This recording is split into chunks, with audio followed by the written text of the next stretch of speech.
ꯆꯥꯅꯕꯒꯤ ꯃꯈꯜ ꯑꯁꯤꯗ ꯃꯅꯤꯄꯨꯔ ꯄꯨꯝꯕꯅ ꯃꯤꯌꯥꯝꯅ ꯊꯣꯏꯗꯣꯛ ꯍꯦꯟꯗꯣꯛꯅ ꯈꯪꯅꯔꯕ ꯕꯣꯔꯥ ꯑꯁꯤꯗ ꯃꯤꯠꯌꯦꯡ ꯊꯝꯂꯒ ꯉꯁꯤꯃꯛ ꯅꯝꯕꯣꯜ ꯕꯣꯔꯥꯗ ꯅꯝꯕꯣꯜ ꯀꯩꯊꯦꯜ ꯃꯅꯨꯡꯗ ꯃꯤꯌꯥꯝꯅ ꯍꯥꯎꯅ ꯆꯥꯅꯔꯤꯕ ꯕꯣꯔꯥ ꯑꯁꯤꯕꯨ ꯍꯦꯟꯅ ꯃꯒꯨꯟ ꯂꯩꯕ, ꯍꯦꯟꯅ ꯃꯍꯥꯎ ꯂꯩꯕ, ꯍꯦꯟꯅ ꯃꯈꯟ ꯄꯨꯊꯣꯛꯄ ꯉꯝꯅꯕꯒꯤ ꯄꯥꯟꯗꯝꯗ ꯀꯦꯗꯥꯅ ꯅꯝꯕꯣꯜ ꯃꯥꯏꯀꯩꯒꯤ ꯌꯦꯡꯂꯒ ꯑꯃꯗꯤ ꯃꯤꯌꯥꯝꯅ ꯊꯣꯏꯗꯣꯛ ꯍꯦꯟꯗꯣꯛꯅ ꯄꯥꯝꯅ ꯆꯥꯅꯔꯤꯕ ꯑꯁꯤ ꯃꯒꯨꯟ ꯍꯥꯞꯅꯕꯒꯤꯗꯃꯛꯇ ꯍꯣꯠꯅꯖꯕꯅꯤ꯫ ꯉꯁꯤꯗꯤ ꯕꯣꯔꯥꯗ ꯃꯤꯠꯌꯦꯡ ꯊꯝꯂꯒ ꯃꯇꯧ ꯀꯔꯝꯅ ꯍꯦꯟꯅ ꯃꯒꯨꯟ ꯂꯩꯕ ꯑꯃ ꯑꯣꯏꯅꯕꯒꯤ ꯍꯣꯠꯅꯕꯗ ꯕꯣꯔꯥ ꯍꯥꯏꯔꯤꯕ ꯃꯈꯜ ꯑꯁꯤ ꯐꯦꯁꯇꯤꯚꯦꯜꯒꯤ ꯊꯥꯛꯇ ꯉꯁꯤꯃꯛ ꯐꯨꯗ ꯁꯦꯐꯇꯤ ꯗꯤꯄꯥꯔꯠꯃꯦꯟꯠꯅ ꯌꯦꯡꯁꯤꯟꯕꯤꯗꯨꯅ ꯑꯁꯨꯛꯀꯤ ꯃꯇꯤꯛ ꯑꯐꯕ ꯃꯍꯥꯎ ꯂꯩꯕ ꯑꯣꯏꯅꯕ ꯍꯣꯠꯅꯕꯗ ꯃꯈꯣꯏꯅ ꯉꯁꯤꯃꯛꯁꯨ ꯅꯨꯡꯇꯤꯒꯤ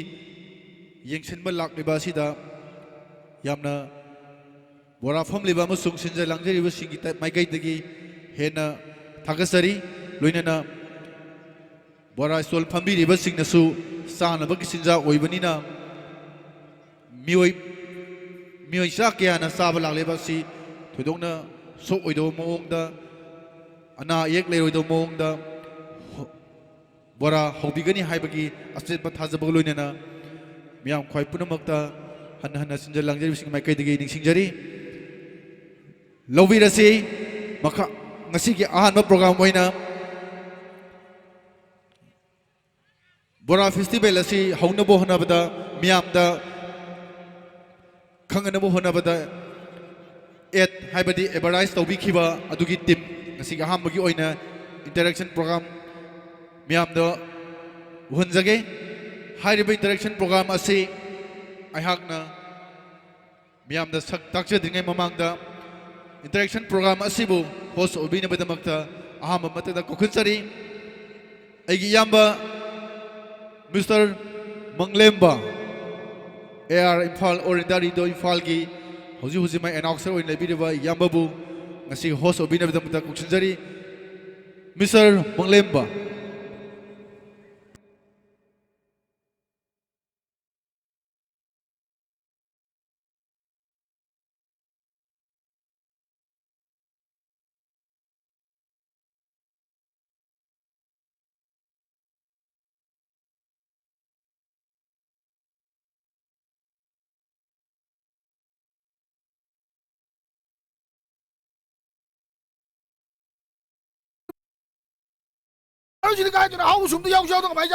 ꯀꯩꯗꯧꯔꯒꯦꯅꯦꯍꯦ ꯑꯉꯥꯡꯁꯤ ꯅꯤꯡꯉꯥꯏ ꯇꯧꯔꯤꯁꯤꯕꯣ? ꯌꯦꯟ ꯑꯉꯧꯕ ꯌꯥꯎꯗꯕꯒꯤꯅꯦ ꯄꯥꯕꯨꯡ꯫ ꯏꯁꯦ ꯑꯣꯟꯊꯣꯛꯄꯅꯤꯗ꯫ ꯁꯦ ꯁꯤꯒ ꯆꯥꯔꯣꯁꯦ꯫ ꯑꯁꯤꯕꯨ ꯀꯃꯥꯏꯅ ꯆꯥꯗꯣꯏꯅꯣ ꯃꯤꯁꯤꯕꯨ ꯏꯃꯥ? ꯑꯁꯤꯕꯨ ꯍꯥꯎꯁꯨ ꯍꯥꯎꯇꯕꯗꯨ ꯇꯜꯂꯦꯕ꯫ ꯁꯤꯒ ꯆꯥꯔꯣꯕ꯫ ꯆꯥꯅꯤꯁꯨ ꯑꯗꯨꯕꯨ ꯀꯃꯥꯏꯅ ꯆꯥꯗꯣꯏꯅꯣ ꯑꯗꯨꯕꯨ? ꯌꯥꯝꯁꯨ ꯌꯥꯎꯗꯕꯗꯨꯕꯨ ꯑꯗꯨꯕꯨ꯫ ꯑꯩꯈꯣꯏꯒꯤ ꯃꯇꯝꯗꯗꯤ ꯕꯣꯔꯥ ꯀꯥꯡꯉꯧ ꯈꯔ ꯌꯥꯎꯈ꯭ꯔꯗꯤ ꯂꯣꯏꯔꯦ꯫ ꯃꯁꯤꯒꯤ ꯑꯉꯥꯡꯁꯤꯗꯤ ꯀꯩꯗꯧꯔꯤ ꯏꯇꯩꯃ? ꯀꯔꯤꯒꯤ ꯑꯣꯏꯅꯤꯒꯦ? ꯆꯥꯕꯒꯤ ꯅꯤꯡꯉꯥꯏꯅꯤꯗꯅ꯫ ꯁꯤ ꯑꯣꯏꯅ ꯆꯥꯔꯨꯁꯦ꯫ ꯆꯥꯅꯤꯡꯗꯦꯕ, ꯆꯤꯀꯟ ꯂꯣꯏ ꯆꯥꯅꯤꯡꯉꯦꯕ꯫ ꯃꯁꯤ ꯑꯉꯥꯡꯁꯤ ꯌꯦꯡꯉꯨ꯫ ꯑꯁꯦ ꯈꯥꯡꯗ ꯂꯧꯊꯔꯛꯇ ꯉꯥꯏꯔꯤꯕ ꯐꯣꯡ ꯁꯥꯕ ꯅꯝꯕꯣꯜ ꯕꯣꯔꯥꯅꯤ꯫ ꯅꯝꯕꯣꯜ ꯕꯣꯔꯥ? ꯅꯝꯕꯣꯜ ꯕꯣꯔꯥ? ꯀꯩꯅꯣꯅꯦ ꯍꯥꯏꯁꯤꯕꯣ? ꯅꯝꯕꯣꯜ ꯕꯣꯔꯥ? ꯅꯝꯕꯣꯜ ꯕꯣꯔꯥ? ꯍꯩꯃꯥ ꯑꯁ ꯇꯧꯔꯤꯁꯤ ꯌꯦꯡꯉꯨꯅꯦ꯫ ꯍꯩꯃꯥ ꯀꯔꯤ ꯈꯨꯆꯥꯅꯣ? ꯏꯇꯩꯃ, ꯂꯥꯛꯂꯤꯕ ꯖꯅꯋꯥꯔꯤ ꯇꯥꯡ 10ꯗꯒꯤ 13 ꯐꯥꯎꯕꯁꯦ ꯁꯤꯗꯩꯁꯤꯗ ꯅꯝꯕꯣꯜ ꯍꯥꯌꯔ ꯁꯦꯀꯦꯟꯗꯔꯤ ꯒ꯭ꯔꯥꯎꯟꯗ ꯑꯩꯈꯣꯏ ꯄꯨꯂꯞ ꯆꯠꯂꯨꯁꯦ꯫ ꯅꯝꯕꯣꯜ ꯍꯥꯌꯔ ꯁꯦꯀꯦꯟꯗꯔꯤ ꯒ꯭ꯔꯥꯎꯟ ꯍꯥꯏꯁꯤ ꯈꯣꯔꯤ ꯐꯥꯕꯒꯤ ꯒ꯭ꯔꯥꯎꯟꯗꯨ ꯅꯠꯇ꯭ꯔꯣ? ꯃꯥꯅꯤ ꯏꯇꯩꯃ꯫ ꯑꯗꯨꯗ ꯀꯩ ꯂꯩꯒꯦ? ꯑꯗꯨꯗ ꯅꯝꯕꯣꯜ ꯕꯣꯔꯥ ꯐꯦꯁꯇꯤꯚꯦꯜ ꯄꯥꯡꯊꯣꯛꯀꯅꯤꯕ꯫ ꯑꯗꯨꯗꯅꯦ ꯑꯩꯈꯣꯏ ꯇꯥꯃꯣꯅꯦ, ꯏꯇꯩꯃꯅꯦ, ꯏꯕꯨꯡꯅꯦ ꯑꯩꯈꯣꯏ ꯄꯨꯂꯞ ꯆꯠꯂꯨꯔꯁꯦꯕ꯫ ꯆꯠꯁꯤ ꯌꯥꯏꯌꯦ꯫ ꯆꯠꯂꯨꯍꯦ ꯅꯣꯏꯗꯪ꯫ ꯑꯩꯅꯦ ꯅꯝꯕꯔ 1 ꯆꯠꯇꯣꯏꯁꯦ꯫ ꯑꯩꯁꯨ ꯑꯗ ꯆꯠꯄ ꯌꯥꯎꯒꯦꯀꯣ ꯕꯨꯕꯨ꯫ ꯑꯋꯥꯕ ꯉꯥꯏꯍꯥꯛꯇꯪ ꯄꯣꯊꯥꯅꯕ ꯏꯟꯗꯤꯖꯤꯅꯁ ꯐꯨꯗ ꯑꯥꯏꯇꯦꯝꯗ ꯕꯦꯁ ꯇꯧꯕ ꯅꯝꯕꯣꯜ ꯕꯣꯔꯥ ꯐꯦꯁꯇꯤꯚꯦꯜ 2020 ꯃꯆꯨ ꯀꯌꯥꯒꯤ ꯃꯔꯛꯇ ꯑꯍꯥꯎꯕ ꯅꯝꯕꯣꯜꯒꯤ ꯕꯣꯔꯥ ꯆꯥꯔꯨꯁꯤ꯫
ꯂꯤꯡꯁꯤꯟ ꯕꯤꯁꯤ ꯀꯦꯅꯦꯗꯤ ꯑꯗꯨꯒ ꯃꯊꯪꯗ ꯀꯧꯈꯠꯆꯔꯤ ꯃꯅꯤꯄꯨꯔ ꯁꯨꯃꯥꯡ ꯂꯤꯂꯥꯒꯤ ꯖꯒꯠꯇ ꯑꯗꯨꯒ ꯅꯣꯛꯄꯗꯦꯒꯤ ꯑꯆꯪꯕ ꯑꯥꯔꯇꯤꯁ ꯑꯃ ꯑꯣꯏꯗꯅ ꯅꯣꯛꯄꯗꯦꯅ ꯍꯧꯔꯛꯄꯗꯒꯤꯅ ꯉꯁꯤ ꯐꯥꯎꯕ ꯃꯤꯌꯥꯝꯒꯤ ꯁꯦꯕꯥ ꯇꯧꯔꯛꯂꯤꯕ ꯑꯩꯈꯣꯏꯒꯤ ꯃꯥꯏꯀꯩ ꯑꯁꯤꯒꯤ ꯑꯥꯔꯇꯤꯁꯁꯨ ꯑꯣꯏꯖꯔꯤꯕ ꯃꯤꯌꯥꯝ ꯄꯨꯝꯅꯃꯛꯅ ꯈꯪꯕꯤꯔꯕ ꯖꯣꯁꯦꯞ ꯍꯥꯏꯔꯤꯕ ꯑꯦꯠ ꯐꯤꯜꯝ ꯑꯗꯨꯗ ꯃꯄꯨꯕꯣꯛꯀꯤ ꯁꯛꯇꯝ ꯂꯥꯡꯈꯤꯕꯅꯤ ꯃꯌꯥꯝꯅ ꯇꯔꯥꯝꯅ ꯑꯣꯛꯄꯤꯁꯤ ꯂꯦꯡꯁꯤꯟꯕꯤꯔꯛꯁꯤ ꯇꯥꯃꯣ ꯂꯦꯡꯁꯤꯟꯕꯤꯁꯤ ꯑꯗꯨꯒ ꯃꯊꯪꯗ ꯀꯧꯁꯤꯟꯖꯔꯤ ꯈꯣꯟꯖꯦꯜ ꯇꯝꯗꯨꯅ ꯑꯐꯥꯎꯕ ꯑꯥꯔꯇꯤꯁꯁꯤꯡꯒꯤ ꯁꯩꯁꯛꯄꯁꯤꯡꯒꯤ ꯈꯣꯟꯖꯦꯜ ꯇꯝꯗꯨꯅ ꯃꯤꯌꯥꯝꯗ ꯀꯌꯥꯔꯛ ꯍꯟꯅ ꯅꯣꯛꯍꯟꯈ꯭ꯔꯕ ꯀꯌꯥꯔꯛ ꯍꯟꯅ ꯄꯨꯛꯅꯤꯡ ꯅꯨꯡꯁꯤꯕ ꯃꯇꯥꯡ ꯊꯣꯛꯍꯟꯈ꯭ꯔꯕ ꯑꯗꯨꯒꯨꯝꯕ ꯑꯥꯔꯇꯤꯁꯅꯤ ꯀꯔꯅꯖꯤꯠ ꯍꯥꯏꯔꯤꯕ ꯑꯦꯠ ꯑꯗꯨꯗ ꯆꯤꯟꯕꯥꯜ ꯃꯌꯥꯗ ꯕꯣꯔꯥ ꯃꯆꯦꯠ ꯑꯃ ꯄꯛꯑꯒ ꯌꯥꯝꯅ ꯍꯥꯎꯅ ꯅꯝꯕꯣꯟ ꯕꯣꯔꯥꯕꯨ ꯃꯤꯌꯥꯝꯗ ꯄ꯭ꯔꯃꯣꯠ ꯇꯧꯕꯤꯈꯤꯕ ꯑꯥꯔꯇꯤꯁ ꯂꯦꯡꯁꯤꯟꯕꯤꯔꯛꯁꯤ ꯀꯔꯅꯖꯤꯠ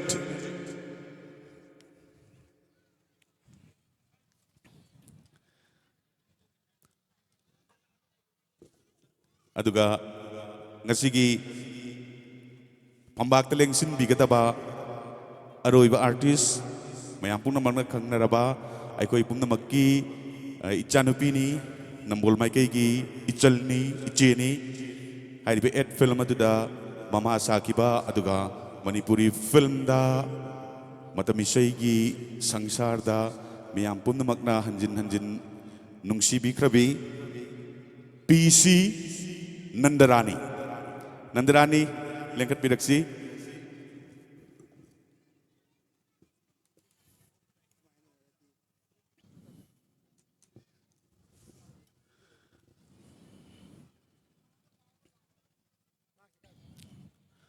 पुन्हा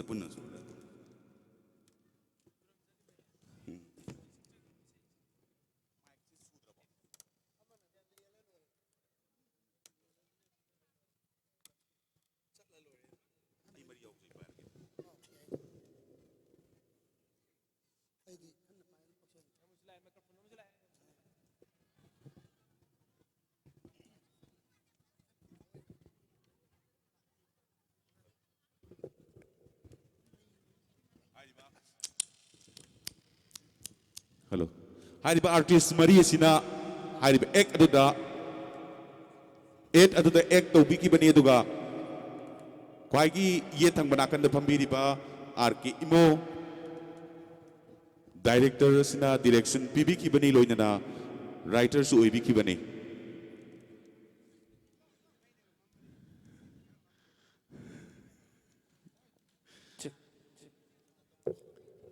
अदुना मई सिसु मम्मा बनीना मसिगी volunteer सिंगना May थाननबगी खुदोंग चाबदु लौबिसिनु अदुगा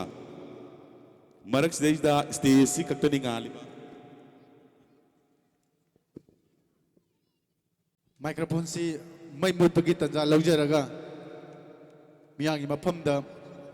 वफम मखदंग Meiyang नुंगाइबमतंग तमजगे Nambol Bora festival नुक्सिबिदुना सेलगी तेमांग पिरकबा ngasisu adum yaudaba nate miyamna thoido hinona khangnaraba nambol singmang singmang haiba asida thoidona khangnaragasu singmang haiba jaga asida kari kari phange haibadu loina takchedragasu ngasi maningda stage ki maningda uriba flex banner asi asumna kapa haibadi asumna namba flex kapa yaba nambol simang da man leire hairiba si marging enterprises hairiba sina festival asigi damakta lupa lishing ama mateng pangbirei aduga nambol makha lekai dagi nadaibam budi agi pabung mahaki mamung nupi pramo na lupa lishing ama kasu hajikta senglite mang bibire sigi damakta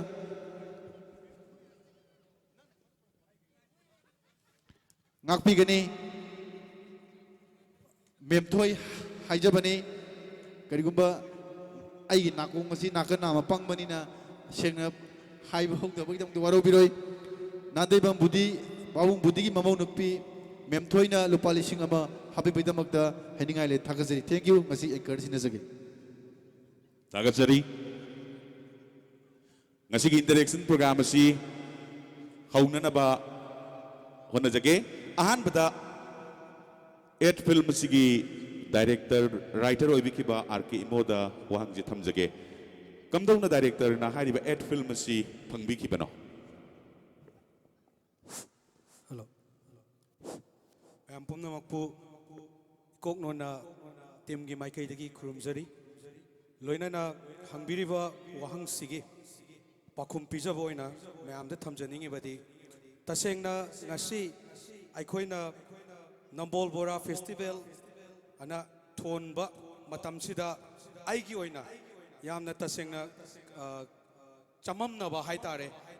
Maroina di Haujiksi Festival na Haraba Mapam Kuding Festival Laisalapagi Mong Lakpanina Festival have a word si Karamba alternative word Ohen Sigena Hana Kedagi volunteer sing the suggestion Tamjabani Nambol Bora Chaba Changam Nabagumba Haisira Natraga Kari Karamba Wahai Sizina Sige Haibadumo Kanazagi Aduga Akogi Etsi Tasengna Film Dinate Nasai Akogi anchor Akogi Jana Takpiri Badu CD film Nate just 8 Haibu City Yamna 10 Matamda Yamna Babuki Tamoida touch to Weaba Wahai Wata Karakak Sizinaraga Sort Karakakta Mayamda Akogi Pausel Si Yahongadavani Adubu Akogi media partners in support Labagi Karabu Sanktakna Dum Akoi Namjakibane Taseng Bagidi Tamjaning Poti Adumaina Labasida Akogi Facebook ki comment natraga aikogi social media gi porting da aikogi Bora festival gum festival ama laktore haiba matam sida akoida feedback ne na di lawjadaba viral di ohenba aduga singju festival natraga ato pa festival mayam laibani na makoina comment akogi fazadaba mayam thambasu yawi adubu adu aikogi asoibadi nate maramdi moina internet kaino si khangdabani tasengna haiba di Kedo Keda Hariba organization Tamningi Basi Mayamna Sinayana 8 Ama Akogi festival Masin Badunate Nambol Borabu Hausariba Nambol Borabu Hauviriba Mipung Kuding Maki Anova Mayona Makak Nambol Maikai Sida Poraknaba Amadi Nambol Bora Chaba Lak Piriba Singda Amadi Matungta na Hena Chaning Nabagi Pandam Duda Makoina Sining Bagi Wafamadu Angona Tamama Tamaduda Tasing na Yamna 10 Matamda script Chorakpama Shemakanda Sumaina 8 Tauragadi Babok Singda Akoigi Etsi Yohonbangam Gadra Haiduna Shemjaki Veneza Tension Zakis Tagatjari Aduga misunderstanding Amalaki Vidugi film I was short film ki festival में आम तो उधर minute अमा मकाई की film में आम मना award फंग बगी लाइब दिदा आई न खंग दबदगी हाई की वो इरम्बे आए नाकपी कने मका वहाँ अमुक लाग सके हाई रिबा नंबोल बोरा की festival की 8 चिदाइदा बोरा यामना चाह की बा उठ की बा कर्नल जितना मुक लाग सके कर्नल जितना Karnajit Boradubu Tasingna How Kibra Nasi Mapam Zio Pada Amuksu stole sing the Kibora Saram Lagani film the Sabaduga Akbigani 8 the Sagi Baduga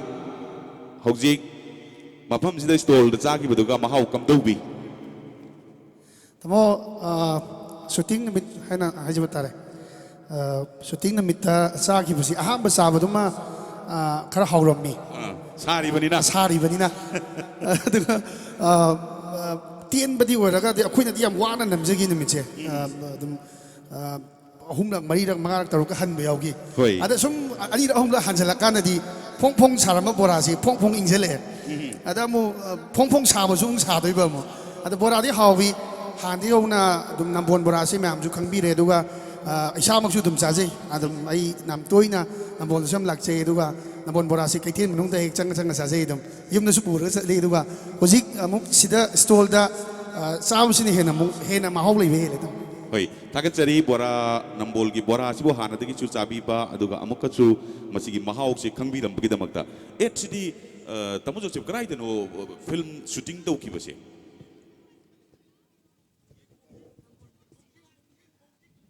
ꯅꯝꯕꯣꯜ ꯃꯣꯡꯖꯤꯡ ꯑꯩꯈꯣꯏꯒꯤ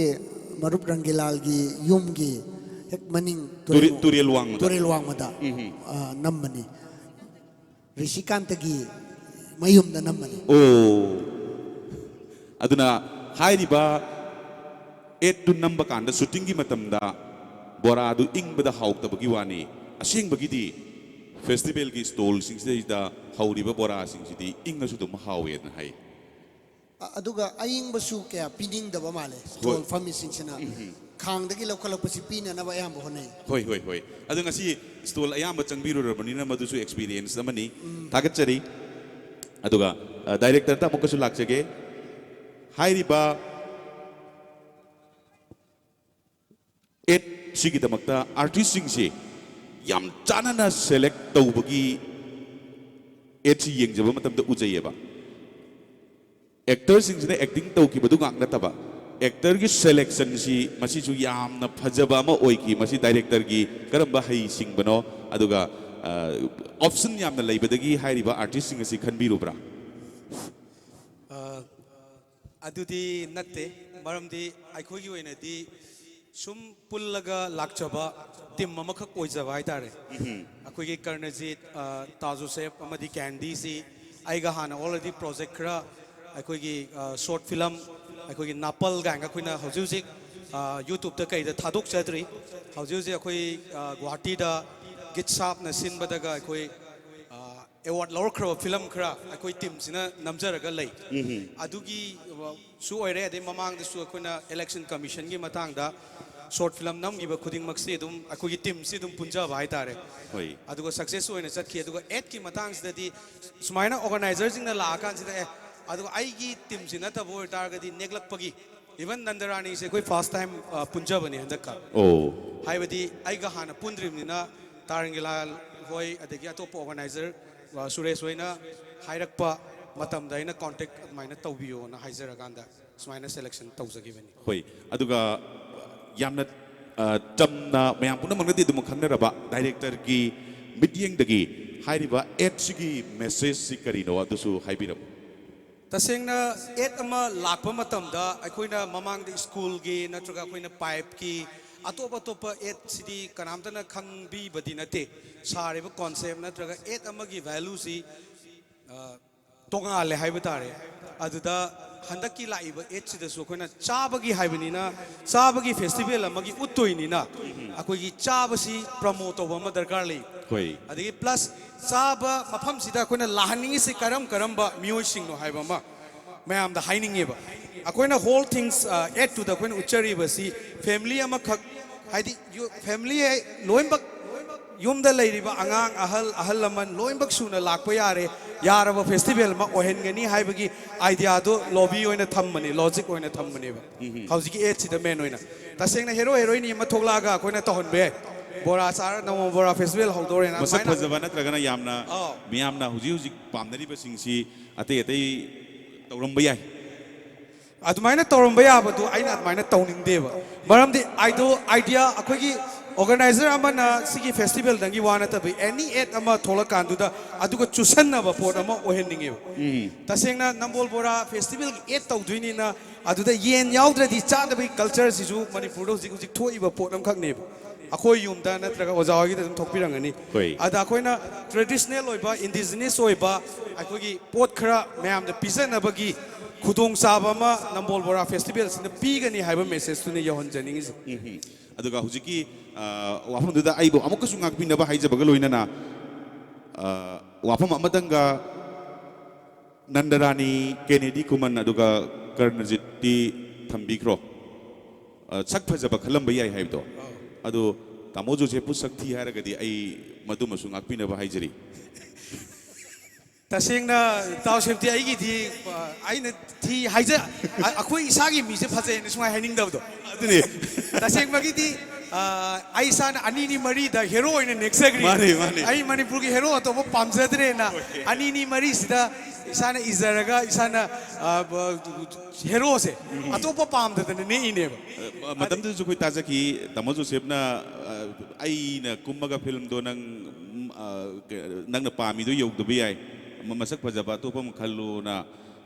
hai ge tau bani ye adaida khwaidi hena phajabani na khangi bani ai mita nana pathika du maina sum u bai tai yam nungai jai aduga marak jai da performance pi dragadi mayam si boring chuba ma laiki gadra haibasima aduna ahan bada laksage ekoigi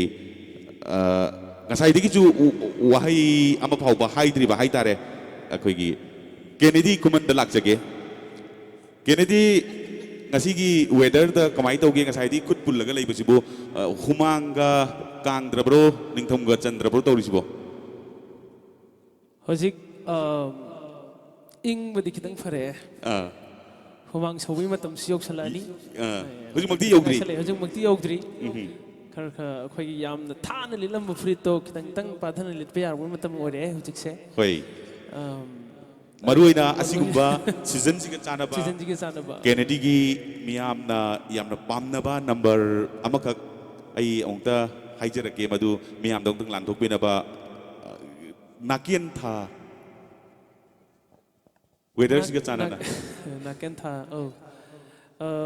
sei si music si yaude tamona hairam ni sei matem tang lanthok sake akhoi gi namol Bora festival lakpiriba mayam se dedicate tok jage lengbiriba mayam dasu tamo Joseph performance biba kan di khara khara kakhan abna nungai gadra famma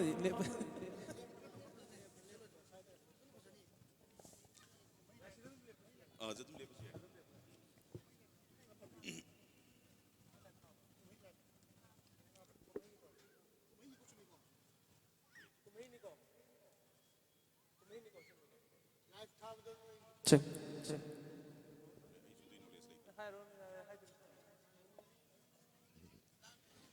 nakin thagisu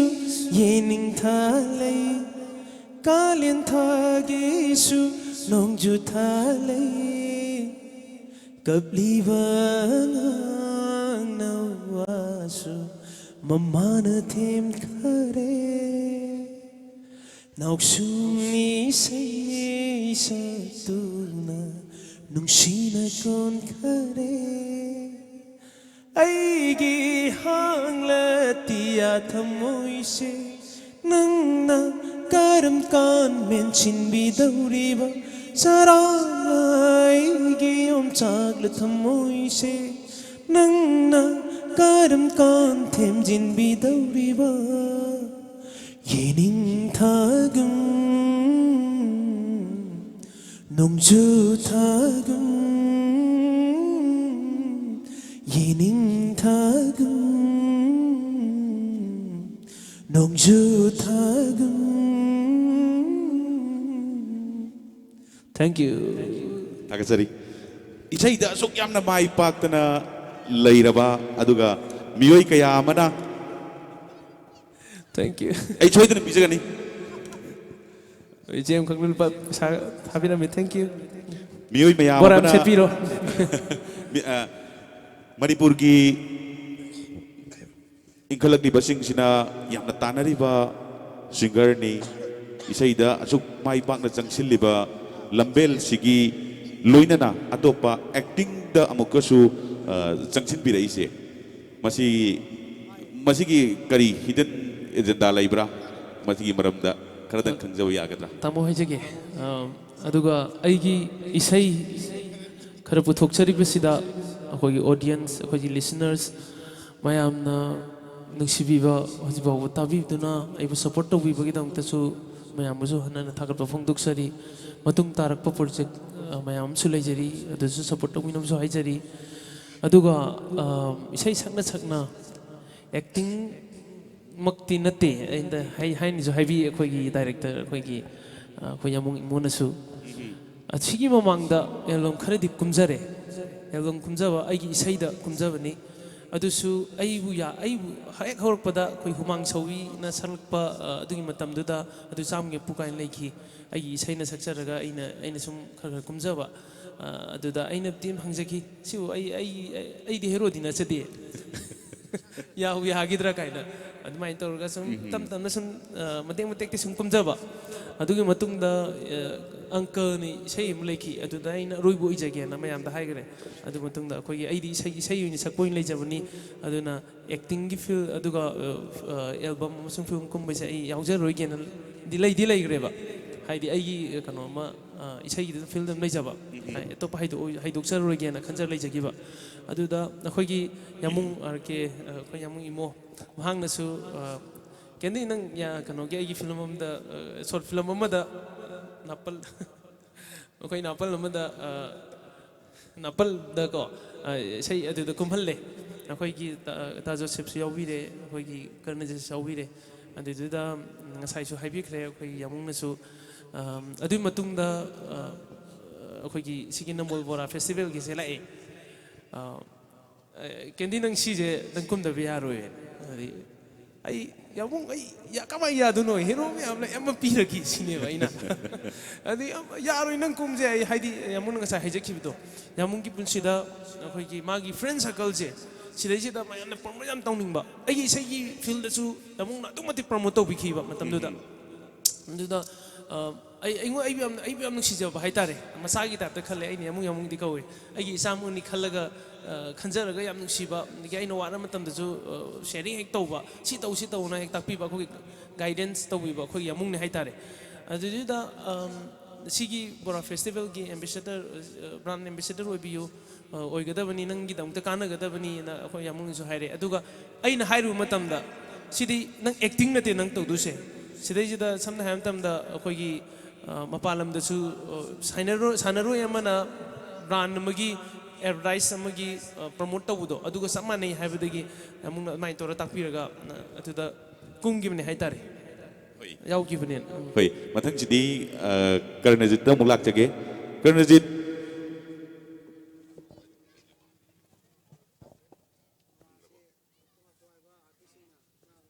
ꯍꯣꯏ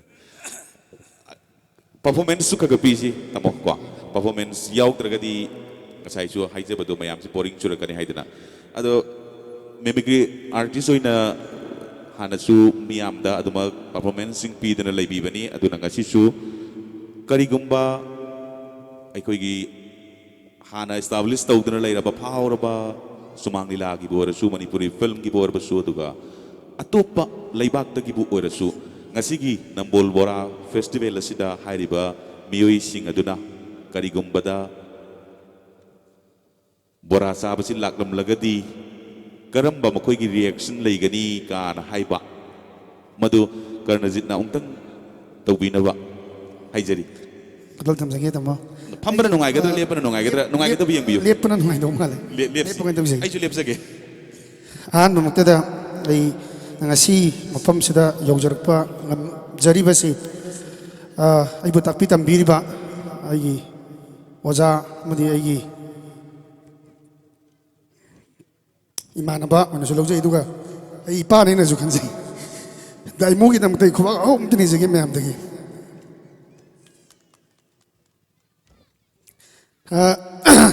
ꯁꯨꯃꯥꯡꯅ ꯌꯥꯎꯕ ꯑꯣꯖꯥꯁꯤꯡꯅ ꯀꯔꯤꯒꯨꯝꯕ ꯕꯣꯔꯥ ꯆꯥꯕ ꯂꯥꯛꯑꯝꯃꯒꯗꯤ ꯕꯣꯔꯥꯁꯤ ꯁꯣꯝꯗꯅ ꯑꯩꯈꯣꯏ ꯊꯔꯣꯏ ꯕꯣꯔꯥꯅꯤ ꯑꯗꯒꯤ ꯁꯣꯝ ꯅꯥꯀꯟꯒꯤ ꯕꯣꯔꯥꯁꯤꯅ ꯑꯩꯈꯣꯏꯒꯤ ꯑꯂꯨ ꯕꯣꯔꯥꯅꯤ ꯑꯗꯩ ꯈꯥꯖꯤꯡ ꯕꯣꯔꯥꯅꯤ ꯀꯥꯏꯅ ꯃꯁꯤ ꯃꯊꯪ ꯁꯨꯝ ꯂꯥꯛꯄ ꯍꯥꯏꯇꯥꯔꯦ ꯀꯔꯝꯕ ꯀꯃꯥꯏꯅ ꯌꯧꯏ ꯀꯥꯏꯅ ꯃꯁꯥꯏꯅ ꯇꯧꯔꯝꯕ ꯇꯥꯔꯒꯗꯤ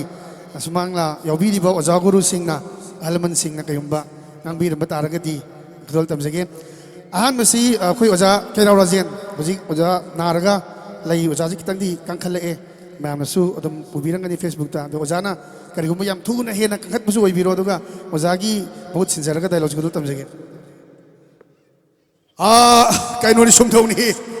ꯃꯇꯝ ꯈꯔ ꯍꯛꯆꯥꯡꯁꯤ ꯅꯥꯔꯒ ꯂꯩꯔꯨꯕꯁꯤꯗ ꯈꯤꯇꯪ ꯀꯟꯈꯠꯂꯛꯑꯦ ꯗꯥꯛꯇꯔꯅ ꯆꯥꯕ ꯊꯛꯄ ꯈꯤꯇꯪ ꯌꯥꯅꯤ ꯍꯥꯏꯗꯨꯗ ꯅꯝꯕꯣꯜ ꯕꯣꯔꯥ ꯐꯦꯁꯇꯤꯚꯦꯜ ꯆꯠꯂꯨꯁꯤꯅ ꯆꯠꯂꯤꯁꯦ ꯑꯗꯣ ꯍꯣꯏ ꯁꯤ ꯈꯖꯤꯡ ꯕꯣꯔꯥꯅꯤꯅꯦ ꯁꯦ ꯍꯥꯏꯕꯁꯦ ꯃꯣꯏ ꯁꯟꯗ꯭ꯌꯥꯏ ꯃꯥꯅ ꯑꯩꯉꯣꯟꯗ ꯌꯥꯝ ꯇꯣꯏꯅ ꯄꯤꯖꯔꯝꯕ ꯕꯣꯔꯥꯅꯤ ꯑꯗꯣ ꯁꯣꯝꯅ सिदी आलू बोरा ने हाय हाय बोरा मैम से लोई सूरे ने सिदी ओजा चिंगलेन करिगुम्बा यौबिरम तारगदी आई मथम मथंग सुम मिंग पंदबिदोइना सुजनजरके यांगसनजरके ओजा चिंगलेन गी अस हयुम सीदब मपू मान खंगोई सनु बोरा मैम से उबदा इपारी तिन्यो लेना है सानिंग्रेदा हाउबरी नहीं इमाई पियमा खजिंग बोरा जो हाउबरी नहीं सीधे वो मपू मथंग सिना कोई ओजा हाइंगांगी कोई ओजा इना खुनबा पागिनी थेम येंगो पायंग शाने लेरिबा मफम से तै कई सुनते नंबोन बड़ा फेस्टिवल की दमकता इशू सिंह मनिंग तमन शान भी दमकता इधर नुई बुलाई बनी यारे नंग नंग शानिंग बड़ा मफम संग नंग नंग कारी संग नंग बड़ा साफ मफम दु नंग पाम पाम शारो निंग थेम अपाम पाम शारो मथंग सिना कोई ओजा थोइबा हाइन खंगनै तापी ओजा थोइबा नुसिबगी सायोन हरिबनि सुमांग इलासदा हुगी मपा साबिगी ओजा थोइबै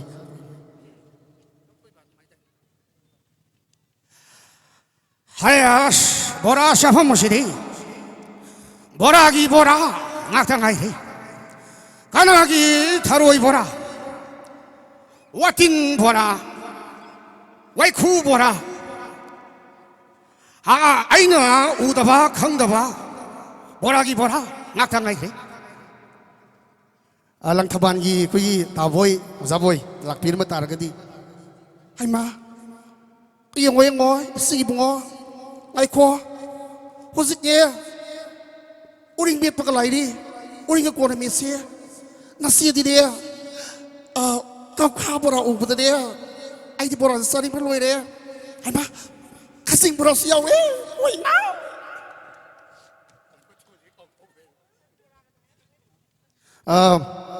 अतई मखा चजरकी अई मसी नुंगी नुंगाइजदबनी दुबु ओजा अगी ममांग ओजा की हेक साबसिमा मसी अयाबसिमा ओजादि अमते लौजगे होई ओजा जोसेफ न कईगुंबा बोरा साफमदा चंगम तारगदी सुम नोगा लाकबम ला अम तारगदी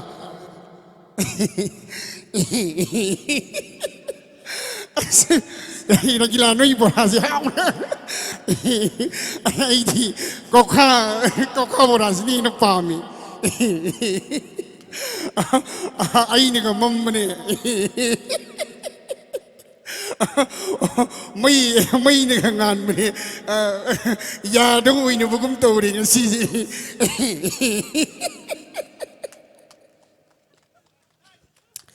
मथंगसिना अखोगी माम सोकनी हाइना खंगबिबा कोई हलमन मैम ताबीरिबा सोकनी ने करिगुंबा अखोगी बोरा साफम योरो अम तारगदी मामदी नंबोल बोरा मफम बसिदा थवाई ताना बोरा साबिरमी मामा नमक्ति पांडोक नंग साइसा किबा बोरा दो उबुदा नमक्ति बुद्धि लौसिंग पुनमक मांग किबा दुम तौरे ने मामा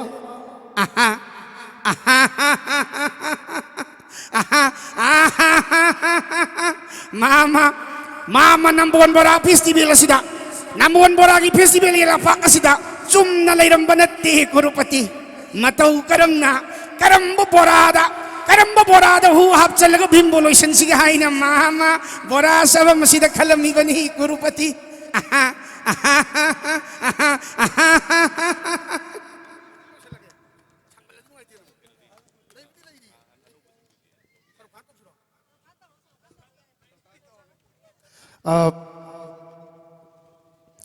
शाहरुख खान करिगुंबा नंबोन बोरा फेस्टिवल मफम सिदा योबिरम तारगदी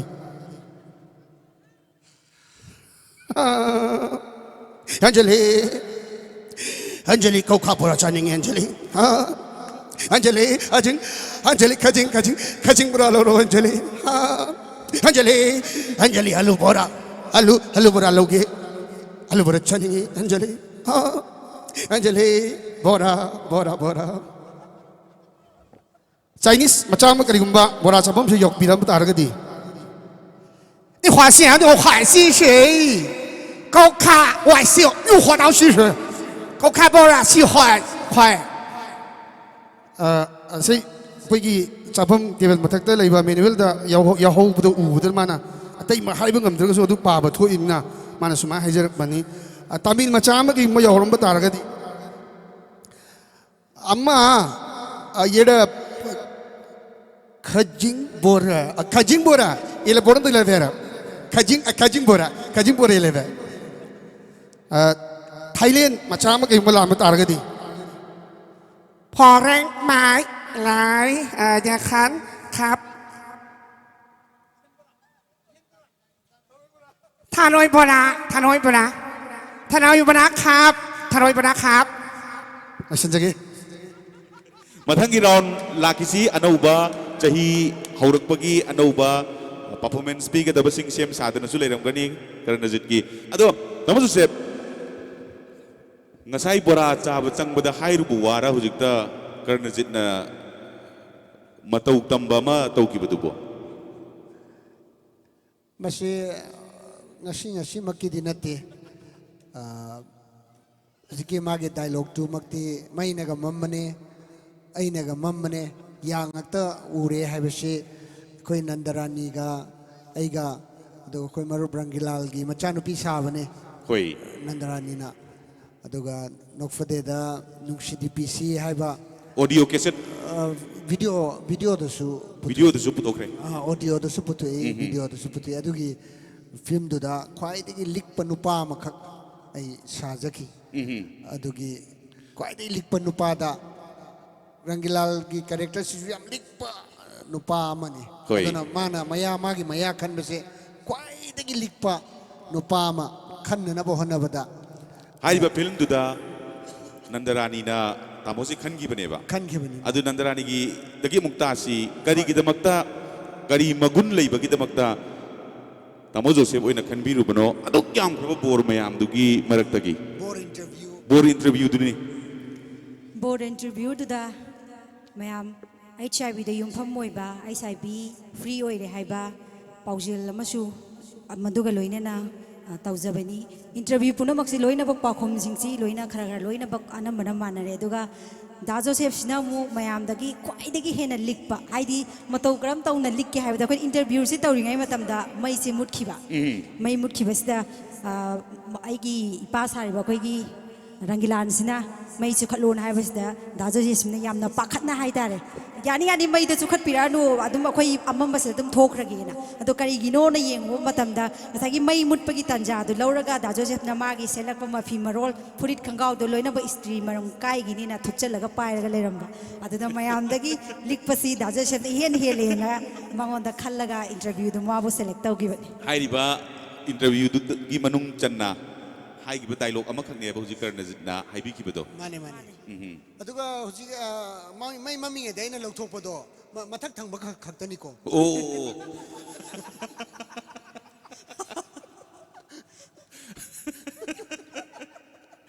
ado mamangda tamo hoina mioi kaya amagi matau tamdan leirambani hujikna tamogi matau tamba muk tholok pasida pungning da kari phaubi อินเอาสิ่งสมัยนั้นมีครีเอทิสสิ่งที่คนเจลทำสิ่งที่ได้ไอ้กันนักบ่อยชินเอาสิ่งนั้นมาสักกี่เชื่อมาตัวทำมักป้าเด็กคนเจลมาตัวทำมักป้าสิ่งบ่ได้ชาวบ้ายาวิอดูบุไอ้มักที่มาสิได้ชาวบ้เลยเตะอดูก็ทักปฏิเลยอดูก็คนเจลมานะคนเจลอามานี่ชาวบ้าให้ระบันินะคนเจลสิขรายามนะทำนั้นบ่ฮอดโนให้บสิไอ้นาวสิงดาดมอายามบ่ให้หุจิกันนจิตมานะทลกปมตำดาสารัมบคอนเจลตะกี้หุจิสิมาสิงเฮงกะเลยอดุกิดามกอินาวกันนจิตปุสุยามทากะเลยอดุกะไอ้คุยกิคอนเจลสาบะสิอินาวนัตนะไอ้กิคอนเจลสาบะติอเตติทลกตรีหุจิพาวดาเลยตรีก็ไอ้กิคอนเจลมาตกตำบะเสมีครีเอทิสที่ยามเลยแร่คุยมารูปโบเมโซตะกี้เอาราga นาวกันนจิตตะกี้นอฟเดกิอาร์ติสต์คุยกิสุเรสเด็ก Pari Kanta sumaina moi Naubi Govindas sumaina lei singsida inau Karnajit khaktang ni haigi konjel sarse aduga inau ama thenagre tadanavi gi konjel fazana sai mana singsidagi moi gi shu fidama kannana ba honarakpa kannana ba honarak charini aduga sidagi mimicry artist gi akhoi gi actor oina lakpa aduga mimicry artist gi board ka lepaga minister ga oikiba mapalam daga di namna tare akhoi dadi leitri leikine inausinda thajaba thammi tamo yauna board ka leba kini ai bagi thajaba duga kwa miyam gi seba tongna bagi damakta ado matang sida amukamuk haijeningi sina hanadi matau tambina ba misi leitabani na khara ning tamangani hujikti matau tamna ba leirabani na bora chaba changam dai makta du orsu bora si akhoi gi vegetable gi tilhau bora belandri bora cha gi haibada gi hena atopa hairu ba yaroi doini matau tambadu da hena amuka su sandoktana tamgragadi kwa mane adagi hujiksi computer gi juk oirakpagi smartphone loin painarakpa aduna mi ma soe palle hakanda soi do hana ugatpi bagi mahutta selfie ma adagi video record launa na ba adagi mi gi asoi ba makha yaw khibu da chumthokna na ba honna dana mi gi asoi bu da magi thabaka oina tawjaba mayam ma lakpanina wa ngang bangam da ba kedawa ki ba haitareni smai da soi gi bisi soi ba bisi mi oi bani tamangam banate inaraga lai bani soi ba hais accident hai se khoi sada inaraga lai bani soi dribang khai phare soi ba hai bisi tangai padana hek soirak pa yaure adudi ngakpi ba yabase ngakpi bai mahota madugi asoiba du da ma thabak suona ba ona jaba mi su yam thole ba aduga marak sidai da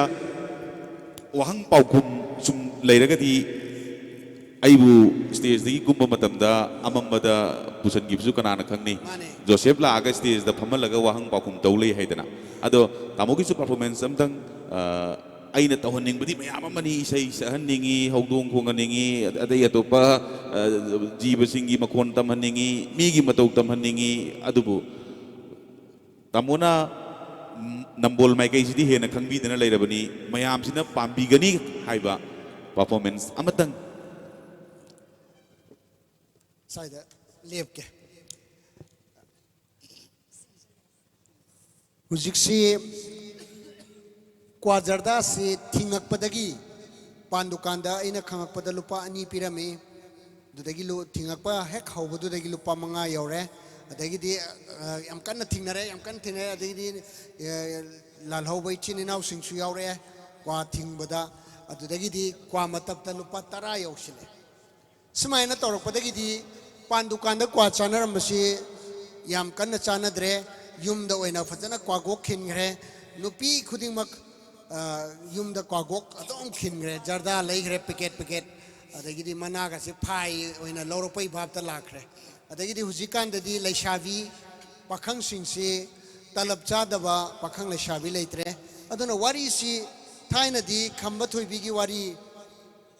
adagi mahabharat ki ramayan gi smaina moirang parba gi smaina toramba singse hujiki jukimi singsena kaya taningoi aduna hujiki yukimina taninga dori sidi jardada kwa jardada wari ga silira di he na taninga ni na khale aduna kwa jardagi wari mati amakak lijage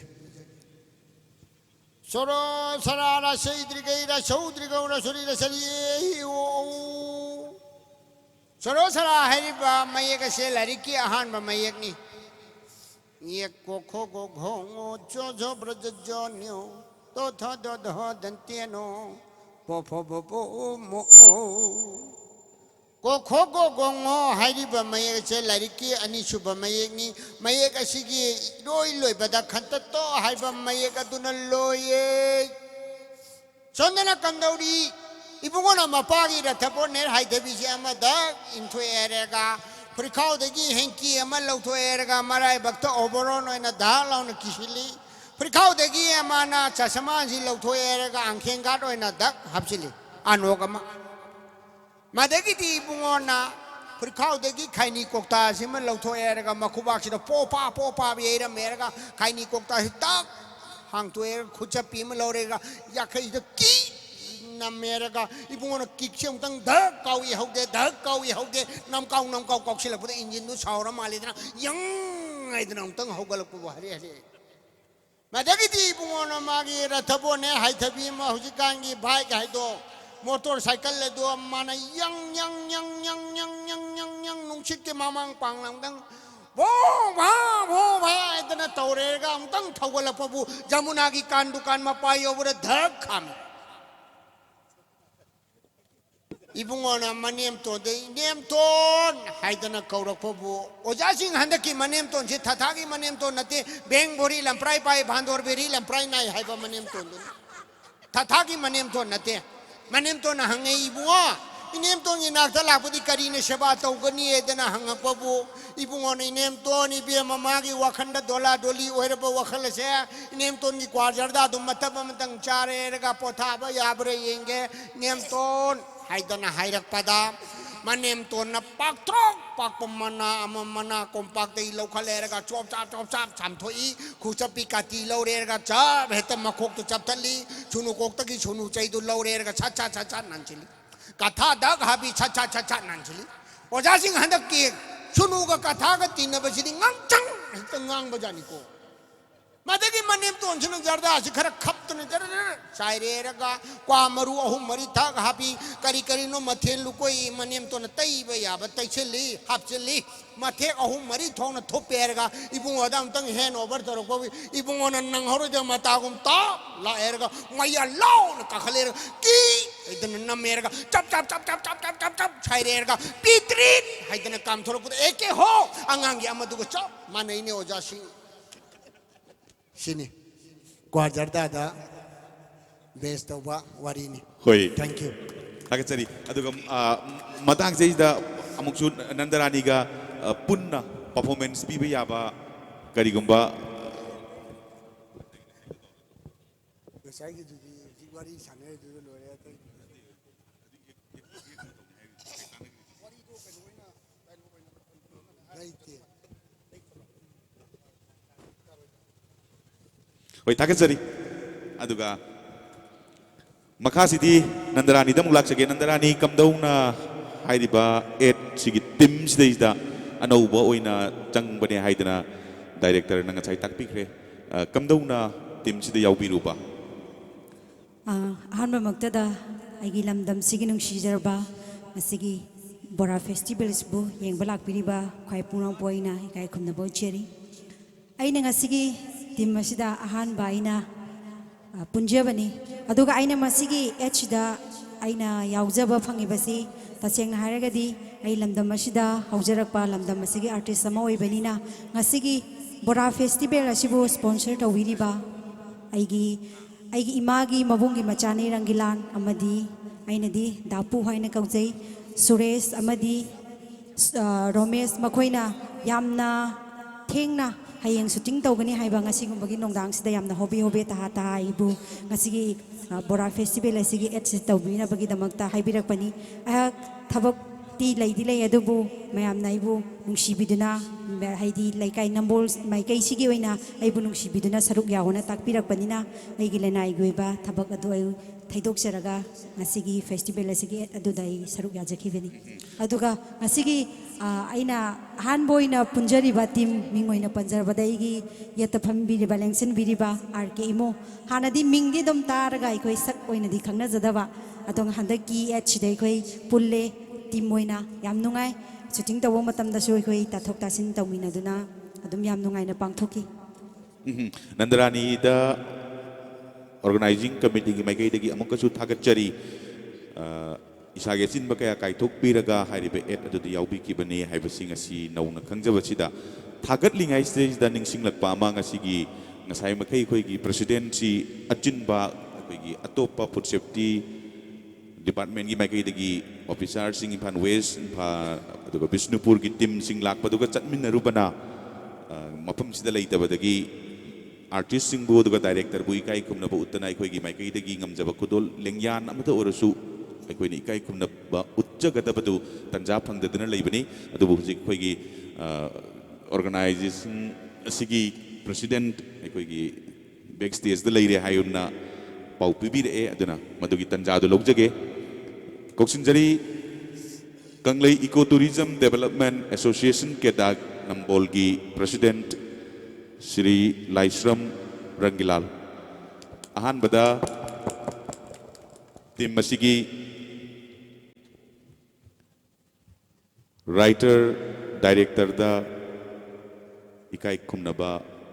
utpigani ahan bada ikai kumnaba utpigani RK Imo writer director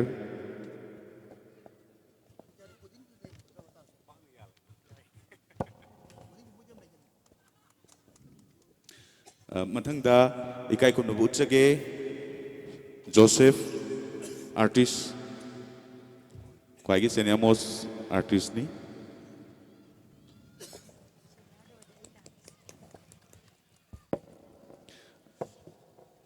Takachari aduga mathangda Kennedy Kuman manau nupa chakiba artist ni aduga isai sakpa ama oina mayamna hena khangnabiba aduni aikoigi Nambon Bora Festival sigi brand ambassador ni Takachari aduga Karnajit masunupa sa duna Bora chakiba mimiki artist ni aduga amukasu hairiba et aduda Bora yamna hauna chakiba Karnajit chaba Bora du uragani mayamna ngasi Bora Festival lakpiri basi aduga aroi boina PC Nandarani et aduda mama sakiba Isana saksau yaraktraba matamda yamna pakatjaba madubu yamna chanana ek tawbikibi Takachari President aduga President ki maikai dagi mayama mangdai kai kunaba lengyan yan basi khakna taba atopa wafam kharagasu thambiram dana pungning thogat binabagi damakta lakadori ba chahi sing desu hena pungning changbi nabagi damakta wafam khara thambi naba haijari Thank you. Chillaba matam kaithok piduna Kedah Nambol na sinjariba Nambol Bora Festival si mayam da internet ki kuthang da media da matau karam nai khoi yamna phajjaba mong da mayam da flash tawduna khangan sige haibagi madugi khongjang jangselakpa matam da yamna chauna responsibility lobiriba inau Kedah Nambol gi Suresh mahagna ngasi lengsin biriba ngasigi advertise team haibatare akogi aigi now Imo Kennedy aigi marup Joseph amadi aigi now Karnajit Donana Nandarani makoi kaktanate behind the screen camera paiba camera nambiba are makeup tobiriba editing tobiriba mayam mudi chithari akona athuba oipana kitang makoi se contact tawbada kitang adagiti makoi gisu achinba oibanina siga leirambadagi kaiyumba khudong chadaba kharadagi makoi yawba ngamkidre makoi gi tamakta su specially koi amutang honor tawbagi tanjado mu lower khigani aduna ngasi chilaba matam kaithupi duna lebirakhiba ngasigi akoi gi ad team bo haingai laitana thagachari mapung phana akoi gi Nambol Bora Festival se mayam da pak sana khangan bibda adom adom gi am chaurwa responsibility dubu Kedah Nambol gi maikai digi ikai kumdabu uchchabaga loinana noluk chari advertise team gi damakta mayam kubak honam da kubiyo Thank you very much makha tawasidi ngasigi anchor da muksina jage thank you Takachari President Kanglei Ecotourism Development Association Kedah Nambol makha tana Nandarani kamdauri ngasigi weather siga hairugadi adum nungai haitare Takachari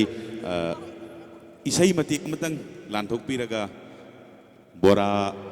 yeng Bora chabla iba sing se da Nandarani gi isai gi polhap amatang happy na ba haijari hanagi miyamna pambi gi isai sing oiraba su duga anauba tune tawbo ibiraga su aduga ningthamba su kokhanba yaba isai ko leiragadi madusu tamo Joseph ke apambani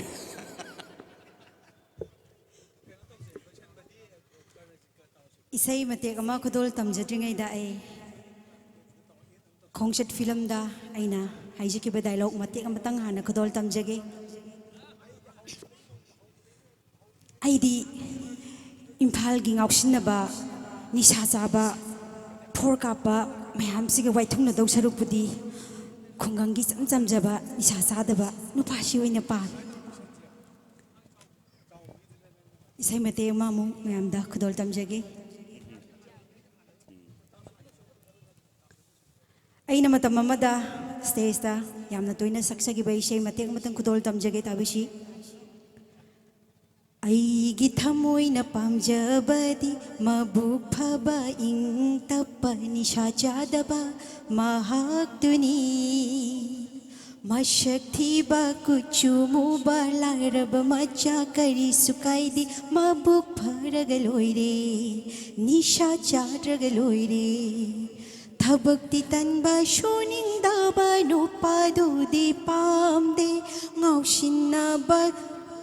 ꯅꯨꯡꯁꯤꯅꯕ ꯑꯩꯗꯤ ꯄꯥꯝꯖꯗꯦ ꯃꯔꯝ ꯃꯣꯛꯄ ꯅꯨꯡꯁꯤꯕꯗ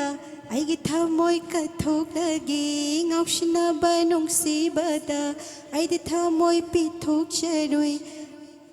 ꯑꯩ ꯏꯁꯩꯁꯦ ꯀꯨꯏꯃꯟꯗꯅ ꯀꯥꯎꯈ꯭ꯔꯦ ꯃꯊꯪꯁꯤꯗ ꯂꯣꯏꯁꯤꯟꯖꯔꯒꯦ ꯊꯥꯒꯠꯆꯔꯤ ꯄꯤ.ꯁꯤ. ꯅꯟꯗꯔꯥꯅꯤ ꯑꯗꯨꯒ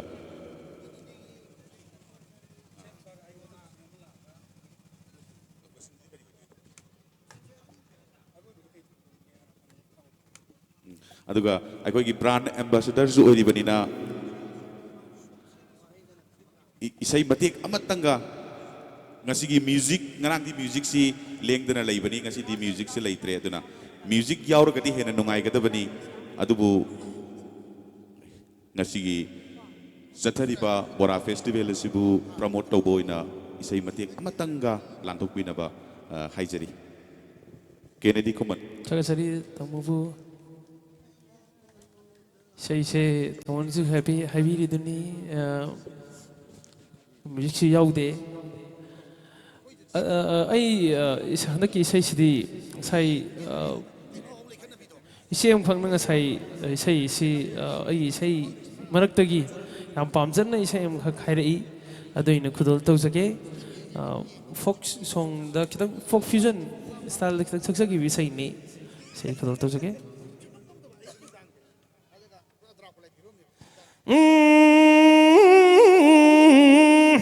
ꯑꯍꯤꯡ ꯌꯥꯝꯃꯝꯃꯤ ꯍꯩ ꯀꯅꯥꯝꯇ ꯎꯗ꯭ꯔꯦ ꯍꯩ ꯊꯋꯥꯏ ꯄꯥꯅ ꯃꯌꯥꯝꯁꯨ ꯃꯀꯣꯟꯗ ꯆꯪꯈ꯭ꯔꯦ ꯑꯍꯤꯡ ꯌꯥꯝꯃꯝꯃꯤ ꯍꯩ ꯀꯅꯥꯝꯇ ꯎꯗ꯭ꯔꯦ ꯍꯩ ꯊꯋꯥꯏ ꯄꯥꯅ ꯃꯌꯥꯝꯁꯨ ꯃꯀꯣꯟꯗ ꯆꯪꯈ꯭ꯔꯦ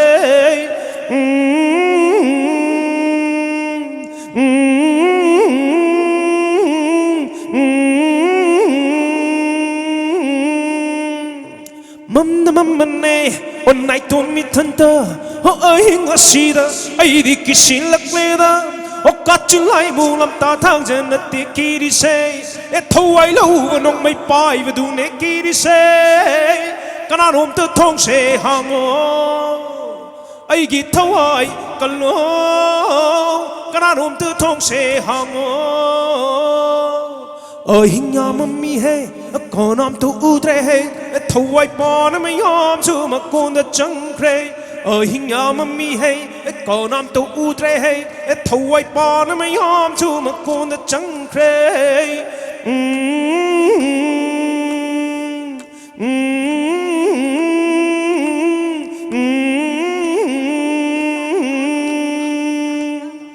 Thank you. ꯊꯥꯒꯠꯆꯔꯤ ꯂꯣꯏꯁꯤꯜꯂꯛꯄꯁꯤꯗꯤ ꯗꯥꯏꯔꯦꯛꯇꯔꯗ ꯑꯔꯣꯏꯕꯁꯤꯗ ꯃꯤꯌꯥꯝꯗ ꯍꯥꯏꯕꯤꯅꯤꯡꯕ ꯃꯦꯁꯦꯖꯀ ꯂꯩꯔꯒꯗꯤ ꯃꯗꯨ ꯍꯥꯏꯕꯤꯌꯨ ngasi ꯑꯩꯈꯣꯏꯒꯤ ꯇꯤꯝ ꯑꯁꯤꯕꯨ ꯊꯥꯖꯕꯤꯗꯨꯅ ꯀꯦꯗꯥꯅ ꯑꯩꯈꯣꯏꯗ ꯃꯌꯥꯝꯗ ꯄꯕ꯭ꯂꯤꯁꯤꯇꯤ ꯇꯧꯅꯕꯒꯤ ꯇꯟꯖꯥ ꯑꯃ ꯄꯤꯕꯤꯕꯒꯤꯗꯃꯛ ꯀꯦꯗꯥꯕꯨꯁꯨ ꯊꯥꯒꯠꯆꯔꯤ ꯂꯣꯏꯅꯅ ꯉꯁꯤ ꯐꯦꯁꯇꯤꯚꯦꯜꯒꯤ ꯃꯤꯡꯗ ꯋꯥꯁꯜꯂꯛꯂꯕ ऑडियंस होइना लेंसन बीबा लाखपीरी खुदिंग पुचु थागतचरी मरमदी अखोगी नंबोल बोरा फेस्टिवल दी नॉट ओनली फेस्टिवल दंग नते नंबोल बोराबु सिनफम होइना पाइबीरीबा पाइजरीबा मयाम की खल्लगा केदाना ngasi नंबोल हाइरिबा लमसिगी बोरा सिबु मियामदा ꯑꯩꯈꯣꯏꯒꯤ ꯗꯤꯁꯇ꯭ꯔꯤꯛꯁꯤꯒꯤ ꯃꯅꯤꯄꯨꯔꯗ ꯈ꯭ꯋꯥꯏꯗꯒꯤ ꯑꯐꯕ ꯕꯣꯔꯥ ꯑꯍꯥꯎꯕ ꯕꯣꯔꯥꯅꯤ ꯍꯥꯏꯕꯗꯨ ꯇꯥꯛꯅꯕꯒꯤꯗꯃꯛ ꯀꯦꯗꯥꯅ ꯉꯁꯤ ꯍꯟꯗꯛꯀꯤ ꯆꯍꯤꯁꯤꯗꯒꯤ ꯍꯧꯗꯣꯛꯇꯨꯅ ꯅꯝꯕꯣꯜ ꯕꯣꯔꯥ ꯐꯦꯁꯇꯤꯚꯦꯜ ꯑꯁꯤ ꯁꯤꯟꯕꯤꯕꯅꯦ ꯍꯥꯏꯕ ꯑꯩꯈꯣꯏꯅ ꯈꯪꯖꯩ ꯂꯣꯏꯅꯅ ꯕꯣꯔꯥ ꯆꯥꯕ ꯂꯥꯛꯄꯤꯔꯤꯕꯁꯤꯡꯕꯨꯁꯨ ꯅꯨꯡꯉꯥꯏꯅꯕꯒꯤꯗꯃꯛ ꯕꯣꯔꯥ ꯍꯧꯕꯤꯔꯤꯕꯁꯤꯡꯅꯁꯨ ꯕꯣꯔꯥꯒꯤ ꯃꯃꯜ ꯌꯥꯝꯅ ꯔꯤꯖꯅꯦꯕꯜ ꯑꯣꯏꯕ ꯃꯑꯣꯡꯗ ꯊꯝꯍꯟꯕꯤꯌꯨ ꯍꯥꯏꯗꯨꯅ ꯑꯣꯔꯒꯅꯥꯏꯖꯤꯡ ꯇꯤꯝꯗꯁꯨ ꯁꯤꯅ ꯑꯄꯤꯜ ꯇꯧꯖꯕꯅꯤ ꯑꯗꯨꯒ ꯃꯤ ꯃꯁꯤꯡ ꯍꯦꯟꯅ ꯂꯥꯛꯄ ꯍꯦꯟꯅ ꯅꯨꯡꯉꯥꯏꯕ ꯐꯦꯁꯇꯤꯚꯦꯜ ꯅꯣꯠ ꯑꯣꯟꯂꯤ ꯐꯦꯁꯇꯤꯚꯦꯜ ꯗꯪ ꯅꯠꯇꯕꯤꯗ ꯕꯣꯔꯥ ꯆꯥꯕꯒꯤ ꯆꯥꯡꯗꯝꯅꯕ ꯑꯃꯁꯨ ꯑꯣꯏꯗꯨꯅ ꯑꯃꯗꯤ ꯉꯁꯤ ꯅꯝꯕꯣꯜ ꯀꯣꯔꯤꯐꯥꯕꯒꯤ ꯁꯥꯏꯒꯣꯟꯗ ꯑꯩꯈꯣꯏꯅ ꯄꯥꯡꯊꯣꯛꯆꯔꯤꯕ ꯑꯁꯤꯅ ꯈ꯭ꯋꯥꯏꯗꯒꯤ ꯍꯦꯟꯅ ꯐꯕ ꯑꯩꯈꯣꯏꯒꯤ ꯀꯨꯝꯍꯩ ꯑꯣꯏꯕꯗꯪ ꯅꯠꯇꯅ ꯑꯩꯈꯣꯏꯒꯤ ꯑꯄꯨꯟꯕꯒꯤ ꯁꯛꯇꯝ ꯁꯥꯒꯠꯄꯗ ꯃꯅꯤꯄꯨꯔꯒꯤ ꯑꯄꯨꯟꯕ ꯁꯛꯇꯝ ꯁꯥꯒꯠꯄꯗ ꯅꯝꯕꯣꯜ ꯕꯣꯔꯥ ꯐꯦꯁꯇꯤꯚꯦꯜꯅ ꯑꯆꯧꯕ ꯊꯧꯗꯥꯡ ꯂꯧꯔꯁꯅꯨ ꯍꯥꯏꯗꯨꯅ ꯍꯥꯏꯖꯕꯒ ꯂꯣꯏꯅꯅ ꯃꯇꯥꯡꯁꯤꯗ ꯇꯦꯟꯁꯤꯟꯖꯒꯦ ꯀꯔꯅꯖꯤꯠ Hello. Hello.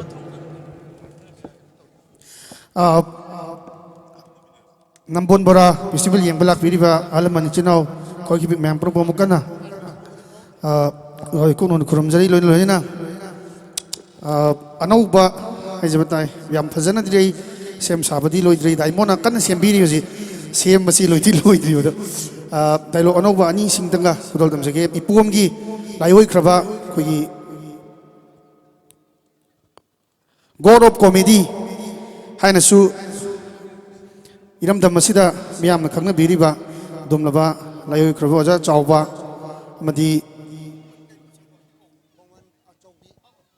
komangi khigi ja chawbi ani punba adhamora sabagi matang ni khoi ja chawbra nupi ni ngamba sabagi matang ni da nupi sina muk yan tarakpadagi muk chak pijaba sida khoi hu ga hapchala jal ana adudai lokachage pomgi Hey ma, wait papa mo hanbira abo. Wait papa mo hanbira di lang sinbiro o. Nasidim, wait papa mo nahanan sana ka. Nanay wait biya ina kuha sa doy niya. Ano ba? Kanino na, di man nang nahaybiri mo wado mo. Nahangay hay dawa, hay dawa ngantay hay na dana. Ano ay mampuraso yawin eh. Hey ma, wait papa mo nasaan na ba nga sa hiding niya? Ayun nambon na talaga niya nambon bora. Festival lagi nambon bora niya. So hapa ba niya? Pambiro, wait papa mo nahanan sana ka sige na naisadoy niya. Ama, bima, ay do aman kita na ising dagdo ng aktang tumtore. Oy, bima, ibu pubino ko. Oy, bima, kamtong nito rin si dia. Sa tamsuya de kumto, inak si daw huy aman lay na. Nakala si daw hamdo aman lay na hanat tiyasa daw ni sunat na. Ay musawat daw ibat daw ni si mo. Oy, bima, ay hongjay lagi. Thank you, listen again. Loin oza Joseph ta sinajag.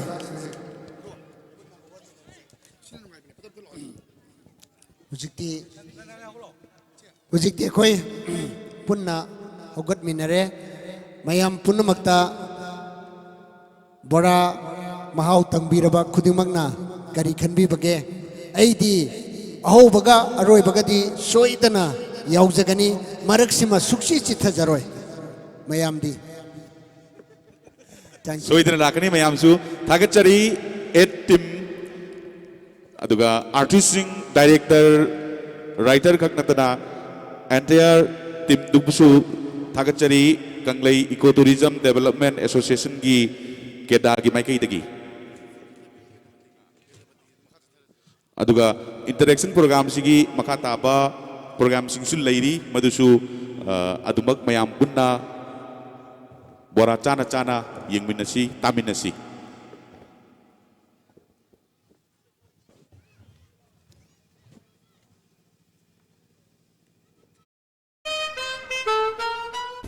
Siapa kau main jatuh ni siapa? Ima ibu kau main jatuh ni siapa? Kay Nomi. Asyik jadi kaya tu dah haus sumber yang jauh tu kau main jatuh ni siapa? Kaya daw lagi ni, angang sini ngai tahu siapa? Ye langaw bayaw da begini pabung. Si, untuk penida. Siga saros. Asyik kau main jatuh ni siapa ima? Asyik haus jauh tu betul leba. Siga saro ba. Jangan jatuh kau main jatuh ni siapa? Yang jauh tu betul. ꯑꯩꯈꯣꯏꯒꯤ ꯃꯇꯝꯗꯗꯤ ꯕꯣꯔꯥ ꯀꯥꯡꯉꯧ ꯈꯔ ꯌꯥꯎꯈ꯭ꯔꯗꯤ ꯂꯣꯏꯔꯦ ꯃꯁꯤꯒꯤ ꯑꯉꯥꯡꯁꯤꯗꯤ ꯀꯩꯗꯧꯔꯤ ꯏꯇꯩꯃ ꯀꯔꯤꯒꯤ ꯑꯣꯏꯅꯤꯒꯤ ꯆꯥꯕꯒꯤ ꯅꯤꯡꯉꯥꯏꯅꯤꯗꯅ ꯁꯦ ꯁꯤ ꯑꯣꯏꯅ ꯆꯥꯔꯨꯁꯦ ꯆꯥꯅꯤꯡꯗꯦꯕ ꯆꯤꯀꯟ ꯂꯣꯏ ꯆꯥꯅꯤꯡꯉꯦꯕ ꯃꯁꯤ ꯑꯉꯥꯡꯁꯤ ꯌꯦꯡꯉꯨ ꯑꯁꯦ ꯈꯥꯡꯗ ꯂꯧꯊꯔꯛꯇ ꯉꯥꯏꯔꯤꯕ ꯐꯣꯡ ꯐꯣꯡ ꯁꯥꯕ ꯅꯝꯕꯣꯜ ꯕꯣꯔꯥꯅꯤ ꯅꯝꯕꯣꯟ ꯕꯣꯔꯥ ꯅꯝꯕꯣꯟ ꯕꯣꯔꯥ ꯑꯧ, ꯀꯩꯅꯣꯅꯦ ꯃꯥꯅꯤ. ꯍꯥꯏꯁꯤꯕꯣ ꯅꯝꯕꯣꯟ ꯕꯣꯔꯥ ꯅꯝꯕꯣꯟ ꯃꯥꯅꯤ. ꯕꯣꯔꯥ ꯍꯩꯃ ꯑꯁ ꯇꯧꯔꯤꯁꯤ ꯁꯥꯅꯤꯅꯦ. ꯌꯦꯡꯉꯨꯅꯦ ꯍꯩꯃ ꯀꯔꯤ ꯈꯨꯆꯥꯅꯣ ꯏꯇꯩꯃ ꯂꯥꯛꯂꯤꯕ ꯖꯅꯋꯥꯔꯤ ꯇꯥꯡ 10ꯗꯒꯤ 18 ꯐꯥꯎꯕꯁꯦ ꯁꯤꯗꯩꯁꯤꯗ ꯅꯝꯕꯣꯜ ꯍꯥꯌꯔ ꯁꯦꯀꯦꯟꯗꯔꯤ ꯒ꯭ꯔꯥꯎꯟꯗ ꯑꯩꯈꯣꯏ ꯄꯨꯂꯞ ꯆꯠꯂꯨꯁꯦ ꯅꯝꯕꯣꯜ ꯍꯥꯌꯔ ꯁꯦꯀꯦꯟꯗꯔꯤ ꯒ꯭ꯔꯥꯎꯟ ꯍꯥꯏꯁꯤ ꯈꯣꯔꯤ ꯐꯥꯕꯒꯤ ꯒ꯭ꯔꯥꯎꯟꯗꯨ ꯅꯠꯇ꯭ꯔꯣ ꯃꯥꯅꯤ ꯏꯇꯩꯃ ꯑꯗꯨꯗ ꯀꯩ ꯂꯩꯒꯦ ꯑꯗꯨꯗ ꯅꯝꯕꯣꯜ ꯕꯣꯔꯥ ꯐꯦꯁꯇꯤꯚꯦꯜ ꯄꯥꯡꯊꯣꯛꯀꯅꯤꯕ ꯑꯣ. ꯑꯗꯨꯗꯅꯦ ꯑꯩꯈꯣꯏ ꯇꯥꯃꯣꯅꯦ ꯏꯇꯩꯃꯅꯦ ꯏꯕꯨꯡꯅꯦ ꯑꯩꯈꯣꯏ ꯄꯨꯂꯞ ꯆꯠꯂꯨꯔꯁꯦꯕ ꯆꯠꯁꯤ ꯌꯥꯏꯌꯦ ꯆꯠꯂꯨꯍꯦ ꯅꯣꯏꯗꯪ ꯑꯩꯅꯦ ꯅꯝꯕꯔ 1 ꯆꯠꯇꯣꯏꯁꯦ ꯑꯩꯁꯨ ꯑꯗ ꯆꯠꯄ ꯌꯥꯎꯒꯦꯀꯣ ꯕꯨꯕꯨ ꯑꯋꯥꯕ ꯉꯥꯏꯍꯥꯛꯇꯪ ꯄꯣꯊꯥꯅꯕ ꯏꯟꯗꯤꯖꯤꯅꯁ ꯐꯨꯗ ꯑꯥꯏꯇꯦꯝꯗ ꯕꯦꯁ ꯇꯧꯕ ꯅꯝꯕꯣꯜ ꯕꯣꯔꯥ ꯐꯦꯁꯇꯤꯚꯦꯜ 2020 ꯃꯆꯨ ꯀꯌꯥꯒꯤ ꯃꯔꯛꯇ ꯑꯍꯥꯎꯕ ꯅꯝꯕꯣꯜꯒꯤ ꯕꯣꯔꯥ ꯆꯥꯔꯨꯁꯤ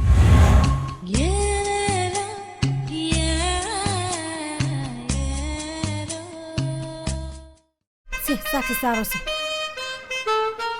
ꯑꯁ ꯁꯤꯕꯨ ꯀꯃꯥꯏꯅ ꯆꯥꯗꯣꯏꯅꯣ ꯁꯤꯕꯣ ꯏꯃꯥꯏꯕꯨ ꯀꯃꯥꯏꯅ ꯆꯥꯗꯣꯏꯅꯣ ꯁꯤꯕꯣ ꯀꯩꯅꯣꯃꯤ ꯑꯁ ꯌꯥꯔꯣꯏꯁꯤꯗꯤ ꯀꯥꯏꯗꯅꯣ ꯑꯍꯥꯎꯕ ꯁꯨꯝꯇ ꯌꯥꯎꯗ ꯀꯃꯥꯏꯅ ꯆꯥꯗꯣꯏꯅꯣ ꯁꯤꯕꯣ ꯀꯩꯗꯧꯔꯒꯦꯅꯦꯍꯦ ꯑꯉꯥꯡꯁꯤ ꯅꯤꯡꯉꯥꯏ ꯇꯧꯔꯤꯁꯤꯕꯣ ꯌꯦꯟ ꯑꯉꯧꯕ ꯌꯥꯎꯗꯕꯒꯤꯅꯦ ꯄꯥꯕꯨꯡ ꯏꯁꯤ ꯑꯣꯟꯊꯣꯛꯄꯅꯤꯗ ꯁꯦ siga saros. Ashibu kamay jadu no misibu ima. Ashibu hausa da butal leba. Siga saroba. Chani jadu kamay jadu no. ꯑꯩꯈꯣꯏꯒꯤ ꯃꯇꯝꯗꯗꯤ ꯕꯣꯔꯥ ꯀꯥꯡꯉꯧ ꯈꯔ ꯌꯥꯎꯈ꯭ꯔꯗꯤ ꯂꯣꯏꯔꯦ ꯃꯁꯤꯒꯤ ꯑꯉꯥꯡꯁꯤꯗꯤ ꯀꯩꯗꯧꯔꯤ ꯏꯇꯩꯃ ꯀꯔꯤꯒꯤ ꯑꯣꯏꯅꯤꯒꯤ ꯆꯥꯕꯒꯤ ꯅꯤꯡꯉꯥꯏꯅꯤꯗꯅ ꯁꯤ ꯑꯣꯏꯅ ꯆꯥꯔꯨꯁꯦ ꯆꯥꯅꯤꯡꯗꯦꯕ ꯆꯤꯀꯟ ꯂꯣꯏ ꯆꯥꯅꯤꯡꯉꯦꯕ ꯃꯁꯤ ꯑꯉꯥꯡꯁꯤ ꯌꯦꯡꯉꯨ ꯑꯁꯦ ꯈꯥꯡꯗ ꯂꯧꯊꯔꯛꯇ ꯉꯥꯏꯔꯤꯕ ꯐꯣꯡ ꯐꯣꯡ ꯁꯥꯕ ꯅꯝꯕꯣꯜ ꯕꯣꯔꯥꯅꯤ ꯅꯝꯕꯣꯟ ꯕꯣꯔꯥ ꯅꯝꯕꯣꯟ ꯕꯣꯔꯥ ꯑꯧ, ꯀꯩꯅꯣꯅꯦ ꯃꯥꯅꯤ. ꯍꯥꯏꯁꯤꯕꯣ ꯅꯝꯕꯣꯟ ꯕꯣꯔꯥ ꯅꯝꯕꯣꯟ ꯃꯥꯅꯤ. ꯕꯣꯔꯥ ꯍꯩꯃ ꯑꯁ ꯇꯧꯔꯤꯁꯤ ꯁꯥꯅꯤꯅꯦ. ꯌꯦꯡꯉꯨꯅꯦ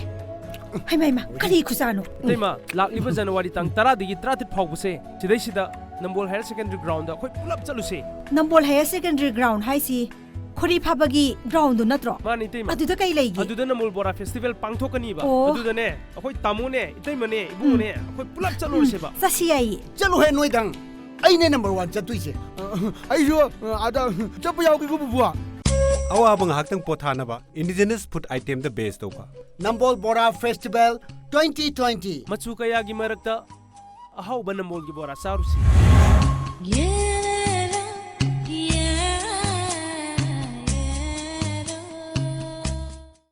ꯁꯦ ꯆꯥꯛꯁꯤ ꯆꯥꯔꯣꯁꯤ ꯑꯁ ꯁꯤꯕꯨ ꯀꯃꯥꯏꯅ ꯆꯥꯗꯣꯏꯅꯣ ꯁꯤꯕꯣ ꯏꯃꯥꯏꯕꯨ ꯀꯃꯥꯏꯅ ꯆꯥꯗꯣꯏꯅꯣ ꯁꯤꯕꯣ ꯀꯩꯅꯣꯃꯤ ꯑꯁ ꯌꯥꯔꯣꯏꯁꯤꯗꯤ ꯀꯥꯏꯗꯅꯣ ꯑꯍꯥꯎꯕ ꯁꯨꯝꯇ ꯌꯥꯎꯗ ꯀꯃꯥꯏꯅ ꯆꯥꯗꯣꯏꯅꯣ ꯁꯤꯕꯣ ꯀꯩꯗꯧꯔꯒꯦꯅꯦꯍꯦ ꯑꯉꯥꯡꯁꯤ ꯅꯤꯡꯉꯥꯏ ꯇꯧꯔꯤꯁꯤꯕꯣ ꯌꯦꯟ ꯑꯉꯧꯕ ꯌꯥꯎꯗꯕꯒꯤꯅꯦ ꯄꯥꯕꯨꯡ ꯏꯁꯤ ꯑꯣꯟꯊꯣꯛꯄꯅꯤꯗ ꯁꯦ siga saros. Ashibu kamay jadu no misibu ima. Ashibu Siga hausa da saroba. butal leba. Siga saroba. Chani jadu kamay jadu no. ꯃꯁꯤ ꯌꯦꯡꯉꯨꯅꯦ ꯀꯩꯅꯣ ꯃꯁꯤ ꯑꯉꯥꯡꯁꯤꯗ ꯑꯩꯈꯣꯏꯒꯤ ꯃꯇꯝꯗꯗꯤ ꯕꯣꯔꯥ ꯀꯥꯡꯉꯧ ꯈꯔ ꯌꯥꯎꯈ꯭ꯔꯗꯤ ꯂꯣꯏꯔꯦ ꯃꯁꯤꯒꯤ ꯑꯉꯥꯡꯁꯤꯗꯤ ꯀꯩꯗꯧꯔꯤ ꯏꯇꯩꯃ ꯀꯔꯤꯒꯤ ꯑꯣꯏꯅꯤꯒꯤ ꯆꯥꯕꯒꯤ ꯅꯤꯡꯉꯥꯏꯅꯤꯗꯅ ꯁꯤ ꯑꯣꯏꯅ ꯆꯥꯔꯨꯁꯦ ꯆꯥꯅꯤꯡꯗꯦꯕ ꯆꯤꯀꯟ ꯂꯣꯏ ꯆꯥꯅꯤꯡꯉꯦꯕ ꯃꯁꯤ ꯑꯉꯥꯡꯁꯤ ꯌꯦꯡꯉꯨ ꯑꯁꯦ ꯈꯥꯡꯗ ꯑꯗꯨꯒ ꯂꯧꯊꯔꯛꯇ ꯉꯥꯏꯔꯤꯕ ꯑꯍꯥꯟꯕꯗ ꯑꯃꯨꯛꯀ ꯁ꯭ꯇꯦꯖꯗ ꯂꯦꯡꯈꯠꯄꯤꯔꯛꯅꯕꯒꯤꯗꯃꯛꯇ Kanglei eco tourism development association ꯀꯦꯗꯥ ꯅꯝꯕꯣꯜꯒꯤ ꯄ꯭ꯔꯁꯤꯗꯦꯟꯠ ꯁ꯭ꯇꯦꯖꯗ ꯂꯦꯡꯈꯠꯄꯤꯔꯛꯅꯕꯒꯤꯗꯃꯛꯇ ꯍꯥꯏꯖꯔꯤ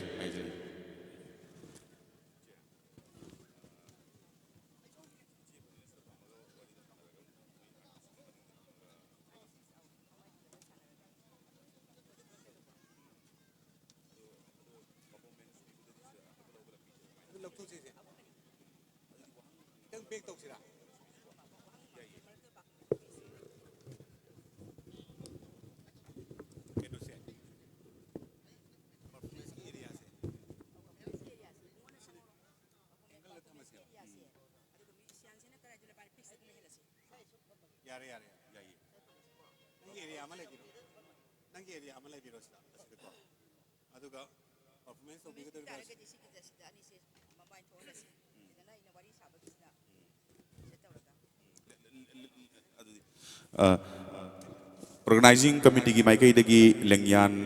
खुदोल तंबीगनी Kanglei eco tourism development association केदा नंबोल की माइकईदगी प्रेसिडेंट ना महूत सिंदना अहानबदा जेमा दा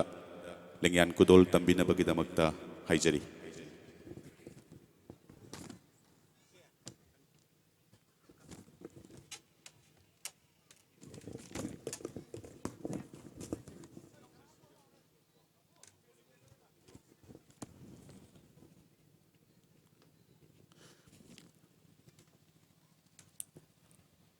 ꯃꯊꯪꯗ ꯃꯣꯏꯔꯥꯡꯊꯦꯝ ꯄꯨꯔꯅꯤꯃꯥ ꯆꯅꯨ ꯆꯦꯝꯃꯒ ꯂꯣꯏꯅꯕꯤꯔꯛꯄ ꯐꯣꯛ ꯁꯣꯡꯒꯤ ꯑꯥꯔꯇꯤꯁꯅꯤ ꯁꯤꯡꯒꯔꯅꯤ꯫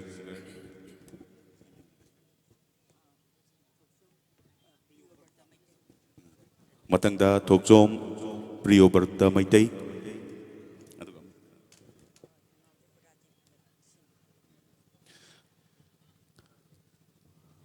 ꯃꯊꯪꯗ ꯊꯧꯅꯥꯎꯖꯝ ꯔꯥꯖꯤꯕ ꯁꯤꯡ इकाई खुमनबा उत्पीगनी प्रेसिडेंट की माइकईदगी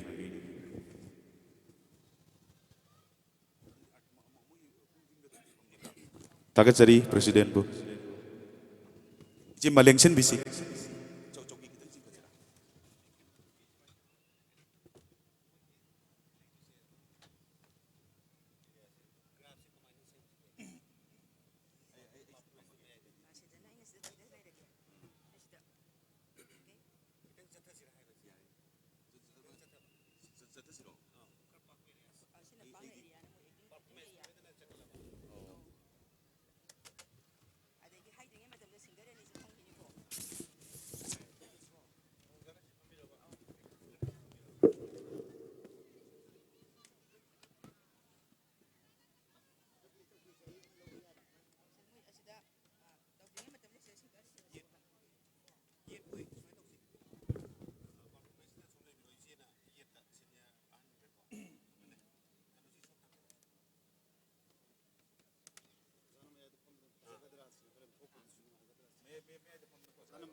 Luxon BC Chima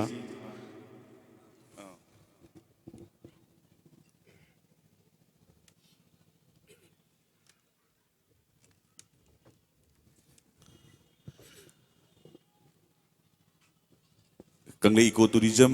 development association के दा नंबोल की माइकई दगी चिमा अमदि टिम्बु तरामना ओक्चरी नंबोल बोरा फेस्टिवल दा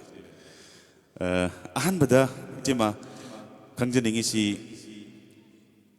खुनुंग इसई हाइबसी करिनो वहौदु ओइना मसी मतंग हाइबिनबा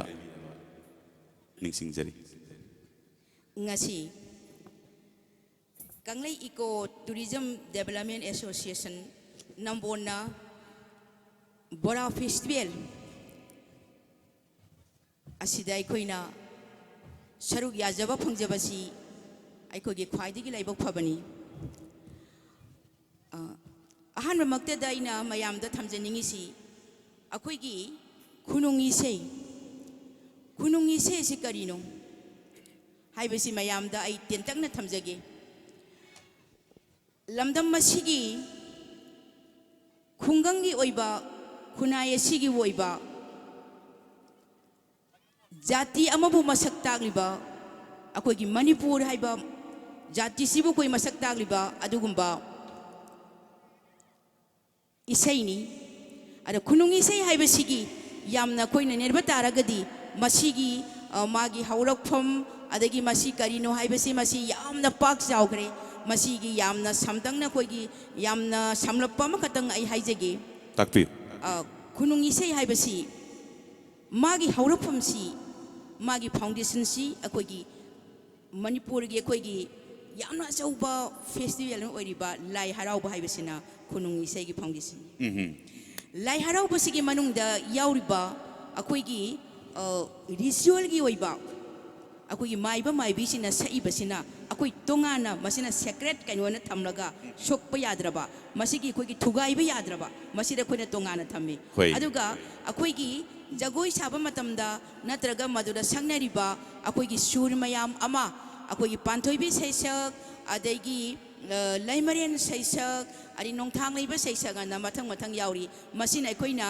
ꯈꯨꯅꯨꯡ ꯏꯁꯩ ꯍꯥꯏꯕꯁꯤꯗ ꯑꯩꯈꯣꯏꯅ ꯁꯤꯖꯤꯟꯅꯩ ꯑꯗꯒꯤ ꯑꯃꯨꯛ ꯃꯁꯤꯗ ꯈꯨꯅꯨꯡ ꯏꯁꯩ ꯍꯥꯏꯕꯁꯤ ꯍꯧꯖꯤꯛ ꯍꯧꯖꯤꯛ ꯑꯩꯈꯣꯏꯅ ꯁꯛꯏꯕ ꯍꯧꯖꯤꯛ ꯉꯁꯤ ꯑꯩꯅ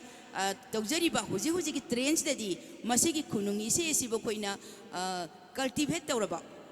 ꯑꯗꯨꯒ ꯍꯥꯏꯔꯤꯕ ꯑꯩꯈꯣꯏꯒꯤ ꯑꯔꯤꯕ ꯃꯇꯝꯗ ꯂꯩꯔꯤꯕ ꯑꯩꯈꯣꯏꯒꯤ ꯑꯟꯀꯜꯇꯤꯚꯦꯠ ꯁꯤꯡꯁꯤꯅ ꯑꯩꯈꯣꯏ ꯀꯗꯥꯏꯗ ꯆꯤꯡꯒꯦ ꯍꯥꯏꯕꯕꯨ ꯑꯩꯈꯣꯏꯒꯤ ꯀꯛꯆꯤꯡ ꯑꯗꯒꯤ ꯂꯩꯃꯔꯥꯝ ꯑꯗꯒꯤ ꯈꯨꯔꯈꯨꯜ ꯍꯥꯏꯕ ꯃꯐꯝ ꯖꯒꯥꯁꯤꯗ ꯁꯛꯅꯔꯤꯕ ꯃꯌꯥꯝꯁꯤꯅ ꯑꯩꯈꯣꯏꯅ ꯃꯁꯤ ꯁꯣꯛꯎꯕ ꯌꯥꯗ꯭ꯔꯦ ꯊꯨꯒꯥꯏꯔꯨꯕ ꯌꯥꯗ꯭ꯔꯦ ꯑꯗꯣ ꯑꯩꯈꯣꯏꯒꯤꯁꯤꯗꯤ ꯑꯩꯈꯣꯏꯒꯤ ꯃꯁꯤꯗ ꯑꯣꯖꯥ ꯒꯨꯔꯨꯁꯤꯡꯅ ꯑꯩꯈꯣꯏꯒꯤ ꯇꯧꯔꯝꯃꯤꯕ ꯈꯨꯅꯨꯡ ꯏꯁꯩꯁꯤꯒꯤ ꯃꯅꯨꯡꯗ ꯆꯪꯁꯤꯜꯂꯝꯃꯤꯁꯤ ꯑꯩꯈꯣꯏꯒꯤ ꯃꯅꯣꯍꯔ ꯁꯥꯏꯒꯤ ꯑꯗꯒꯤ ꯅꯁ ꯁꯪꯀ꯭ꯔꯤꯇꯟꯒꯤ ꯃꯇꯝ ꯑꯃꯗ ꯂꯩꯔꯝꯕ ꯃꯅꯤꯄꯨꯔꯒꯤ ꯑꯙꯨꯅꯤꯛ ꯍꯥꯏꯕ ꯏꯁꯩꯁꯦ ꯃꯁꯤꯐꯥꯎꯗ ꯑꯩꯈꯣꯏꯅ ꯄꯨꯁꯜꯂꯒ ꯃꯁꯤꯗ ꯑꯩꯈꯣꯏ ꯊꯝꯕꯤꯔꯝꯃꯤ ꯑꯣꯖꯥꯁꯤꯡꯅ ꯃꯁꯤ ꯑꯩꯈꯣꯏꯅ ꯐ꯭ꯌꯨꯖꯟ ꯃꯇꯝ ꯍꯧꯖꯤꯛ ꯃꯇꯝꯁꯤꯒꯤ ꯍꯥꯏꯒꯗ꯭ꯔꯥ ꯑꯗꯨꯒꯤ ꯑꯃ ꯐ꯭ꯌꯨꯖꯟꯗꯤ ꯑꯩꯈꯣꯏꯅ ꯇꯧꯗ꯭ꯔꯤꯉꯩ ꯃꯇꯝꯗ ꯑꯣꯖꯥꯁꯤꯡꯅ ꯂꯩꯕꯤꯔꯝꯕ ꯑꯣꯖꯥꯁꯤꯡꯅ ꯍꯥꯟꯅ ꯃꯣꯏ ꯇꯧꯔꯝꯃꯤ ꯍꯥꯟꯅ ꯇꯧꯗꯨꯅ ꯂꯩꯔꯝꯃꯕꯅꯤ ꯑꯗꯣ ꯃꯔꯛꯁꯤꯗ ꯑꯃꯨꯛ ꯈꯨꯅꯨꯡ ꯏꯁꯩꯁꯤꯒꯤ ꯁꯩꯍꯦꯛ ꯁꯩꯗꯥ ꯏꯆꯝ ꯆꯝꯕ ꯀꯃꯟ ꯄꯤꯄꯜ ꯑꯃꯅꯗꯤ ꯇꯥꯕꯗ ꯍꯦꯛ ꯃꯥꯟꯅꯕꯒꯨꯝ ꯈꯟꯕ ꯑꯗꯨꯒ ꯈꯔ ꯃꯈꯩ ꯈꯦꯠꯅꯩ ꯍꯥꯏꯗꯅ ꯑꯦꯛꯁꯄꯔꯠꯁꯤꯡꯅꯗꯤ ꯍꯥꯏꯕꯤꯕ ꯐꯤꯜꯗ ꯂꯩꯕꯤꯔꯤꯕꯁꯤꯡꯅꯗꯤ ꯍꯥꯏꯕꯤꯕ ꯈꯨꯂꯪ ꯏꯁꯩꯁꯤꯒ ꯃꯁꯤꯗ ꯈꯦꯠꯅꯔꯤꯕꯁꯤ ꯀꯔꯤꯅꯣ ꯏꯈꯦꯟ ꯈꯦꯠꯅꯗꯕꯔꯥ ꯀꯝꯗꯧꯕ ꯏꯆꯦꯃꯒꯤ ꯃꯣꯠꯇ ꯈꯨꯂꯪ ꯏꯁꯩ ꯍꯥꯏꯕꯁꯤꯗꯤ ꯃꯁꯤꯗꯤ ꯌꯥꯝꯅ ꯇꯣꯉꯥꯟꯕ ꯑꯃꯈꯛꯅꯤ ꯃꯁꯤꯗꯤ ꯑꯗꯨꯅ ꯊꯝꯕꯤꯔꯝꯃꯤꯁꯤ ꯑꯣꯖꯥꯁꯤꯡꯅ ꯑꯩꯒꯤꯅ ꯍꯥꯏꯖꯅꯤꯡꯉꯤ ꯈꯨꯂꯪ ꯏꯁꯩꯁꯤꯗ ꯑꯦꯗꯚꯥꯟꯁ ꯑꯣꯐ ꯈꯨꯅꯨꯡ ꯏꯁꯩ ꯍꯣꯏ Also kunung isay is part of kunung isay. Hoi. Kunung isay gi manung de yaupa masigi magi manung adum sali. Mada akoy na masi tonga na puthore hairaga akoy gi male and female na akoy gi sakpa dong awaya kum tawraga sakpa isay is akoy na tonga nang puthoga akoy gi stage composition tawraga among koy mayam da koy entertainment program oina akoy masi unna bo hona jay aduga han magta da koy gi kunung isay de sijanaba yamna mayam na su yamna kanu to ba koy yamna kamal loiba isay kunung isay yam toina sijanaba amakak si tawdringayda hangbingniba question marak ta sudum wari sana je duga performance sum pije aduna jema artist sing si hawgalaga sakpirag sunungai gadra kanagumba sing yengbiri sing sigi marak ta su jemana kenare adubu kunung isai sigi manung da kulang isai si su yaubani haibadu matakpire masi demo ulagadi hena mayam sida nungai gani aduna khalleba aduna artist sing su yaubirakpanina volunteer sing na mic su na pibina ba ningsing jari aduna demo su marak ta yauna wari chi su makha chathana ba mani aduna si hena mayek sing bu su helani akoi gi sine haibado ado nang pena lele ko hojik si tawdringai sida aina hamba hogdok sa boina akoi gi kunung ise season na ba yamna kamal loiba mayam em toina su yam taraba adubu yam toina taragasu masigi ise sibu kari sesakno kari no haibadi haibangam daba adugumba hariba sesaksi akoi gi thagol jagoi amama season ba adugumba pena gi sesak season ba hamba hogdok boina ai mati am khak tawjagi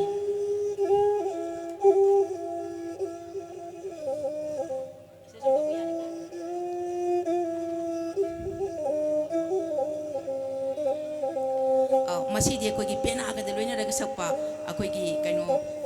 akoi gi langding natarga akoi dholok se yaudaba jagoi gi iwai inil siga loina na haksang gi sathek akoi gi anoi basiga loina na sakpa masi akoi gi panthoibi sei sakana kawi panthoibi sei sak si lai harau boda panthoibi na no pon thoku ngai bagi da sakpa isai ne na dmai tona masi gi pena ga loina ba isai se aina hana sakseragi pena ga loina ba isi ko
ꯄꯦꯅꯥꯒ ꯂꯣꯏꯅꯕ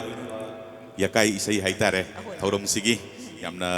ꯅꯨꯡꯉꯥꯏꯖꯩ ꯊꯥꯒꯠꯆꯔꯤ ꯃꯈꯥ ꯇꯥꯕꯤꯌꯨ ꯏꯆꯦꯃ ꯑꯗꯨꯒ ꯍꯧꯖꯤꯛ ꯉꯁꯥꯏ ꯂꯥꯛꯈꯤꯕ ꯋꯥꯔꯤ ꯄꯔꯤꯡꯗꯨꯒꯤ ꯈꯨꯅꯨꯡ ꯏꯁꯩ ꯑꯃꯗꯤ ꯈꯨꯂꯪ ꯏꯁꯩꯒꯤ ꯗꯦꯃꯣ ꯄꯤꯕꯤꯒꯗꯕꯗꯣ ꯑꯥꯔꯇꯤꯁꯁꯤꯡꯒ ꯂꯣꯏꯅꯅ ꯁꯤꯒꯤ ꯃꯈꯥ ꯇꯥꯔꯛꯄꯗ ꯑꯩꯈꯣꯏꯒꯤ ꯄꯥꯟꯊꯣꯏꯕꯤ ꯁꯩꯁꯛꯁꯤ ꯂꯣꯏꯔ ꯃꯇꯨꯡꯗ ꯑꯩꯈꯣꯏꯅ ꯂꯩꯃꯔꯦꯟ ꯁꯩꯁꯛ ꯑꯅ ꯑꯃ ꯁꯛꯏ ꯂꯩꯃꯔꯦꯟ ꯁꯩꯁꯛꯁꯤ ꯍꯧꯖꯤꯛ ꯑꯩꯈꯣꯏꯒꯤ ꯂꯦꯡꯁꯤꯟꯕꯤꯔꯤꯕ ꯑꯩꯒꯤ ꯁꯥꯇ꯭ꯔ ꯑꯩꯈꯣꯏꯒꯤ ꯄꯨꯔꯅꯤꯃꯥ ꯑꯗꯒꯤ ꯄ꯭ꯔꯤꯌꯣꯕ꯭ꯔꯇ ꯑꯅꯤꯗꯒꯤ ꯑꯃꯨꯛ ꯑꯩꯈꯣꯏꯒꯤ ꯑꯃꯨꯛ ꯇꯥꯕꯤꯁꯤ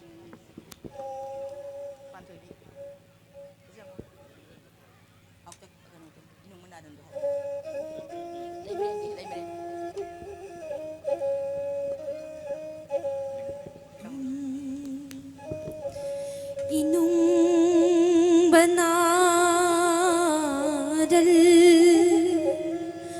Changdauri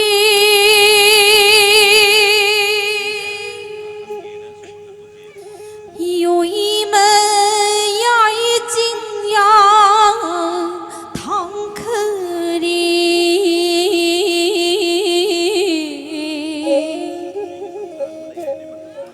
Kok tai nung si nami ba ma taru ki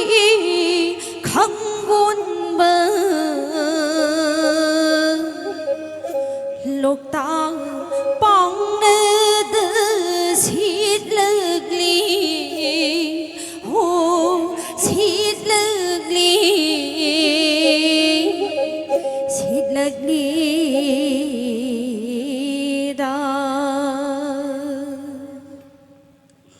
Quang ta gi nung sit nami bi malang na li hum ba di ningul di sam lang bu trôi dài ni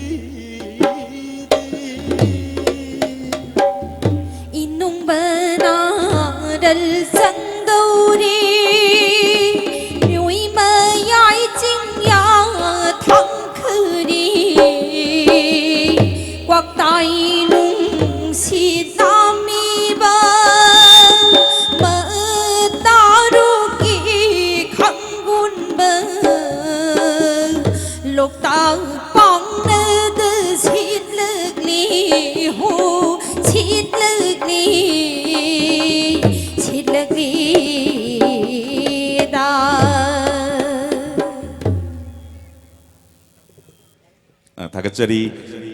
ꯄꯨꯔꯅꯤꯃꯥ ꯑꯃꯗꯤ ꯄ꯭ꯔꯤꯌꯣꯕ꯭ꯔꯇ ꯐꯝꯐꯝꯗ ꯑꯃꯨꯛ ꯂꯦꯡꯁꯤꯟꯕꯤꯁꯤ ꯑꯗꯨꯒ ꯃꯈꯥ ꯇꯥꯅ ꯑꯃꯨꯛ ꯂꯥꯛꯆꯅꯤꯡꯉꯤꯁꯤ ꯏꯆꯦ ꯃꯁꯤ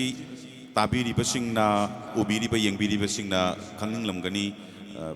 ꯂꯧꯔꯦꯝꯕꯝ ꯕꯦꯗꯕꯇꯤ ꯇꯦꯂꯤꯚꯤꯖꯟꯗ ꯔꯦꯗꯤꯑꯣꯗ ꯑꯗꯨꯒ ꯑꯇꯩ ꯑꯇꯣꯞꯄ ꯃꯤꯗꯤꯌꯥꯁꯤꯡꯗ ꯃꯌꯥꯝ ꯑꯃ ꯐꯤꯜꯝꯗ ꯎꯔꯦ ꯑꯗꯣ ꯀꯔꯥꯏꯗꯒꯤꯅꯣ ꯍꯥꯏꯕꯁꯤꯁꯨ ꯈꯪꯅꯤꯡꯉꯝꯒꯅꯤ ꯑꯗꯨꯅ ꯍꯧꯐꯝ ꯁꯥꯠꯐꯝ ꯑꯗꯨꯒ ꯀꯔꯥꯏꯗ ꯂꯩꯕꯤꯕ ꯃꯁꯤꯅꯆꯤꯡꯕꯁꯤ ꯑꯃꯨꯛꯇꯪ ꯏꯁꯥꯒꯤ ꯕꯥꯏꯑꯣꯗꯥꯇꯥ ꯑꯁꯤ ꯑꯃꯨꯛꯇꯪ ꯃꯌꯥꯝꯗ ꯍꯥꯏꯕꯤꯔꯒꯗꯤ ꯑꯩ ꯏꯁꯥꯃꯛꯁꯤ ꯑꯩꯒꯤ ꯍꯧꯔꯛꯐꯝꯁꯤ ꯑꯩꯒꯤ ꯑꯁꯦꯡꯕ ꯑꯩꯒꯤ ꯌꯨꯝꯗꯤ ꯆꯤꯉꯥꯃꯈꯥ ꯌꯥꯡꯂꯦꯝ ꯂꯩꯀꯥꯏꯁꯤꯅꯤ ꯑꯗꯨꯒ ꯑꯩꯒꯤ ꯃꯁꯤꯗ ꯑꯩꯅ ꯑꯩꯒꯤ ꯍꯧꯔꯛꯐꯝ ꯑꯁꯦꯡꯕ ꯑꯣꯏꯔꯒꯁꯨ ꯑꯩꯕꯨ ꯄꯣꯛꯄ ꯃꯐꯝꯗꯤ ꯀꯩꯅꯣ ꯑꯩꯒꯤ ꯏꯄꯥꯁꯤꯅ ꯑꯩꯈꯣꯏ ꯁꯩꯖꯥꯡ ꯍꯥꯏꯕ ꯈꯨꯟꯗꯨꯗ ꯑꯩꯈꯣꯏꯒꯤ ꯂꯝꯂꯥꯏꯒꯤ ꯃꯈꯥꯗ ꯂꯩꯕꯗꯣ ꯑꯗꯨꯒꯤ ꯈꯨꯟꯗꯨꯗ ꯑꯩꯈꯣꯏ ꯏꯄꯥꯁꯤꯅ ꯑꯩꯈꯣꯏꯒꯤ ꯕꯤꯖꯤꯅꯦꯁ ꯇꯧꯕ ꯍꯥꯏꯒꯗ꯭ꯔꯥ ꯐꯥꯔꯃꯔ ꯍꯥꯏꯒꯗ꯭ꯔꯥ ꯑꯗ ꯂꯩꯕꯗꯒꯤ ꯑꯩꯈꯣꯏ ꯏꯆꯤꯟ ꯏꯅꯥꯎꯁꯤ ꯂꯣꯏꯅꯃꯛ ꯑꯩꯈꯣꯏꯒꯤ ꯁꯤꯗꯅ ꯑꯕꯣꯛꯀ ꯏꯙꯧꯒꯅ ꯆꯤꯉꯥꯃꯈꯥ ꯌꯥꯡꯂꯦꯝ ꯂꯩꯀꯥꯏꯁꯦ ꯂꯩꯍꯧꯔꯒ ꯑꯩꯒꯤ ꯏꯄꯥꯁꯤꯅ ꯑꯩꯒꯤ ꯏꯃꯥꯁꯤꯒꯅ ꯑꯩꯈꯣꯏꯁꯦ ꯁꯩꯖꯥꯡ ꯍꯥꯏꯕ ꯂꯝꯁꯤda ꯀꯩꯅꯣ ꯄꯣꯛꯈꯤꯕꯅꯤ ꯑꯗꯨꯒ ꯀꯝꯗꯧꯅ ꯑꯁꯤꯒꯤ ꯂꯝꯁꯤꯗꯩꯁꯤꯗ ꯈꯨꯅꯨꯡ ꯏꯁꯩꯒꯤ ꯐꯣꯛ ꯁꯣꯡꯒꯤ ꯂꯝꯁꯤꯗꯩꯁꯤꯗ ꯀꯝꯗꯧꯅ ꯆꯪꯕꯤꯔꯛꯄꯅꯣ ꯃꯁꯤ ꯌꯥꯝ ꯅꯣꯛꯅꯤꯡꯕ ꯋꯥꯅꯤ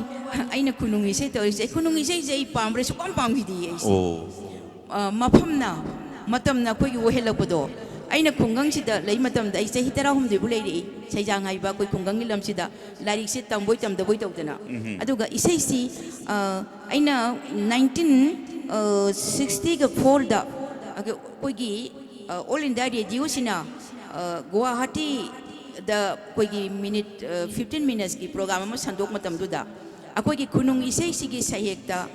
ꯅꯨꯡꯁꯤ ꯇꯣꯝꯕꯤꯑꯅ ꯑꯩꯅ ꯇꯥꯈꯤ ꯃꯗꯨꯅ ꯃꯥꯅ ꯁꯛꯄꯁꯤꯅ ꯑꯍꯥꯟꯕ ꯇꯥꯈꯤꯕꯅ ꯑꯩꯅ ꯅꯨꯃꯤꯗꯥꯡ ꯋꯥꯏꯒꯤ ꯃꯇꯝꯗ ꯅꯨꯃꯤꯠꯅ ꯆꯤꯡꯌꯥ ꯊꯥꯡꯂꯛꯂꯦ ꯑꯁꯤ ꯃꯁꯤ ꯇꯥꯕ ꯃꯇꯝꯗ ꯑꯩꯅ ꯏꯇꯠ ꯇꯠꯇꯅ ꯑꯩꯒꯤ ꯇꯨꯔꯦꯜ ꯑꯃꯁꯨ ꯂꯩ ꯑꯗꯨꯗ ꯑꯩꯈꯣꯏꯒꯤ ꯑꯕꯣꯛꯅ ꯉꯥ ꯐꯥꯕꯗꯨꯗ ꯑꯩꯁꯦ ꯇꯨꯔꯦꯜꯗꯨꯗ ꯑꯕꯣꯛꯁꯦ ꯑꯣꯛꯄ ꯆꯠꯄꯅꯦ ꯆꯠꯂꯒ ꯅꯨꯃꯤꯗꯥꯡ ꯋꯥꯏꯔꯝ ꯃꯇꯝꯁꯤꯗ ꯅꯨꯃꯤꯠꯁꯤꯅ ꯆꯤꯡꯌꯥꯁꯦ ꯐꯖꯅ ꯊꯣꯔꯛꯄ ꯎꯕꯁꯤꯗ ꯆꯤꯡꯌꯥꯁꯦ ꯐꯖꯅ ꯊꯣꯔꯛꯄ ꯎꯕꯁꯤꯗ ꯑꯩꯁꯤ ꯍꯦꯛꯇ ꯉꯁꯥꯏꯒꯤ ꯁꯛꯈꯤꯕ ꯏꯁꯩꯁꯦ ꯏꯈꯪ ꯈꯪꯍꯧꯗꯅ ꯑꯩꯁꯦ ꯁꯛꯀꯦ ꯍꯥꯏꯅꯁꯨ ꯈꯜꯂꯨꯕ ꯅꯠꯇꯦ ꯅꯨꯃꯤꯠꯀꯤ ꯃꯉꯥꯜꯁꯤ ꯅꯨꯃꯤꯠꯁꯤ ꯎꯕꯁꯤꯗ ꯑꯩ ꯅꯨꯃꯤꯗꯥꯡ ꯋꯥꯏꯒꯤ ꯃꯇꯝꯅꯤ ꯅꯨꯃꯤꯠꯅ ꯆꯤꯡꯌꯥ ꯊꯥꯡꯂꯛꯂꯦꯅ ꯅꯨꯃꯤꯠꯁꯤꯅ ꯂꯩꯊꯔꯛꯄꯒꯤ ꯆꯤꯡꯒꯤꯁꯤꯗ ꯑꯩꯈꯣꯏꯒꯤ ꯑꯣꯔꯦꯟꯖ ꯀꯂꯔ ꯑꯣꯏꯅ ꯃꯥꯅ ꯇꯥꯔꯝꯗꯥꯏꯒꯤ ꯃꯉꯥꯜ ꯑꯃ ꯊꯣꯔꯛꯄꯁꯤꯗ ꯑꯩꯒꯤ ꯄꯨꯛꯅꯤꯡꯁꯤꯗ ꯏꯈꯪ ꯈꯪꯍꯧꯗꯅ ꯑꯩ ꯐꯥꯎꯔꯛꯈꯤ ꯑꯗꯨ 이khang khangꯧꯗꯅ 이세이시 ꯑꯩꯅ ꯁꯛꯇꯣꯛꯈꯤꯕ ꯍꯥꯏꯇꯥꯔꯦ ꯃꯁꯤ ꯑꯩꯅ ꯇꯝꯃꯨꯕꯁꯨ ꯅꯠꯇꯦ ꯑꯃꯁꯨ ꯅꯠꯇꯦ ꯃꯁꯤ ꯑꯩꯅ ꯀꯔꯤ ꯍꯥꯏꯒꯗꯕꯅꯣ ꯑꯩꯉꯣꯟꯗ ꯑꯩꯒꯤ ꯊꯃꯣꯏꯁꯤꯗ ꯑꯩ ꯅꯨꯃꯤꯠꯁꯤꯗ ꯑꯩ ꯐꯥꯎꯔꯛꯏ ꯅꯨꯃꯤꯠꯀꯤ ꯃꯉꯥꯜ ꯑꯃꯗꯤ ꯉꯪꯔꯥꯅꯕ ꯑꯁꯪꯕ ꯂꯕꯨ ꯑꯗꯒꯤ ꯑꯁꯪꯕ ꯆꯤꯡꯌꯥ ꯇꯝꯌꯥꯁꯤ ꯎꯕꯗ 이khang khangꯧꯗꯅ ꯐꯥꯎꯔꯛꯈꯤ ꯑꯗꯨꯅ ꯑꯩꯅ ꯈꯨꯅꯨꯡ ꯏꯁꯩ ꯍꯥꯏꯕꯁꯦ ꯃꯁꯤ ꯑꯩꯅ ꯀꯔꯤꯒꯨꯝꯕ ꯑꯩꯅ ꯁꯩꯖꯥꯡ ꯍꯥꯏꯕ ꯈꯨꯟꯁꯤꯗ ꯑꯩꯗꯤ ꯄꯣꯛꯑꯝꯗ꯭ꯔꯕꯣꯏꯗꯤ ꯑꯩ ꯈꯨꯅꯨꯡ ꯏꯁꯩ ꯍꯥꯏꯕꯁꯦ ꯑꯩ ꯁꯛꯑꯝꯗꯕꯁꯨ ꯌꯥꯏ ꯍꯣꯏ ꯑꯗꯨꯗꯤ ꯁꯩꯖꯥꯡ ꯈꯨꯡꯒꯪꯁꯤꯒꯤꯁꯨ ꯑꯆꯧꯕ ꯏꯊꯤꯜ ꯑꯃ ꯊꯃꯣꯏꯗꯒꯤ ꯄꯤꯔꯛꯂꯤꯕ ꯏꯊꯤꯜꯗꯨꯒ ꯂꯣꯏꯅꯅ ꯅꯨꯃꯤꯠ ꯑꯗꯨꯒꯤ ꯅꯨꯃꯤꯗꯥꯡ ꯋꯥꯏꯔꯝꯒꯤ ꯅꯤꯡꯊꯤꯖꯕ ꯐꯖꯕꯁꯤꯡ ꯑꯀꯥꯁꯕꯥꯅꯤ ꯏꯝꯐꯥꯜꯒꯤ ꯒꯨꯋꯥꯍꯥꯇꯤꯗꯒꯤ ꯁꯟꯗꯣꯔꯛꯈꯤꯕ ꯍꯧꯖꯤꯛꯄꯨꯗꯤ ꯑꯀꯥꯁꯕꯥꯅꯤ ꯏꯝꯐꯥꯜ ꯍꯥꯏꯔꯦ ꯒꯨꯋꯥꯍꯥꯇꯤꯗꯒꯤ ꯁꯟꯗꯣꯔꯛꯈꯤꯕ ꯄ꯭रोग्राꯝꯁꯤꯡ ꯃꯇꯝꯗꯨꯗ 1964 ꯑꯣꯏꯔꯒꯗꯤ ꯑꯀꯥꯁꯕꯥꯅꯤ ꯏꯝꯐꯥꯜꯁꯤ ꯃꯅꯤꯄꯨꯔꯗꯁꯨ ꯄ꯭रोग्राम ꯁꯟꯗꯣꯛꯄ ꯍꯧꯔꯕꯅꯤ ꯑꯗꯣ ꯒꯨꯋꯥꯍꯥꯇꯤꯗꯒꯤ ꯁꯟꯗꯣꯔꯛꯄ ꯄ꯭रोग्राम ꯑꯣꯏꯒꯗꯧꯔꯤꯕ꯭ꯔꯥ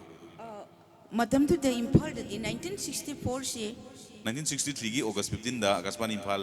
ꯂꯤꯡꯈꯠꯈ꯭ꯔꯦ ꯑꯗꯨꯒ ꯑꯩꯅ ꯇꯥꯕꯗꯗꯤ ꯑꯩꯈꯣꯏ ꯒꯨꯋꯥꯍꯥꯇꯤꯗꯒꯤ ꯂꯥꯛꯄ ꯄ꯭रोग्राम ꯔꯤꯖꯅꯦꯜ ꯄ꯭रोग्राꯝꯁꯤꯡꯗꯒꯤꯀꯣ ꯇꯥꯕ ꯑꯗꯨꯅ ꯑꯗꯨꯒꯤ ꯑꯀꯥꯁꯕꯥꯅꯤꯒꯤ ꯄ꯭रोग्रामꯁꯤꯡ ꯑꯗꯨꯒ ꯄꯨꯝꯅꯃꯛ ꯑꯗꯨꯒꯤ ꯑꯄꯨꯟꯕ ꯃꯍꯩꯅꯤ ꯉꯁꯤ ꯃꯅꯤꯄꯨꯔꯗ ꯈꯨꯅꯨꯡ ꯏꯁꯩꯒꯤ ꯃꯩꯅ ꯋꯥꯏ ꯇꯥꯡꯅ ꯁꯝ ꯍꯧꯖꯤꯛ ꯐꯥꯎꯕꯁꯤꯗꯩꯗ ꯈꯨꯅꯨꯡ ꯏꯁꯩꯒꯤ ꯃꯄꯥꯟ ꯃꯧ ꯂꯤꯡꯅ ꯃꯁꯥ ꯐꯟꯅ ꯈꯨꯅꯨꯡ ꯏꯁꯩꯒꯤ ꯐꯤꯗꯥ ꯑꯃ ꯃꯅꯤꯄꯨꯔꯒꯤ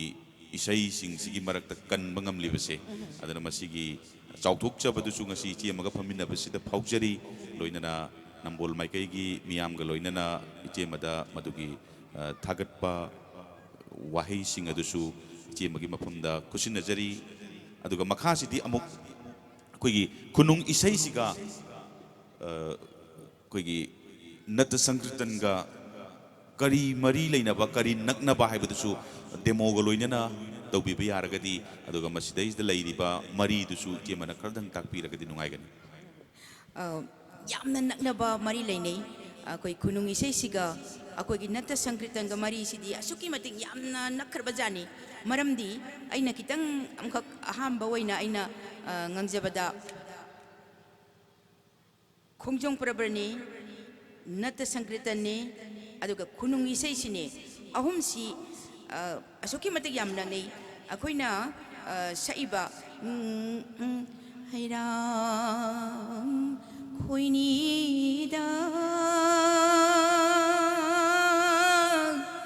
ꯆꯥꯡꯅꯕ ꯍꯩꯅꯤꯗ 시부다 토이나 하우브 하이디 신담바 하이리다 하이버시가 아코기 낫다 성길다나 상내리바 군적이 마붕어 마비마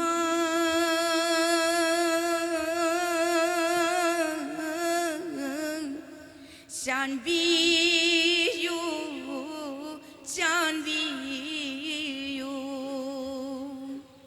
하이버시가서 ꯑꯩꯈꯣꯏꯒꯤ ꯏꯁꯇꯥꯏꯗꯤ ꯃꯥꯟꯅꯔꯒ ꯑꯩꯈꯣꯏꯒꯤ ꯑꯟꯇꯔꯥꯗ ꯃꯥꯟꯅꯗ꯭ꯔꯒꯁꯨ ꯑꯅꯤꯁꯤꯒꯤ ꯌꯥꯝ ꯃꯥꯟꯅꯕ ꯑꯃꯁꯨ ꯂꯩ ꯑꯗꯨꯒ ꯃꯁꯤꯒꯤ ꯃꯇꯥꯡꯗ ꯑꯩꯈꯣꯏꯅ amana akogi kongjong prabagida aigi phamiba aigi icha ani aigi priyo bajada amuk thamjage kongjong prabagida akogi chingaga sakpa masi akoina akogi bungo sudum tabiyu masi kari suramange haibado hoi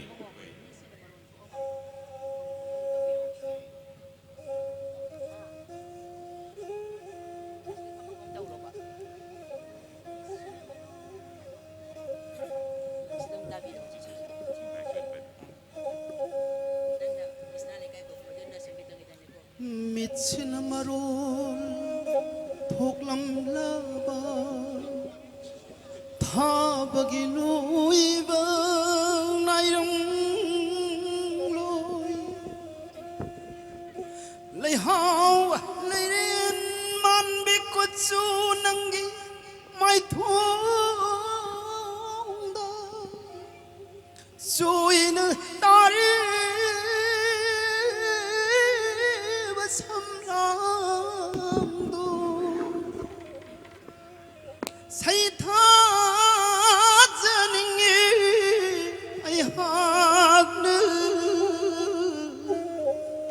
wakalgi irong nong sida saitha janingi nahapu aroi akham naidana hoji mayam tabiramani masibu kari sur mangi muna tabada hoji sakibasi yamuna isaigi maramda khangjabadi nate adubu khongjom iman manbadona khongjom praba dasu khara hek leiba aduga kulang isaigi mawong dusu khara adum leibdawna oi ado chi mana khangjilakpusi dasu chumi akoi khongjong prabagida akoi na se mana sakibada hoji khongjong prabi chingthokpani khongjong mobsida aina imungo pungong ta paigera Misina maroon thoglam laba ithau bagi loiba nairang loi lai hau leirel man bi kuchu nangi mai thong thamban de suina tariba somlang do sai thau jani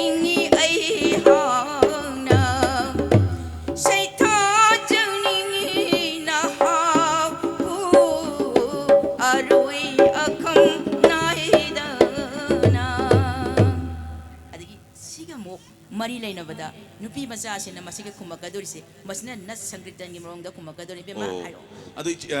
khoi gi yengi basing sigi apamba amatang haugat laga mod tawraga sakwa oiragadi aisu yauna haugat sage ichi mabudi sum lengjin biu sakjage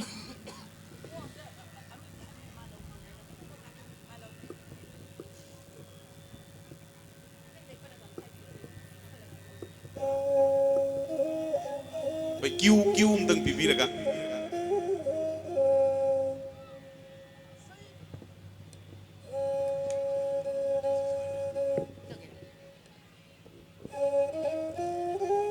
hello hello saitha janingi nahapu aroi akham naidana Misna laikai koi gan ba Misna laikai koi gan ba nung lip da ba pakhang nangi nung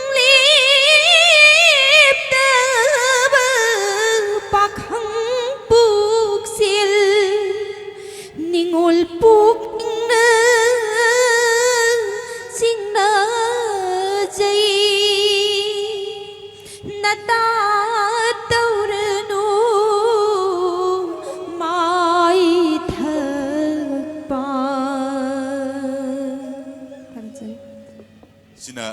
Sankritanga lainariba mari sineba. Ahoy. Sing lainariba mari sini. Ado ako'y masisita ako'y matanggi segi amakaksu ado ako'y hapsanjare masi ako'y babok singi audience singi ako'y nung ajana ba ako'y entertainment program mo ina ako'y na masi matang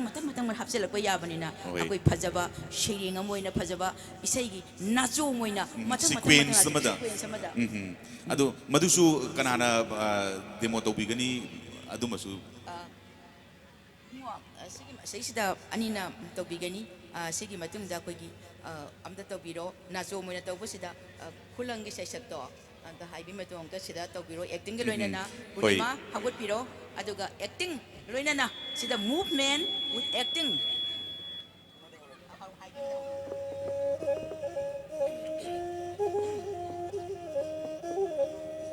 wahiwata pawrok pantay gi loina na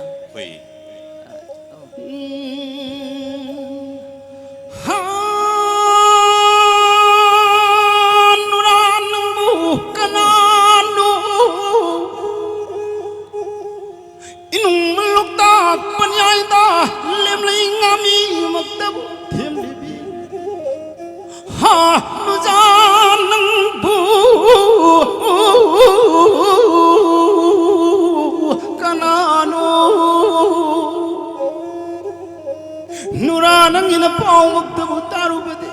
khamnaru balakulu ure ai bimanung sebanapu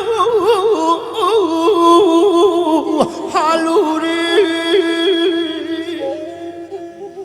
poirina lamdam kaidabu satpi lerang palem panthau kanagi mamu no ai bima panthau kundabu pombira natiraga manja kadabu satpira pakhngegi yawa khunjel sibu tarabadi nura yawa phigai muktadi shenglamu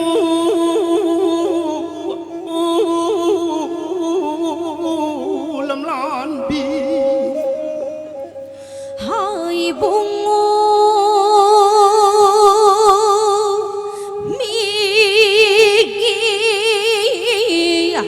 Majani su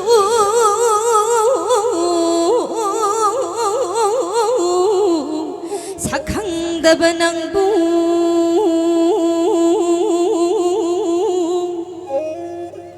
ngasi kurung numita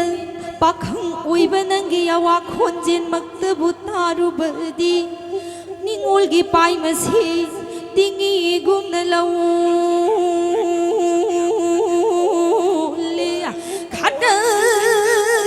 gumi poksu hudi do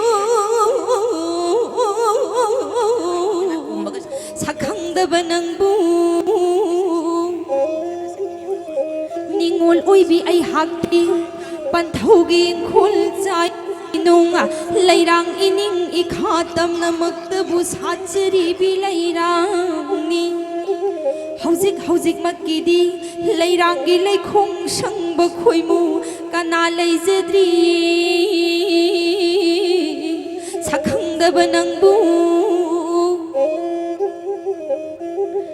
haining bata haibiu ho tam ning batabu tambiu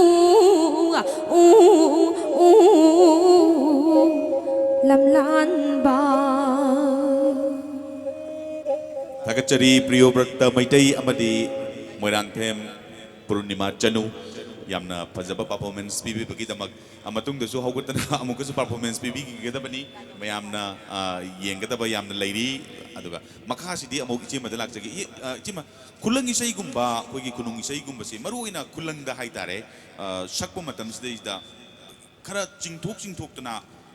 in laga sakpadau nama maning sida asigi saisak mawong si ma ui folk song singi marakta masi kamdauna karigidamagta masida chingthoga aduga loirakpada khara inba ma yauri si masi karigidamagta no madu khangjaning yamta takpiram yamna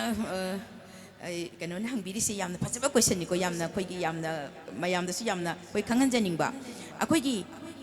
ꯈꯨꯂꯪ ꯏꯁꯩ ꯍꯥꯏꯕꯁꯤ ꯈꯨꯅꯨꯡ ꯏꯁꯩꯒꯤ ꯃꯅꯨꯡꯗ ꯌꯥꯎꯔꯤꯕ ꯈꯨꯂꯪ ꯏꯁꯩ ꯍꯥꯏꯕ ꯈꯨꯂꯪꯒꯤ ꯁꯩꯁꯛ ꯑꯁꯤꯅ ꯑꯩꯈꯣꯏꯅ ꯁꯛꯏꯕ ꯏꯁꯩ ꯃꯌꯥꯝꯁꯤꯒꯤ ꯃꯅꯨꯡꯗ ꯈ꯭ꯋꯥꯏꯗꯒꯤ ꯑꯔꯨꯕ ꯁꯨꯔꯅꯦꯅ ꯑꯩ ꯍꯥꯏꯖꯅꯤꯡꯉꯤ ꯃꯁꯤ ꯄꯪꯅ ꯇꯥꯗꯦ ꯃꯔꯝꯗꯤ ꯃꯁꯤꯗ ꯏꯟꯊꯣꯛ ꯏꯟꯁꯤꯟ ꯌꯥꯝ ꯌꯥꯎꯔꯤ ꯃꯅꯨꯡ ꯏꯁꯩꯁꯤꯗ ꯑꯗꯨꯒ ꯑꯇꯩ ꯇꯥꯟ ꯌꯥꯎꯕꯁꯤꯡꯗꯤ ꯁꯛꯄꯗ ꯊꯣꯏꯗꯣꯛꯅ ꯑꯩꯅ ꯄꯪꯂꯨꯔꯣꯏꯗꯅ ꯍꯥꯏꯅ ꯈꯜꯂꯤ ꯃꯁꯤꯗꯤ ꯈꯨꯂꯪ ꯏꯁꯩ ꯍꯥꯏꯕꯁꯦ ꯊꯥꯏꯅꯉꯩ ꯃꯇꯝꯗ ꯃꯥꯏꯀ꯭ꯔꯣꯐꯣꯟꯁꯦ ꯌꯥꯎꯗ꯭ꯔꯤꯉꯩ ꯃꯇꯝꯗ ꯍꯧꯖꯤꯛꯇꯤ ꯃꯥꯏꯀ꯭ꯔꯣꯐꯣꯟ ꯑꯃ ꯌꯥꯎꯔꯤ ꯑꯩꯈꯣꯏꯁꯦ ꯃꯁꯤꯗ ꯁꯛꯑꯦ ꯑꯗꯣ ꯃꯁꯤ ꯁꯛꯄꯁꯤꯗ ꯑꯩꯈꯣꯏꯗꯤ ꯑꯔꯥꯞꯄꯗ ꯉꯥꯛꯇ ꯁꯛꯄꯅꯤ나 माइक्रोफोन सुंयाव यावदना कोई लबुक लमहांग अमदगी चिंगदोंग अमदा कोई वांग लाना कोई से सकनरमी सकप मतम से अदुम तानरमी लबुकता लौरांग सुबसिंगना सोमदगी सकलकपसे स्वादे लेबे मीसिना अदुम ताई मरमदे मदो माइक्रोफोन यावदे बसिदा कोइना मसी यामना फ्री ओइबा फोनथोकसिदा कोइगे चपसेलगा तब यादब यामना फ्री ओइबा अंकक चांगी हुजिगी मतमदा कोइगे अचै सकनै मयामसिना माइक्रोफोन जो उम्मगा सकपनिदो माइक्रोफोन यावदे सिदा फमगा सिदा ताबरा कसु ताबा फंगोय उम्मनेबा कोनसी ओइ करी ओइ तौरगा अरे खुलंगे सिरेदि कोनसी यादि अकोइगे कोनपोक्सिदा अकोइगे आउबा खोंजेनसिदा मसी तसिंगना हारे तागा कोइ मी कौबसिदा कोइ पासिदा मी कौबसिदा ओ तोंबा ओ चाउबो गाखो मै कौरकोनेबा अदो खुलंगे सिदासु हाय बुंग मी मचाने सु सकंदबनंगुना अकोइ स्मातुंगना अकोइ कौरकपसे मसिना कोइना मी कौबनी अदो सकनबसि जो मी कौबदोना कोइगे याम साना सकनबा अदो मसिदा कोइगी लैरिबा मसिदा यावरिबा कोइगी खोलिक हाइतारे खोलिकसे कोइगी संगीतंदा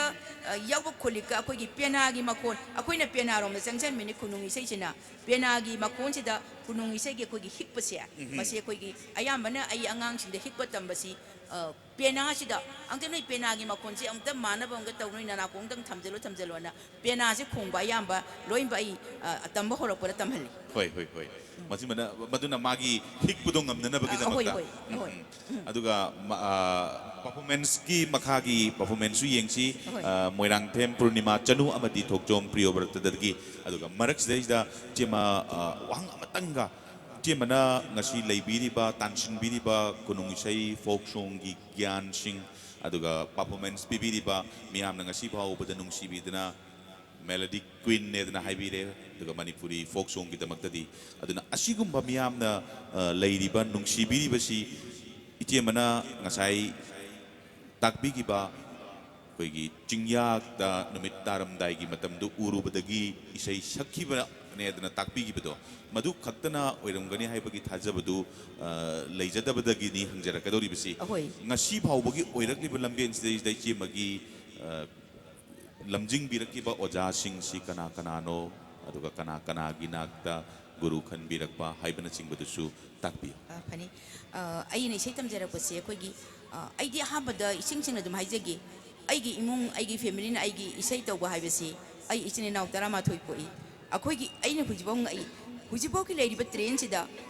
अई हल लोइरे सिबोक्सिदा अखोगी इमुंगना अने सैबे इसेसिगी अतै इसेदे ngangi अगी इसेदे मोय कनागुममदे मचिन सुंगंगंगदे अदुगा मसी असुकी मतिक यारमदी इसे नोमाय तौबसे अगी इपादनसु असुकी मतिक खो यारमदे अखोगी हिरिदेतर हाइतारे अखोगी लौरे मंगने इसे आई तोमदा कक्तनी ममांगैदा इबुदो इपादो मयाम अमा पुरोन मयाम मथंग हौगेदो इसे सकवामदा यावदे अदो आई सुगा आई मसे सामिजे कमाय दंग सामिनोना थोइदोंना इसे आई सक्के हाइबगिदी आई वाखन जेमदा लेजेदी आइना आदा खुंगंगना सुमनंग लारिक तमबोय तमदबोय अदगी अमगी मनाकदा खर चलो सुम तारपदि इम्फाल से सुम लापदगी आई सि मयामना इसे कोई स्कूल की अकोई फंक्शन मचा सिंगदा इसे सकपसिदा आई इसे अतै सकनु मसे कनो खुनुंग इसे सरो खुनुंग सरो ओजा से इतना हाइए अदो यामनो आई खुनुंग इसे याम पामजेदे मतम सकपो चम इकाई जरमी हनु हना इसे नेना सुपम पामजेदे इसे कु समदे आइना कॉलेज दा करे हिंदी फिल्म की सही अरीब से याम सही है अदो से अमी दगी ऐसे क्वाइदगी याम नुसिबम खंगना मदो 19 गया दनो खंगद्रे आइना कोई बेंगोली हाई स्कूल दा कोई मतम दु दा रूपरागना आइगा सामसरो मोय नामाइतन तामो पारी वो बीजेंद्र कुमार सरो लरिंग मतम दा आइबन सामसिना कोई तादम खंगदना ꯑꯩꯈꯣꯏ ꯏꯆꯦꯁꯤꯅ ꯑꯩꯒꯤ ꯏꯆꯦ ꯌꯥꯝꯈ ꯌꯥꯝ ꯊꯋꯥꯏ ꯌꯥꯎꯏ ꯃꯥꯅ ꯀꯩꯅꯣ ꯍꯥꯟ ꯃꯅꯨꯡꯗ ꯂꯩꯕꯤꯌꯨ ꯑꯉꯥꯡꯒꯤ ꯏꯁꯩ ꯇꯧꯍꯜꯂꯣ ꯈꯣꯠꯂꯣꯅ ꯇꯧꯕꯅ ꯑꯍꯩꯕꯝꯒꯤ ꯑꯣꯖꯥ ꯁ꯭ꯌꯥꯝꯁꯤꯅ ꯑꯍꯩꯕꯝ ꯁ꯭ꯌꯥꯝ ꯅꯠꯇꯦ ꯑꯍꯩꯕꯝ ꯕꯨꯙꯆꯟꯗ꯭ꯔꯅ ꯃꯌꯥꯝꯕꯅ ꯑꯗꯨꯅ ꯍꯥꯔꯃꯣꯅꯤꯌꯝꯁꯤ ꯃꯥꯅ ꯂꯨꯄꯥ 150 ꯄꯤꯑꯅ ꯑꯃꯈꯛ ꯂꯩꯈꯤꯌꯦ ꯑꯗꯨꯅ ꯏꯁꯩꯁꯦ ꯈꯔ ꯇꯝꯕꯁꯤꯗ ꯑꯩꯁꯤ ꯔꯨꯕ꯭ꯔꯥꯒꯗ ꯌꯥꯝꯅ ꯃꯤꯡ ꯆꯟꯅꯤꯡꯉꯦ ꯑꯗ ꯔꯨꯕ꯭ꯔꯥꯒꯗ ꯃꯤꯡ ꯆꯟꯕ ꯆꯠꯄꯁꯤda ꯑꯩꯒ ꯁꯝ ꯁꯔꯃꯅ ꯍꯥꯏꯔꯛꯑꯦ ꯏꯁꯩ ꯁꯛꯑꯝꯕꯁꯤꯗ ꯑꯩꯈꯣꯏꯒꯤ ꯏꯆꯦ ꯑꯃꯒ ꯆꯠꯄꯅꯦ ꯁꯋꯥꯏꯖꯪꯒꯤ ꯃꯣꯏꯔꯥꯡꯈꯣꯝꯗꯒꯤ ꯑꯗꯨ ꯌꯥꯝ ꯅꯣꯛꯅꯤꯡꯖꯥꯠꯅꯤ ꯃꯗꯨ ꯍꯧꯖꯤꯛꯐꯥꯎ ꯀꯥꯎ ꯉꯝꯗꯦ ꯏꯁꯩ ꯁꯛꯍꯟ ꯃꯁꯤ ꯀꯩꯅꯣ ꯃꯅꯤꯄꯨꯔꯤꯒꯤ ꯑꯩꯈꯣꯏꯒꯤ ꯀꯩꯅꯣꯁꯦ ꯐꯣꯛ ꯁꯛꯂꯨꯅꯦ ꯃꯥꯏ ꯃꯀꯣꯟꯁꯤꯗ ꯐꯣꯛ ꯆꯣꯡ ꯁꯛꯄꯩ ꯈꯣꯟꯖꯦꯜ ꯑꯃꯈꯛ ꯌꯥꯔꯣꯏꯅꯦ ꯃꯌꯥꯝꯒ ꯃꯥꯟꯅꯗꯕ ꯑꯃꯈꯛ ꯅꯪ ꯑꯥꯙꯨꯅꯤꯛ ꯁꯛꯀꯅꯨꯅꯦ ꯃꯅꯤꯄꯨꯔꯤ ꯃꯇꯝ ꯏꯁꯩ ꯁꯛꯄ ꯅꯪ ꯈꯣꯟꯖꯦꯜꯁꯦ ꯅꯪ ꯁꯛꯄꯨꯗꯤ ꯁꯛꯀꯅꯦꯕ ꯅꯪ ꯌꯥꯔꯣꯏꯅꯦ ꯑꯩꯈꯣꯏꯅ ꯍꯥꯏꯕ ꯏꯜꯂꯣꯅ ꯃꯇꯝꯗ ꯑꯩ ꯃꯤꯡ ꯆꯜꯍꯜꯂꯛꯈꯤꯗꯤꯌꯦ ꯑꯩ ꯏꯀꯥꯏ ꯅꯨꯡꯁꯤ ꯌꯥꯅꯅ ꯍꯜꯂꯛꯈꯤꯌꯦ ꯏꯀꯥꯏꯖꯕꯅ ꯌꯥꯝ ꯁꯥꯎꯅꯤꯡꯉꯦ ꯍꯧꯖꯤꯛꯐꯥꯎ ꯌꯥꯝ ꯁꯥꯎꯅꯤꯡꯉꯤ ꯅꯍꯥꯟꯁꯨ ꯅꯍꯥꯟ ꯎꯅꯩ ꯑꯩꯒ ꯁꯥꯝ ꯁꯝꯅ ꯎꯅꯩ ꯑꯩꯒ ꯑꯩ ꯃꯇꯝꯗ ꯅꯣꯏ ꯃꯌꯥꯝꯇꯪ ꯇꯥꯟꯊꯣꯛꯈꯤꯗꯣ ꯅꯤꯡꯁꯤꯡꯕꯤꯔ ꯑꯗꯨ ꯇꯥꯟꯊꯣꯛꯑꯝꯗꯦ ꯅꯪ ꯉꯁꯤ ꯑꯩ 4 day ꯁꯦꯃꯤꯅꯥꯔ ꯑꯩꯈꯣꯏꯒꯤ ꯅꯦꯁꯅꯦꯜ ꯀꯩꯅꯣ ꯇꯧꯕꯗꯣ ꯀꯩꯅꯣ ꯗꯥꯟꯁ ꯑꯦꯀꯥꯗꯃꯤꯗ ꯑꯗ ꯍꯪꯕꯗꯨꯗ ꯑꯩ ꯃꯗꯣ ꯅꯪ ꯑꯩꯈꯣꯏ ꯇꯥꯟꯊꯣꯛꯑꯝꯗ꯭ꯔꯒꯗꯤ ꯅꯪ ꯉꯁꯤ ꯅꯪ ꯇꯧꯔꯤꯁꯦ ꯅꯪ ꯇꯧꯔꯝꯃꯣꯏꯅ ꯍꯥꯏꯌꯦꯒꯥꯅ ꯑꯗꯣ ꯃꯣꯏꯅ ꯁꯨꯡꯌꯥ ꯌꯥꯔꯛꯇꯦ ꯁꯛꯄꯁꯦ ꯑꯩ ꯌꯥꯝ ꯁꯛꯆꯅꯤꯡꯉꯤ ꯑꯗꯨꯕꯨ ꯈꯨꯅꯨꯡ ꯏꯁꯩ ꯁꯛꯎ ꯇꯧꯕꯗ ꯑꯍꯥꯟꯕꯗ ꯈꯨꯅꯨꯡ ꯏꯁꯩ ꯁꯛꯄꯁꯦ ꯑꯩꯁꯦ ꯇꯥꯃꯣ ꯄꯥꯔꯤꯒ ꯕꯤꯖꯦꯟꯗ꯭ꯔ ꯀꯨꯃꯥꯔ ꯁꯔꯃꯒꯅ ꯈ꯭ꯋꯥꯏꯒꯤ ꯑꯍꯥꯟꯕ ꯑꯩꯒꯤ ꯑꯗꯤ ꯒꯨꯔꯨꯅ ꯊꯧꯗꯥꯡ ꯑꯣꯖꯥ ꯅꯣꯗꯤꯌꯥꯅ ꯑꯩꯅ ꯍꯥꯏ ꯁ꯭ꯀꯨꯜ ꯇꯝꯂꯤꯉꯩ ꯃꯇꯝꯗ ꯑꯗ ꯃꯥꯅ ꯑꯣꯜ ꯏꯟꯗꯤꯌꯥ ꯔꯦꯗꯤꯑꯣꯒꯤ ꯇꯥꯃꯣ ꯄ꯭ꯔꯀꯥꯁ ꯂꯩꯔꯤꯉꯩ ꯃꯇꯝꯗ ꯅꯨꯄꯤꯒꯤ ꯊꯧꯔꯝ ꯑꯃ ꯇꯧꯔꯝꯃꯦ ꯑꯗ ꯑꯩꯈꯣꯏꯒꯤ ꯃꯇꯝꯗꯨꯗ ꯔꯦꯀꯣꯔꯗꯤꯡꯁꯦ ꯑꯩꯈꯣꯏꯒꯤ ꯐꯥꯁ MR ꯂꯩꯕꯁꯦ ꯑꯁꯤꯗ ꯑꯣꯏꯔꯝꯃꯦ ꯑꯁꯤ ꯁꯪꯒꯥꯗ꯭ꯔꯤꯑꯕ ꯑꯗꯨꯒ ꯀꯩꯅꯣ ꯑꯣꯐꯤꯁꯤꯌꯦꯜꯗ ꯑꯣꯏꯔꯝꯃꯤ ꯔꯦꯀꯣꯔꯗꯤꯡꯅ ꯀꯩꯅꯣꯗ ꯇꯧꯋꯦꯕ ꯒꯕꯔꯅꯔꯒꯤ ꯃꯅꯨꯡꯗ ꯑꯗꯨꯕꯨ ꯑꯩꯈꯣꯏꯅ ꯃꯗꯨꯗ ꯏꯁꯇꯨꯗꯤꯑꯣ ꯃꯆꯥ ꯑꯃ ꯂꯩꯔꯝꯃꯦ ꯑꯗ ꯅꯝꯕꯗ ꯑꯩꯅ ꯃꯗꯨꯗ ꯈ꯭ꯋꯥꯏꯒꯤ ꯑꯍꯥꯟꯕ ꯁꯛꯈꯤꯕꯗ ꯑꯩꯈꯣꯏꯒꯤ ꯌꯀꯥꯏꯔꯁꯤ ꯄꯥꯔꯤ ꯀꯣꯏꯅ ꯑꯩꯈꯣꯏꯒꯤ 23rd ꯀꯩꯅꯣ ꯑꯦꯄ꯭ꯔꯤꯜꯒꯤꯗ ꯄꯥꯎꯅꯥ ꯕ꯭ꯔꯖꯕꯥꯁꯤꯒꯤ ꯄ꯭ꯂꯦ ꯑꯃꯈꯛꯇ ꯑꯩꯅ ꯈꯣꯡꯖꯣꯝꯗꯦꯗ ꯑꯗꯨ ꯇꯧꯕꯁꯤꯗ ꯑꯩꯅ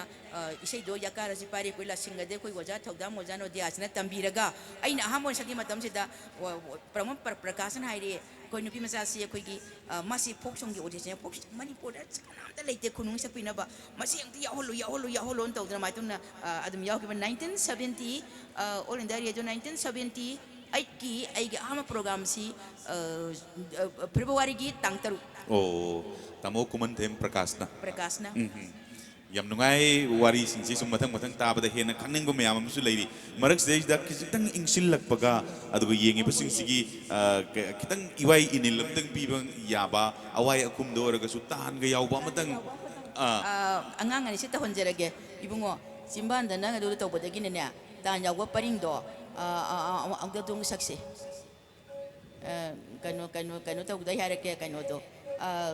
ꯀꯔꯤ ꯅꯨꯡꯁꯤ ꯃꯔꯤ ꯆꯨꯈꯠꯂꯨꯔꯦꯒꯥꯗꯣ ꯑꯗꯨ ꯇꯧꯁꯤ ꯏꯕꯨꯡꯉꯣ ꯙꯣꯂꯣꯛ ꯄꯥꯏꯁꯤ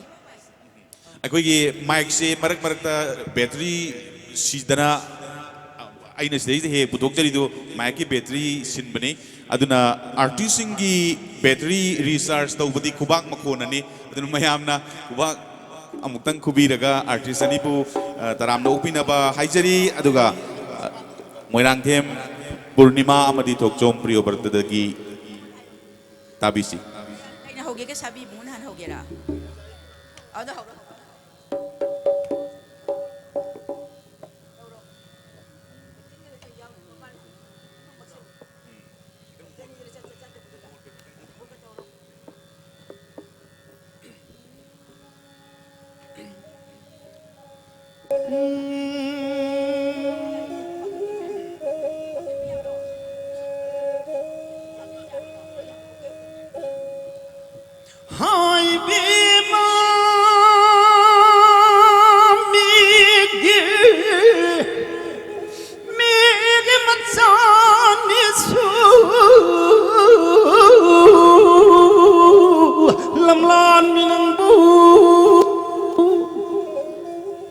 Haining bawana kayom sa lemlay ng aru pangumini nuzanang bu ay bima singil lagtagyatu ibi layrang lagtagyahinbi sini samprak ko bilayrang sini samprak ko layrang nagmadum ni disatana Kuchin na thang na da sát 꽃이 당하다 사쁘궁 나붕나 아잉온다 독라리 누라부까리 강북이 닝올부까리 강북이 여와나 비가이 와기나 비가이 싱랑무 사비 이붕무농 시바 당린 먼저 파무바 사비 이붕무농 시바 당린 먼저 파무바 당릴 하이시 하잉암디 당릴 하이시 하잉암디 만저 고시 고암디 림레이 가너와 강바다 라이저 이싱나 번바공 Ketuki kobi leirang na Ketuki kobi leirang na Ting khang nao yum lag the sát bông Wana khang jari bina nao ni Wana khang jari bina nao ni Wana khang jari bina nao ni Simbandana lang ban khui tay Simbandana lang ban khui tay Thamoy dana Thamoy dana Thamoy dana Hubo phumdu na Pakhang thamoy phabiri binangu Pakhang gi thamoy phabiri binangu Hunu chakari Ningol kari Buk sielu Munarasi lay binangu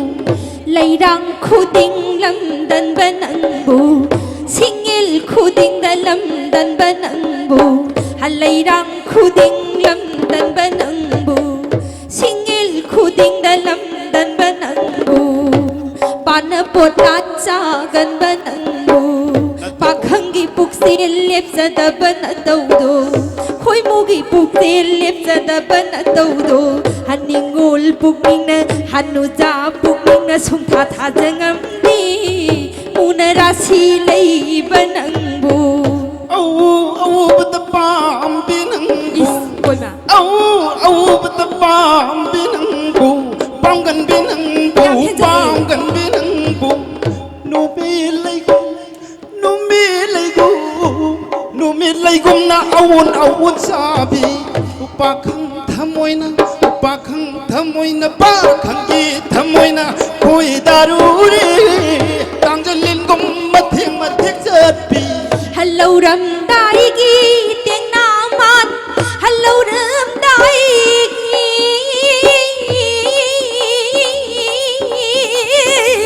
Hello ram dai gi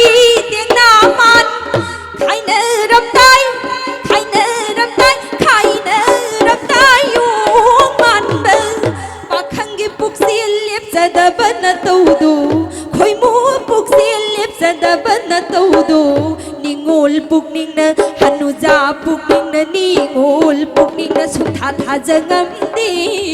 Yalang ihongumi tiam banangbu Saura noi bema Hai bema pakhang ay nanuzana to Yengir dana lagna banine Nungsi binangbu Hai zana bayam hai bro Asim bani Pakhang ay na Layrang nang unapagin na sumoy gi magtabu khanjaruri Nungsi mairi sukhaluba na bu haluri ni macha Nungsi mairi sukhalure Muthakira sakhangira muthakira Tingkhang panbi ki tuki Tingkhang पानबी के तुकी लैनमली नै लुबां नंदा लैनमली नै लुबां नंदा तिंखंग नै युगे युरसन तिंखंग नै युगे युरसन हेके लागले my थपी Mairan bina chong sinduna Mairan bina chong sinduna Mairan bina chong sinduna Mairan bina chong sinduna Thawai thari mai nungda Thawai thari mai nungda Nongin na punsi long khibani Nongin na punsi long khibani Thabalegi chapuda Thau na tumki thau maida Thau na tumki thau maida Hektring aida Hektring aida Hektring aida wakan tauja ho On thok Nung se mai re Chukhallo re Nung se mai re Chukhallo re Muthat ke ra Chakhang ke ra Ting khang pan be Ke tu ke de Lai nam li nei Lu bang nung dang Ting khang yu ge Yu re ru Heke lagle mai thappi Mairan bina chong sinduna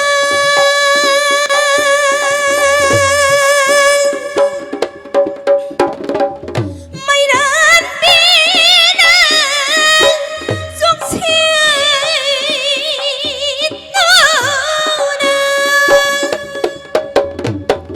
Thawai thari mairi nungda Hauna sane dudi Thawai se thari mairi nungda Nongin na punsi lom khibani Nongin na punsi lom khibani Thabalagi sa phududa Thau na tumki thau maida Hektring aida Hektring aida munna wakhal tau jaho munna wakhal tau re nangsu munna da wakhal tau jaho nungsigi langbu ki dara munna da wakhal tau jaho nungsigi langbu ki dara sadan man thak palang yaro sabu thu bani lai chairo nong thak palang lem lai nga bu thu bani pakhang aina thak palang di pakhang aina thak palang di soi roi no za soi roi lai sa thu gani munna da wakhal tau jaho nungsigi langbu ki dara Ha munna wakhal tau jaho nungsi langbu ki dara Munna wakhal tau jaho nungsi langbu ki dara Lang la lang jinna thak palang Lang la lang jinna thak palang Lip na bu thubani Ningol ay na thak palang Nuja ay na thak palang Soy đôi pakhang Ho soy đôi pakhang thu jani Munna wakhal tau jaho nungsi langbu ki dara Takasari mayam ju kuba kubiyu punung thogot piyu moirang them purnima amadi thokjom priyo bratabu adu mathang jidi husik isai de yaukiba wahi matek amadagi aina ningsing nokwam ju leire chema husik hai ki badu lauram dai teng naman bi khainaram dai yong man bi haibasi chemagi dialogue amakakta sizinaki bani madu chaubu to no igadra natraga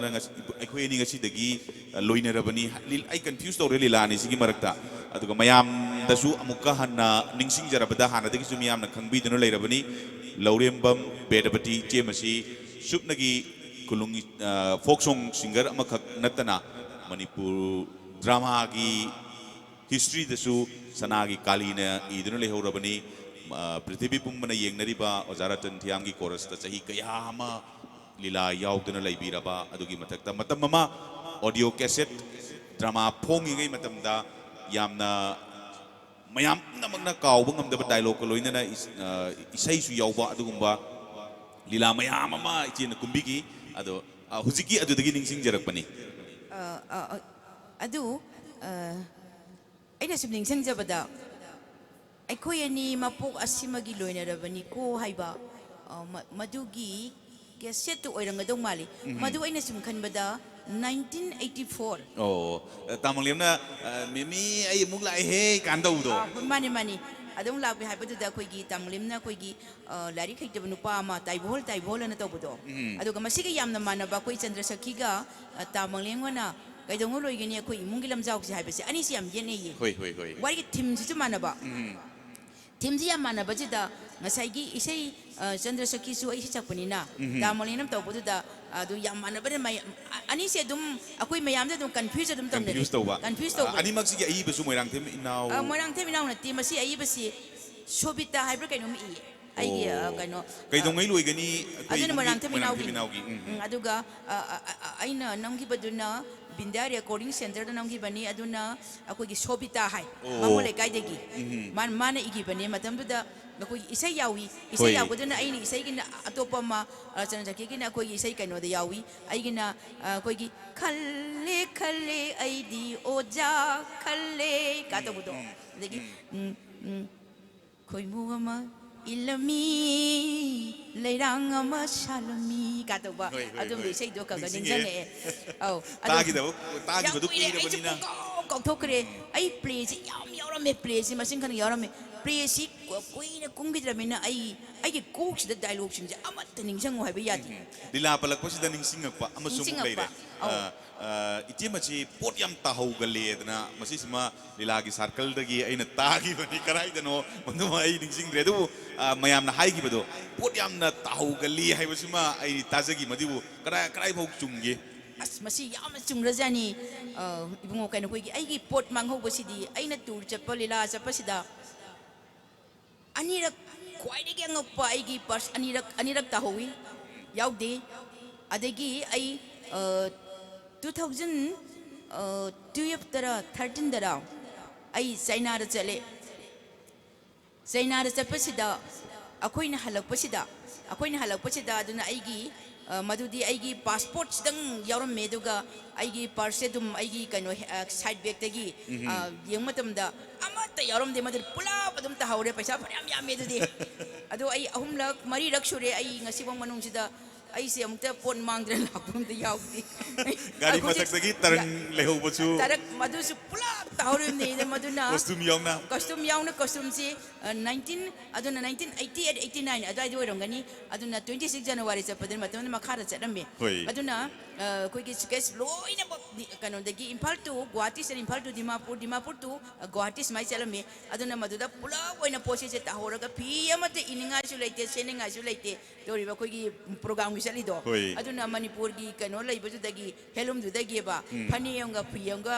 कोइ मैतेगी अदुमा माइ लैरगा माइ हलखी अदगी मसीगी बाजार से मनुंगसिरसु मसिंग खंगना आइदे all India radio की check कासे दुम ताहोवे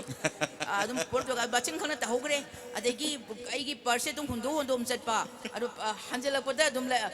लैरमद्रंगा दुम मांगे अंगकप फंगना मांगे पोसेसे अदे फिरोंजु अदु हुंदोमे अदगी क्वाइदगी याम साथीबं खंगना थाइना पंथौ अखोइ पंथौगिदा वांखैदम लैरमबदो पंथौगिदो अदुगी प्रोग्राम तौवे अस यामजु मदुदी यम नोट थवाइ दुंगाइति हे मदु क्वाइदगी लेटेस्ट कनोने अइना खंजदना मदु फिजे सिंगबदा था निपाल कनो चंगी वांखैगी रानी सिदा क्वाइदगी अहम पुथोकजबनी अइना मदुगी डिजाइन सु यम तौवे आइजे कोइ फिरोनगी फनेगी मयामसे डिजाइन सु इजे म तौबियो मोइन हाये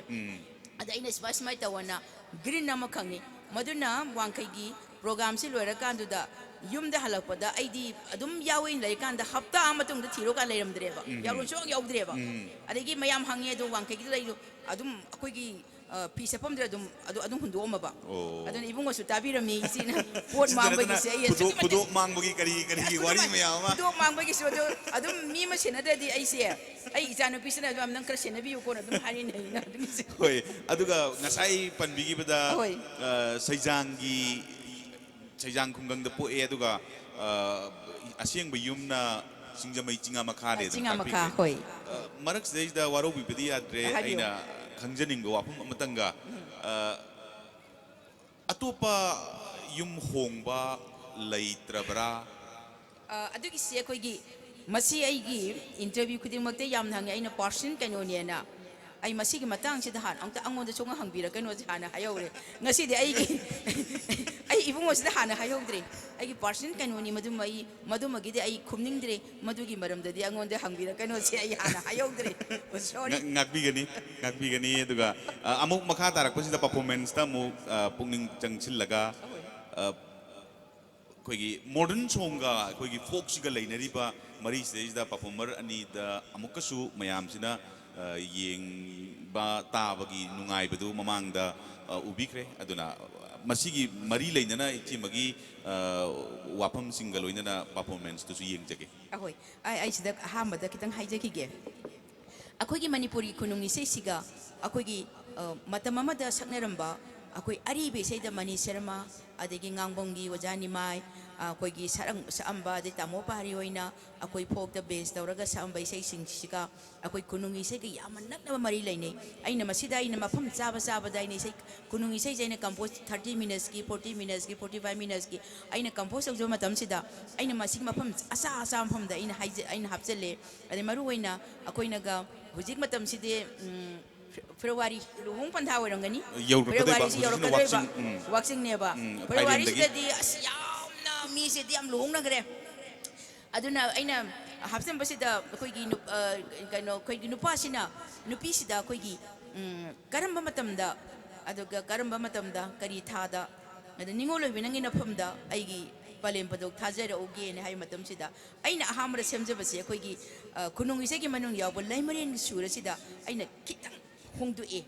ꯂꯩꯃꯔꯦꯟ ꯁꯨꯔꯗ ꯍꯣꯡꯗꯣꯛꯑꯒ ꯑꯗꯨꯒꯤ ꯃꯇꯨꯡ ꯇꯥꯕꯗꯤ ꯃꯥꯒꯤ ꯆꯥꯟꯅꯕ ꯑꯩꯈꯣꯏꯒꯤ ꯃꯅꯤꯄꯨꯔꯒꯤ ꯀꯅꯥꯒꯨꯝꯕ ꯈꯔꯅꯗꯤ ꯈꯨꯅꯨꯡ ꯏꯁꯩꯗꯕꯨ ꯑꯥꯙꯨꯅꯤꯛ ꯏꯁꯩ ꯍꯥꯞꯄꯤ ꯍꯥꯟꯅ ꯁꯪꯀ꯭ꯔꯤꯇꯟꯒꯤ ꯏꯁꯩ ꯍꯥꯞꯄꯤ ꯀꯥꯏꯅ ꯀꯅꯥꯒꯨꯝꯕ ꯍꯣꯏ ꯃꯤꯁꯦ ꯆꯨꯝꯃꯤ ꯃꯥꯅ ꯍꯥꯏꯔꯛꯏꯗꯨꯁꯨ ꯑꯩꯈꯣꯏ ꯃꯗꯨ ꯑꯩꯈꯣꯏꯅ ꯚꯥꯕꯣꯛꯁꯤꯡꯒꯤ ꯑꯄꯥꯝꯕꯅꯤ ꯑꯗꯒꯤ ꯑꯩꯅ ꯑꯃꯨꯛ ꯈꯟꯖꯔꯤꯕꯅ ꯏꯕꯨꯡꯉꯣ ꯁꯨꯝꯗ ꯈꯟꯕꯤꯌꯨꯅꯦ ꯈꯨꯅꯨꯡ ꯏꯁꯩ ꯍꯥꯏꯕꯁꯤꯗ ꯃꯥꯗꯤ ꯁꯩꯍꯦꯛ ꯌꯥꯝꯗꯦ ꯁꯩꯍꯦꯛ ꯌꯥꯝꯗꯕꯁꯤꯗ ꯍꯦꯛ ꯍꯧꯕꯗꯒꯤ ꯉꯁꯥꯏ ꯈꯨꯂꯪ ꯁꯛꯄ ꯅꯨꯄꯤ ꯃꯆꯥ ꯅꯨꯄꯥ ꯃꯆꯥꯁꯤꯒ ꯍꯥꯏ ꯏꯕꯦꯝꯃ ꯍꯥꯏ ꯏꯕꯨꯡꯉꯣꯅ ꯍꯦꯛ ꯍꯧꯕꯗꯒꯤ ꯃꯗꯨꯔ ꯁꯨꯝ ꯁꯛꯇꯅ ꯑꯗꯨꯝ ꯂꯩꯈ꯭ꯔꯣ ꯑꯗꯨꯕꯨ ꯇꯥꯅꯤꯡꯈꯤꯗ꯭ꯔꯦ ꯃꯌꯥꯝꯁꯦ ꯍꯥꯏ ꯏꯕꯦꯝꯃ ꯅꯨꯄꯤꯗꯨꯅ ꯍꯥꯏ ꯏꯕꯨꯡꯉꯣ ꯍꯥꯏ ꯏꯕꯦꯝꯃ ꯍꯥꯏ ꯏꯕꯨꯡꯉꯣ ꯁꯤꯗꯒꯤ ꯁꯨꯍꯦꯟ ꯍꯦꯟꯗꯒꯅ ꯃꯁꯤꯗ ꯑꯩꯈꯣꯏꯅꯤ ꯃꯁꯤꯗ ꯀꯩꯁꯨ ꯀꯥꯏꯗꯦ ꯑꯩꯈꯣꯏꯒꯤ ꯅꯨꯡꯉꯥꯏꯅꯕ ꯇꯥꯕꯤꯅꯕ ꯌꯦꯡꯕꯤꯅꯕ ꯌꯥꯎꯗ꯭ꯔꯒꯕꯨ ꯑꯩꯈꯣꯏꯅ ꯊꯥꯏꯅꯒꯤ ꯂꯩꯔꯝꯕ ꯀꯩꯅꯣ ꯁꯩꯍꯦꯛ ꯁꯩꯗꯥꯁꯦ ꯀꯥꯔꯦꯅ ꯑꯗꯨꯝ ꯂꯦꯞꯇꯅ ꯂꯩꯈꯤꯗ꯭ꯔꯕ ꯍꯧꯖꯤꯛꯀꯤ ꯃꯇꯝꯁꯤ ꯑꯃꯨꯛ ꯆꯥꯎꯈꯠꯂꯕ ꯃꯇꯝꯁꯤ ꯒ꯭ꯂꯣꯕꯦꯜ ꯀꯩꯅꯣꯁꯤꯗꯗꯤ ꯂꯥꯛꯄ ꯃꯇꯝꯁꯤꯗ ꯑꯩꯈꯣꯏ ꯊꯥꯏꯅ ꯏꯄꯥ ꯏꯄꯨꯒꯤꯅꯦꯅ ꯑꯩꯈꯣꯏ ꯃꯁꯤꯁꯦ ꯑꯩꯈꯣꯏ ꯅꯣꯟꯊꯗꯅ ꯑꯩꯈꯣꯏ ꯄꯥꯛꯊꯗꯅ ꯑꯩꯈꯣꯏ ꯉꯥꯛꯏꯅꯦ ꯍꯥꯏꯕꯁꯤꯒꯤ ꯃꯇꯝꯁꯤ ꯌꯥꯔꯛꯇꯕ ꯑꯃꯁꯨ ꯂꯩꯌꯦꯕ ꯑꯗꯨ ꯃꯌꯥꯝꯁꯦ ꯑꯩꯈꯣꯏꯅ ꯐꯥꯏꯠ ꯇꯧꯕ ꯇꯥꯕꯅꯤ ꯑꯩꯈꯣꯏꯁꯨ ꯂꯥꯟꯊꯦꯡꯅꯕ ꯇꯥꯕꯅꯤ ꯑꯗꯨꯅ ꯃꯅꯤꯄꯨꯔꯒꯤ ꯈ꯭ꯋꯥꯏꯗꯒꯤ ꯑꯩꯅ ꯊꯋꯥꯏ ꯌꯥꯝꯅ ꯁꯣꯛꯄ ꯑꯃꯈꯛꯅ ꯃꯅꯤꯄꯨꯔꯒꯤ ꯁꯨꯝꯕ ꯌꯥꯝꯅ ꯀꯜꯆꯔ ꯌꯥꯝꯅ ꯔꯤꯆ ꯑꯣꯏ ꯍꯥꯏꯕꯤꯔꯒ ꯀꯅꯥꯒꯨꯝꯕ ꯑꯩꯈꯣꯏꯒꯤ ꯑꯣꯊꯣꯔꯤꯇꯤꯁꯤꯡ ꯑꯃ ꯂꯩꯕꯤꯔꯤꯕ ꯃꯌꯥꯝ ꯑꯁꯤꯅ ꯍꯥꯏꯔꯤꯕ ꯄꯣꯠꯁꯦ ꯈꯨꯅꯨꯡ ꯏꯁꯩ ꯍꯥꯏꯕ ꯄꯣꯠꯁꯤꯒꯤꯗꯤ ꯃꯌꯥꯝꯅ ꯂꯩꯔꯤꯕ ꯃꯅꯤꯄꯨꯔꯗ ꯁꯪꯁꯊꯥꯟ ꯃꯌꯥꯝ ꯂꯩꯔꯤꯕꯁꯤꯗ ꯈꯨꯅꯨꯡ ꯏꯁꯩꯒꯤ ꯍꯥꯏꯕꯁꯤꯒꯤ ꯐꯤꯗꯥ ꯃꯆꯦꯠ ꯑꯃꯐꯥꯎꯕ ꯊꯥꯕꯤꯗꯦꯕ ꯅꯣꯡꯃ ꯁꯥꯇ꯭ꯔ ꯑꯃꯅ ꯑꯩꯉꯣꯟꯗ ꯍꯪꯉꯤ ꯌꯥꯝ ꯊꯋꯥꯏ ꯁꯣꯛꯏ ꯌꯥꯝ ꯐꯖꯩ ꯃꯥꯡꯉꯤꯗꯣ ꯑꯣꯖꯥ ꯑꯩꯈꯣꯏꯅ ꯑꯣꯖꯥꯗ ꯈꯨꯅꯨꯡ ꯏꯁꯩ ꯇꯝꯃꯤꯁꯤꯕꯨ ꯀꯔꯥꯏ ꯁꯛꯎꯗꯨꯅ ꯀꯔꯤ ꯀꯥꯟꯅꯒꯗꯣꯏꯅꯣ ꯑꯣꯟꯊꯣꯛꯅ ꯐꯖꯔꯕ ꯀꯣꯏꯁꯟ ꯑꯩ ꯈꯨꯝꯐꯝ ꯈꯪꯗꯦ ꯃꯥꯅ ꯍꯪꯉꯤ ꯆꯨꯝꯃꯤ ꯃꯥꯅ ꯍꯪꯉꯤꯗꯣ ꯇꯝꯃꯤꯕ ꯈꯨꯅꯨꯡ ꯏꯁꯩꯁꯤꯕꯨ ꯁꯤꯒꯨꯝꯕ ꯉꯁꯤ ꯑꯩꯈꯣꯏ ꯁꯤꯗ ꯃꯇꯦꯛ ꯑꯃ ꯇꯧꯔꯦ ꯍꯌꯦꯡꯗꯤ ꯑꯩꯈꯣꯏ ꯀꯔꯥꯏ ꯇꯧꯔꯤꯅꯤ ꯃꯁꯤꯒꯤ ꯃꯐꯝ ꯇꯧꯕꯤꯕ꯭ꯔꯥ ꯑꯗꯒꯤ festival ꯑꯃꯠꯇꯁꯨ ꯇꯧꯕꯤꯗꯦ ngasi tawgari hayeng nongalaga de dum loi kauthokri adagi hangaiba akoi hoi MUC na ma hangai sida budi kunungi segi masira ka hapire pena ga hapire hanale ramba manipur dance academy sida hanale ramdraba mayamama akoi gi hapire martial art ke hapi pena ga hapsen bi adubu risu hari ba koi gi jati si kunungi sei hai bisi gi subject sidi MU su ka amata hapi de ba masi akoi na arau lawam sangi taksan mam sangi adubu kwai dagi thamoi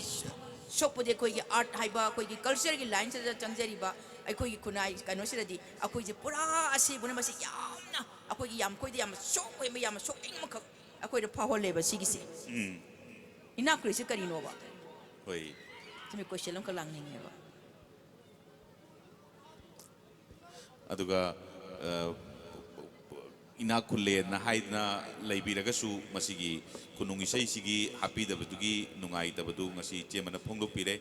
akon ahan gi wani kanana tambangamba hayeng nongalak pada kunungi sei ge chawa pida ama phangbasu adumak oi sunu na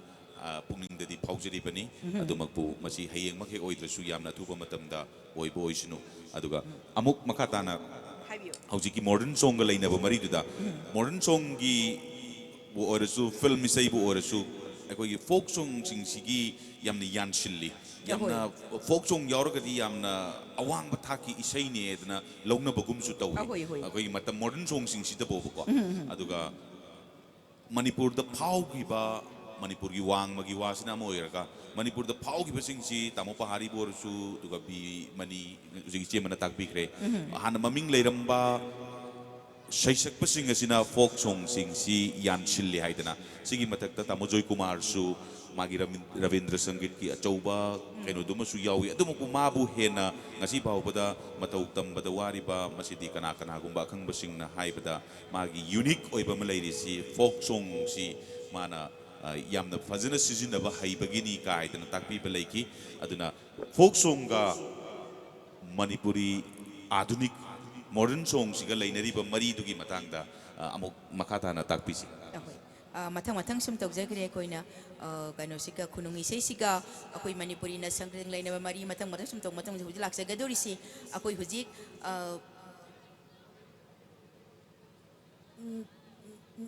ꯅꯨꯄꯤ ꯄꯥꯈꯪ ꯑꯃꯒ ꯂꯩꯁꯥꯕꯤ ꯑꯃꯒ ꯑꯩꯈꯣꯏꯒꯤ ꯁꯛꯅꯕꯁꯤꯗ ꯑꯩꯈꯣꯏꯅ ꯃꯁꯤꯒ ꯂꯩꯅꯕ ꯑꯍꯥꯟꯕꯕꯨꯗꯤ ꯑꯩꯅ ꯃꯁꯤꯒꯤ ꯆꯥꯎꯔꯥꯛꯄ ꯑꯃꯗꯤ ꯑꯩꯈꯣꯏꯒꯤ ꯂꯩꯔꯤꯕ ꯇꯥꯃꯣ ꯄꯥꯔꯤꯅ ꯑꯩꯈꯣꯏꯒꯤ ꯁꯛꯄꯤꯔꯤꯕ ꯏꯁꯩ ꯑꯩꯈꯣꯏꯅ ꯑꯩꯈꯣꯏꯒꯤ ꯐꯣꯛ ꯁꯣꯡꯗ ꯑꯗꯨꯝ ꯁꯤꯖꯤꯟꯅꯩ ꯏꯕꯨꯡꯉꯣ ꯁꯨꯔ ꯑꯝꯇ ꯄꯤꯕꯤꯔꯣꯀꯣ ꯑꯩꯈꯣꯏ ꯁꯤꯖꯤꯟꯅꯕꯗ ꯏꯕꯨꯡꯉꯣꯁꯨ ꯑꯗꯨꯝ ꯇꯥꯕꯤꯔꯝꯒꯅꯤ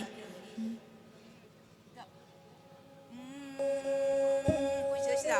ꯁꯛꯄꯗ ꯑꯩꯈꯣꯏꯅ ꯄꯤꯌꯥꯅꯥꯗ ꯅꯨꯔꯥꯡꯅ ꯊꯝꯕꯥꯜꯅꯒ ꯃꯥꯜꯂꯨꯕꯤꯗꯣ ꯏꯂꯥꯏꯃꯗ ꯐꯠꯆꯩꯗ ꯁꯅꯥꯍꯜ ꯇꯥꯊꯔꯛꯄ ꯁꯝꯂꯥꯡꯅ ꯁꯛꯄꯤꯅꯒ ꯎꯆꯥꯟꯒꯨꯝꯃꯤꯗ ꯍꯥꯏꯕꯁꯤꯗ ꯑꯩꯈꯣꯏꯒꯤ ꯃꯁꯤꯒ ꯑꯩꯈꯣꯏꯒꯤ ꯃꯅꯤꯄꯨꯔꯤꯒꯤ ꯑꯙꯨꯅꯤꯛ ꯏꯁꯩ ꯁꯛꯏꯕ ꯊꯝꯕꯥꯜ ꯅꯨꯡꯁꯤꯔꯕꯤ ꯅꯨꯔꯥꯡꯅ ꯊꯝꯕꯥꯜꯅꯒ ꯃꯥꯜꯂꯨꯕꯤꯗꯣ ꯑꯁꯤ ꯂꯥꯛꯄ ꯑꯗꯒꯤ ꯑꯃꯅ ꯁꯤꯗꯩꯗ ꯑꯃꯨꯛ ꯑꯩꯈꯣꯏ ꯅꯨꯄꯤ ꯃꯆꯥꯁꯤꯅ ꯍꯣꯔꯦꯟꯁꯨ ꯃꯁꯤꯒꯤꯗ ꯑꯩꯅ ꯑꯃꯨꯛ ꯌꯥꯟꯁꯤꯟꯖꯩ ꯑꯩꯈꯣꯏꯒꯤ ꯁꯛꯄꯗ ꯏꯇꯥ ꯃꯥꯟꯖꯀꯥꯗ ꯆꯠꯂꯅꯤ ꯑꯩꯗꯤ ꯃꯥꯟꯖꯀꯥꯗ ꯆꯠꯂꯅꯤ ꯅꯨꯔꯥꯡꯅ ꯊꯝꯕꯥꯜꯅꯒ ꯃꯥꯜꯂꯨꯕꯤꯗꯣ ꯏꯇꯥ ꯃꯥꯟꯖꯀꯥꯗ ꯆꯠꯂꯅꯤ ꯁꯤꯃꯒꯤ ꯑꯃꯈꯛ ꯂꯩꯔꯦ ꯑꯗꯒꯤ ꯑꯃꯨꯛ ꯁꯤꯗꯒꯤ ꯂꯥꯛꯄꯅ ꯑꯃꯨꯛ ꯑꯩꯈꯣꯏꯒꯤ ꯑꯣꯖꯥ ꯑꯩꯈꯣꯏ ꯗꯣꯛꯇꯔ ꯅꯕꯒ ꯏꯕꯥꯅꯤ ꯑꯃꯨꯛ ꯇꯧꯃꯤꯟꯅꯈ꯭ꯔꯦ ꯑꯗꯨꯒ ꯑꯣꯖꯥ ꯗꯣꯛꯇꯔ ꯅꯕꯔꯁꯤꯅ ꯍꯥꯏꯃꯣꯝꯅꯕꯅ ꯃꯥꯅ ꯁꯛꯍꯜꯂꯤ ꯃꯥꯅ ꯑꯩꯈꯣꯏꯒꯤ ꯍꯩꯔꯥꯡ ꯈꯣꯏꯅꯤꯗ ꯍꯥꯏꯕꯁꯤ ꯃꯅꯨꯡꯁꯤꯗ ꯀꯩꯅꯣ ꯁꯥꯕꯤ ꯂꯥꯎ ꯂꯥꯎ ꯆꯠꯁꯤ ꯂꯥꯎ ꯀꯂꯛꯄ ꯌꯥꯝꯃꯤ ꯀꯟꯖꯥꯎꯕ ꯌꯥꯝꯃꯤ ꯃꯥꯡꯗ ꯊꯥꯔꯣ ꯂꯥꯎ ꯃꯥꯅ ꯁꯛꯍꯜꯂꯤ ꯑꯗꯣ ꯃꯥꯅ ꯏꯁꯩꯒꯤ ꯏꯁꯇꯥꯏ ꯑꯃꯈꯛ ꯁꯥꯕꯤ ꯂꯥꯎ ꯂꯥꯎ ꯈꯥꯡꯕꯗ ꯋꯥꯔꯦꯗ ꯅꯨꯡꯁꯤꯒꯤ ꯆꯩꯅ ꯁꯥꯕꯤ ꯂꯥꯎ ꯂꯥꯎ ꯑꯗꯒꯤ ꯑꯃꯒ ꯁꯛꯍꯜꯂꯤ ꯃꯥꯅ ꯅꯤꯡꯊꯧꯔꯦꯡꯒꯤ ꯁꯒꯨꯟꯗꯤ ꯃꯃꯩꯅ ꯖꯨꯝ ꯖꯨꯝ ꯂꯥꯎꯕꯅꯤ ꯑꯉꯧꯕ ꯁꯒꯣꯜ ꯇꯣꯡꯕꯔꯥ ꯍꯥꯏꯕꯁꯤꯗ ꯄꯥꯏꯔꯛꯀꯅꯨ ꯍꯦ ꯊꯦꯡꯂꯛꯀꯅꯨ ꯍꯦ ꯍꯥꯏꯕꯁꯦ ꯁꯤꯗꯒꯤ ꯑꯩꯈꯣꯏ ꯂꯧꯊꯣꯛꯄꯅꯤ ꯍꯥꯏꯗꯅ ꯌꯥꯝꯅ ꯅꯨꯡꯉꯥꯏꯕ ꯍꯥꯟꯅ ꯃꯌꯥꯝꯅ ꯀꯌꯥꯔꯛ ꯍꯟꯅ ꯇꯥꯈ꯭ꯔꯒꯁꯨ ꯁꯨꯃꯥꯏꯅ ꯂꯧꯊꯣꯔꯛꯄꯅꯤ ꯍꯥꯏꯕꯗꯨꯗꯤ ꯑꯩꯈꯣꯏꯒꯤ ꯇꯥꯔꯤꯕ ꯃꯤꯆꯝꯁꯤꯡꯅꯗꯤ ꯃꯗꯨ ꯌꯧꯅ ꯈꯪꯉꯨꯕ ꯅꯠꯇꯦ ꯑꯗꯨꯕꯨ ꯑꯣꯖꯥꯅꯕꯒꯤ ꯌꯥꯝꯅ ꯅꯝꯕꯔ ꯂꯩꯕ ꯍꯥꯏꯇꯥꯔꯦꯅꯦ ꯃꯤꯌꯥꯝꯅ ꯌꯥꯝꯅ ꯄꯥꯝꯅꯕ ꯇꯥꯕꯤꯅꯤꯡꯕꯗ ꯌꯥꯝ ꯇꯣꯏꯅ ꯈꯟꯕ ꯑꯗꯨꯒꯨꯝꯕ ꯃꯅꯤꯄꯨꯔꯤ ꯃꯇꯝ ꯏꯁꯩ ꯑꯀꯥꯁꯕꯥꯅꯤ ꯏꯝꯐꯥꯜꯒꯤꯅꯤ ꯑꯗꯨꯒ ꯑꯇꯣꯞꯄ ꯑꯃꯗꯨꯅ ꯉꯁꯥꯏ ꯇꯥꯛꯄꯤꯈꯤꯕꯗꯨ ꯄꯤ ꯖꯌꯦꯟꯇ ꯀꯨꯃꯥꯔ ꯁꯔꯃꯒꯤ ꯃꯌꯦꯛꯇ ꯌꯥꯏꯔꯤꯄꯣꯛ ꯊꯝꯕꯥꯜ ꯅꯨ ꯐꯤꯜꯝꯒꯤ ꯏꯆꯦ ꯀꯃꯂꯥꯅ ꯁꯛꯈꯤꯕ ꯏꯁꯩꯗꯨꯅꯤ ꯃꯁꯤ ꯄꯔꯐꯣꯔꯃꯦꯟꯁꯀ ꯂꯣꯏꯅꯅ ꯇꯧꯔꯒꯗꯤ ꯌꯥꯝ ꯅꯨꯡꯉꯥꯏꯅꯦꯅ ꯈꯜꯂꯦ ꯃꯌꯥꯝ ꯄꯨꯝꯅꯃꯛꯁꯨ ꯍꯥꯏꯔꯤꯕ ꯃꯅꯤꯄꯨꯔꯤ ꯐꯤल्म इसाईगी तोंथम कमलानगा सखिबतु हौजिक इबेम असिना महूत सिंदना नोंगाइथेम पहारीना सखिबसिंगदुसु ngasiगी सैशक्ति मओंगदी अतोपमदा इचेमना हाइबिरगदि हेना मची चानागदबनी अदुमाइना परफॉर्मेंस पिबिगनी पुमनमकना सैशक्पसिंग असिबु तरामना उपियु थोकजोम प्रियो व्रता मैतै अमदी मोइरांगथेम पूर्णिमा चनु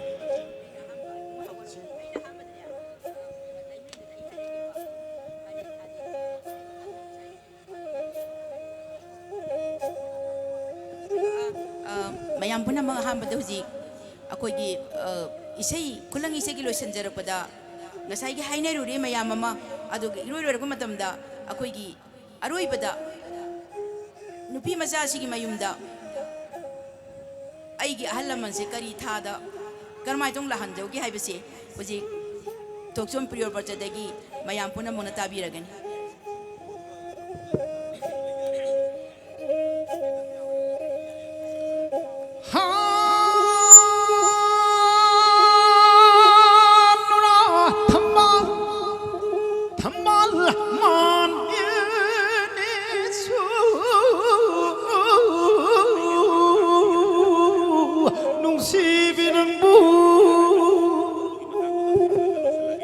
ngasi kuru numiti loibi jingda hoba pamil singyabu kabun tensi tenwa maktabu oiraga pakhang gi thamoi payara nuja oibi nangi thamoi bu pamil gi singya lak pagum laksin jaruri nungsi binangbu पाखंगी समू मांग था मोंग Iran याद लाकद बथाब मधु आई बिमन जानना तापी बुवांगलिल मतम ओइद्री बरनी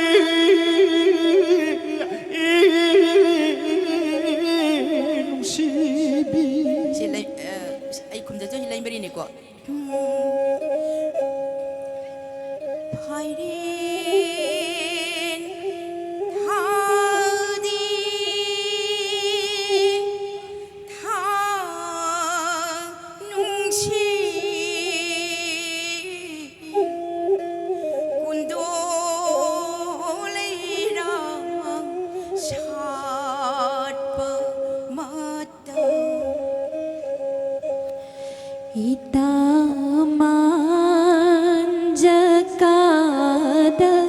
चलसी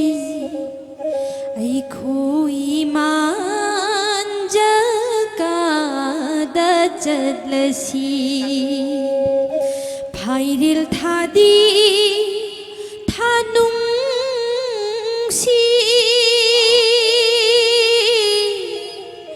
कुंदो लैरा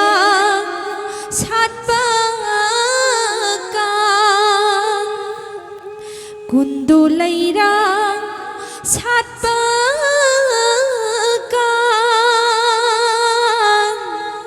फाइरिल थादी थानुंसी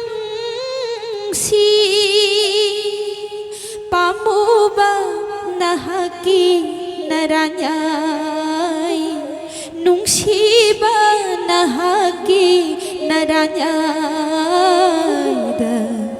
lakjagi lakjagi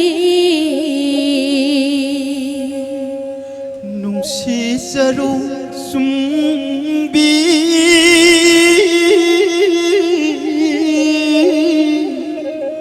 migi matsa pamubi loidam kari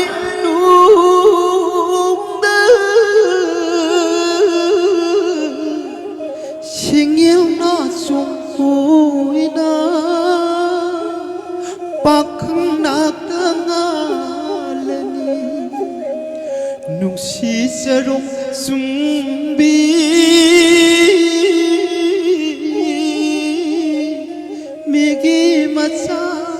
pamubi Laja Oina silmu Laja oina da silmu Lem nga oina nakshaki Lem nga oina da nakshaki Pamil oina haubiu Pamil oina haubiu Uri oina yechage Uri oina yechage Malang banung sit oina silake Malang banung sit oina silake Sigla oina da paira Sigla oina da paira Lairang oina sangchagi Lairang oina sangrangi Khoimu oina nangbiru Khoimu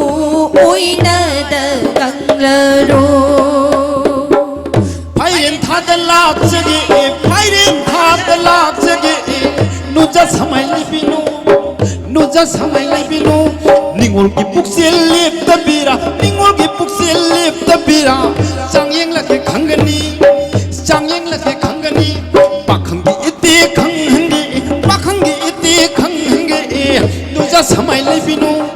Nuja samai lipinu O nuja samai lipinu Phairil thada lakbiu Phairil thada lakbiu Pakhangi pukjil khangani Singu laina sari tham Khoyum laina sari tham Nuja pukjil khanghange Ja pukjil khanghange Lakshage da Ho lakbiu da Lakshage da Ho lakbiu da Lakshage da Yam nungai thakachari saisak pasing chemagaloy na lang birakliba thukchom priyo brata madi moyang them purnima amakasu organizing committee gi maiki digi tin bidi basing gi mahut chin na thagat phongduk chari aduga che loisilak pasida ida matanga recently che gi film makak aikoi kaino singda ubu phangki mass media singda harmony with air raman haidana air raman na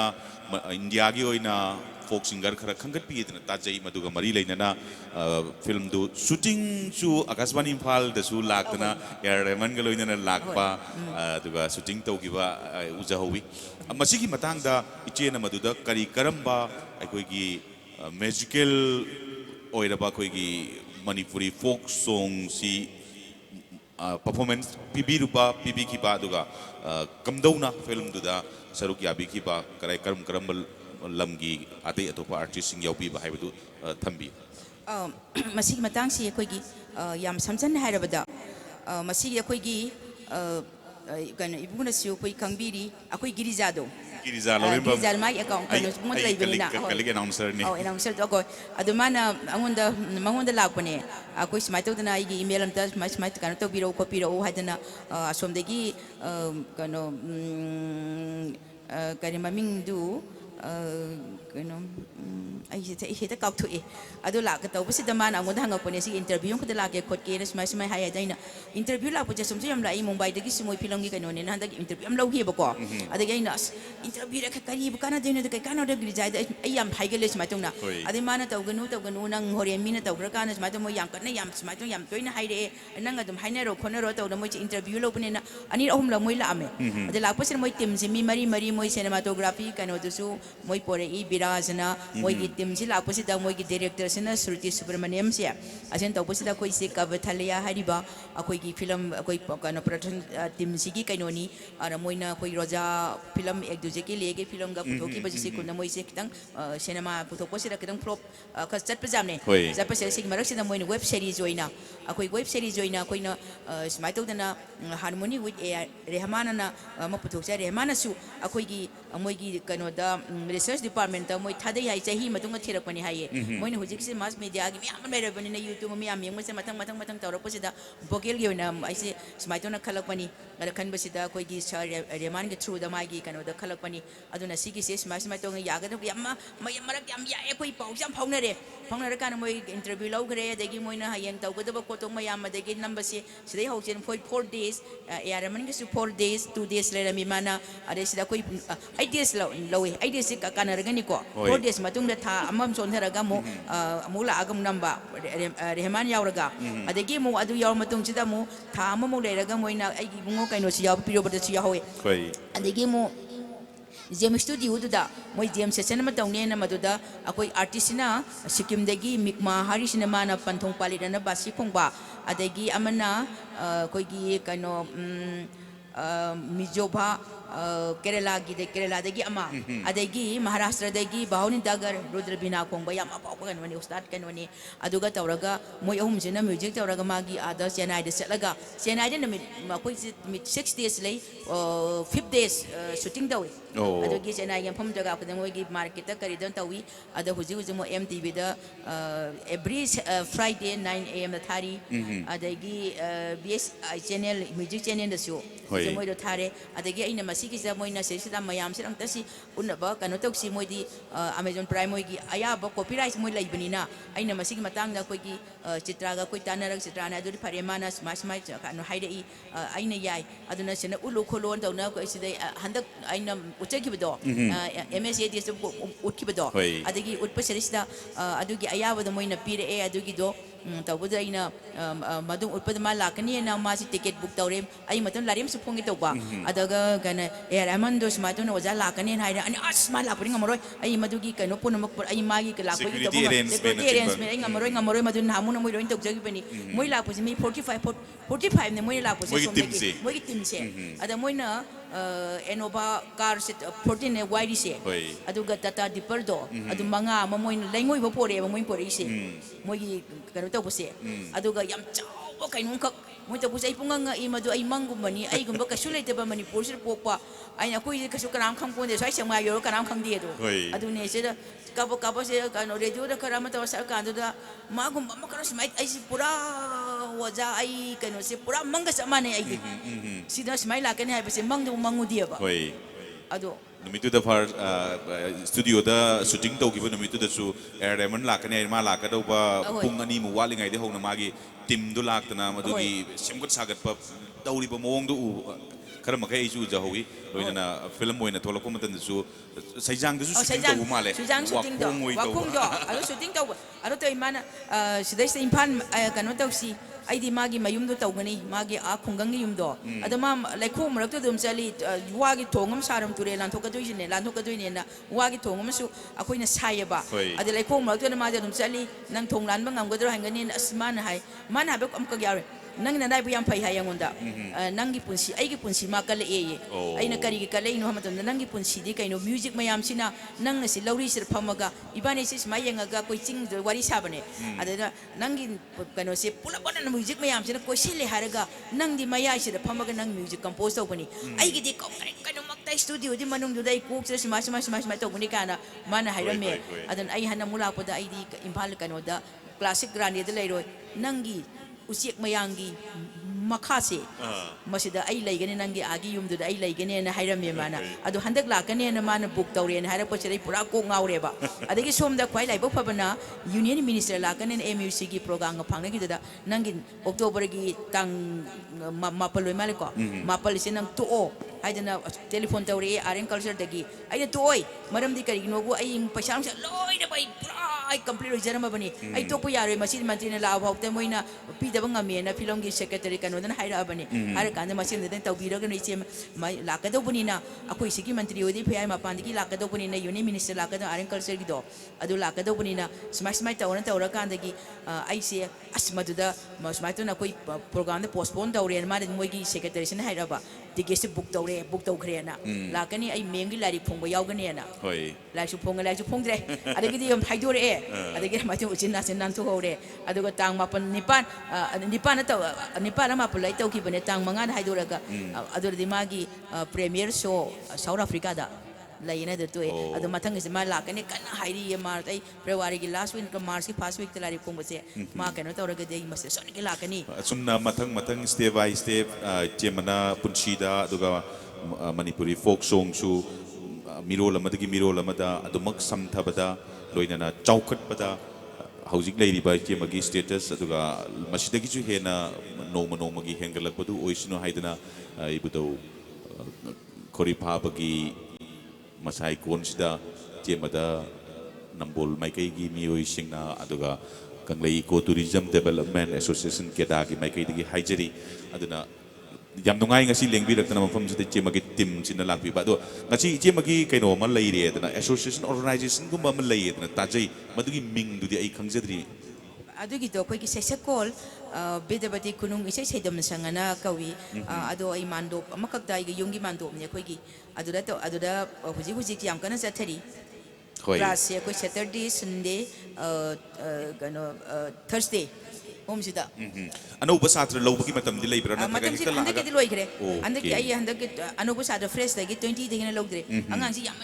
me ba ujanga musa do ai se ai yam kana ai bele pamole kai area dai do male ko chim gito pam nati ai yung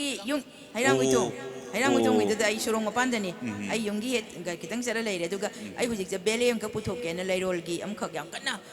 sagali oh mai pakpo oibiu aduga aroi boina chima performance ngasai gai kaino ka purnima ga pio bertana gana supire aduga rajip na music pibani do aroi bachidi chima yauna muktang mayam pumna makimang da thokbiraga performance amatang pibiraga mayam pumna maksibu muktang pungning che thogat piramu Manipuri folk song gi ihuldu nambol mai kaida hana dagi leiri basida ising saibira mo aduna haijari takpiri be yam nungai jei lamda masida koina ngasi gumba festival se nambol gi sida tajaba je koi khwai gi laibo phabani adu mayam pinum na nungsi bidan takpira koni adu bu mase tarai na koina lawbusu chumde adu mayam gi aroi boina ibungo kari tau siga ai gi yauna arboina punima kai tungin ba wala si punima kai tau siga ha sai do ya cara si tau siga boina aroi boina sedikit ya cara si tau jara ki ko bunga ya cara si tau ke atungge ka imiro ko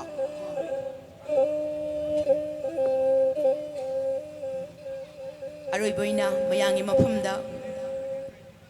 lamdam masibu konbiriba ibudo ibendawani bu puningda kori phawa ibudo bu puningda thagona jeraga amuksu hanna akoi khoramjari akoi gi aroi boina sakjaga dori be sayasi aigi satra ani siga akoi gi yakairoran haire khongjong probegi kainoni suradani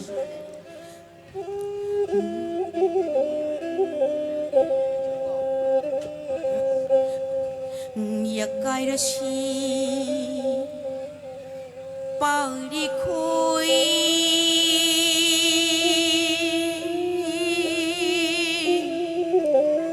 yakairashi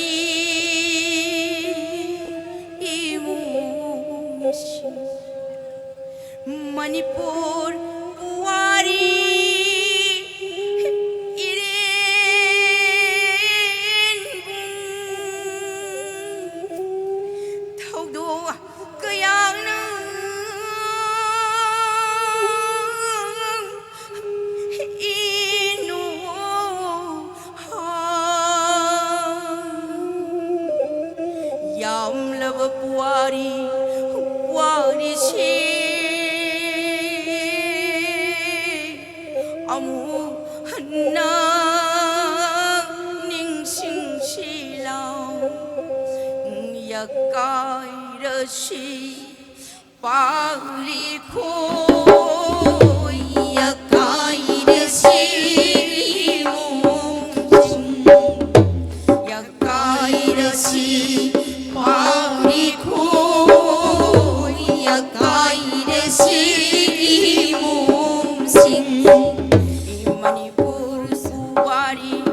Ngasi di ako'y tumnulay ba matam na tre, ako'y punamag mikap toglasi.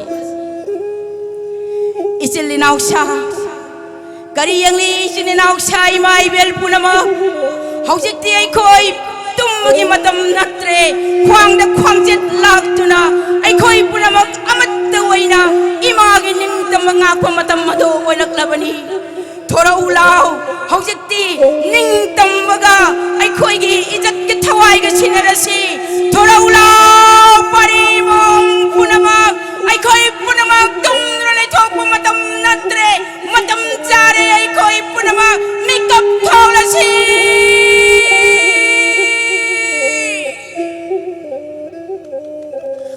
Thagachari, Jemalauriam Bambedabadi, Kanglai Eco Tourism Development Association Kedagi Maikai Dagisu Thagan Papongduk Chari Mafam Masdileng Birak Pagida Magi yang Bidi Basingi Maikai Dagisu Thagan Papongduk Chari Ngasigi Ichi Magaloina na Leng Birak Kipa Performance Bibi Kipa Thokchom Priyo Bratto Maitai Aduga Moirang Tim Purnima Chanu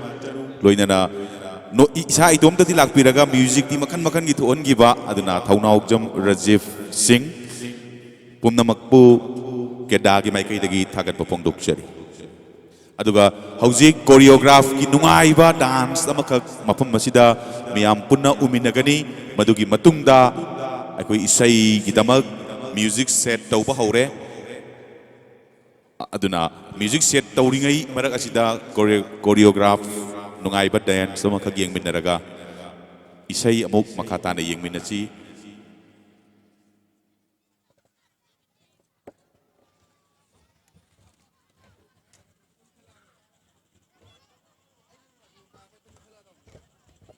Hello, hello.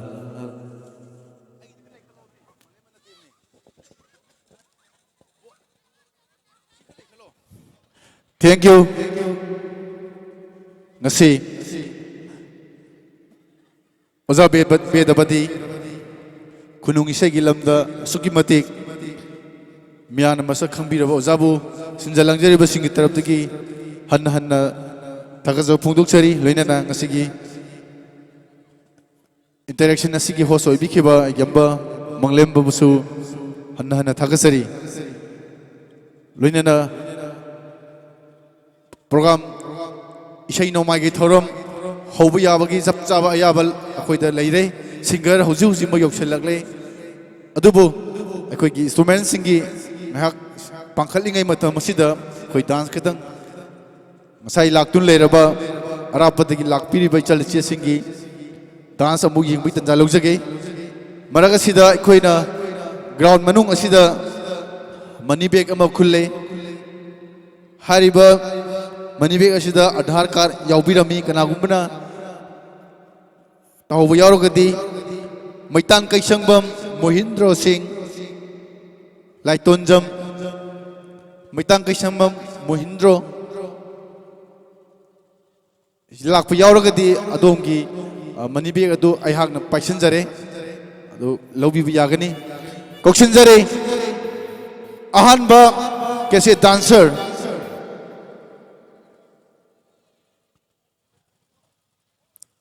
nganthoi chanu akoi sarak sidana ba oza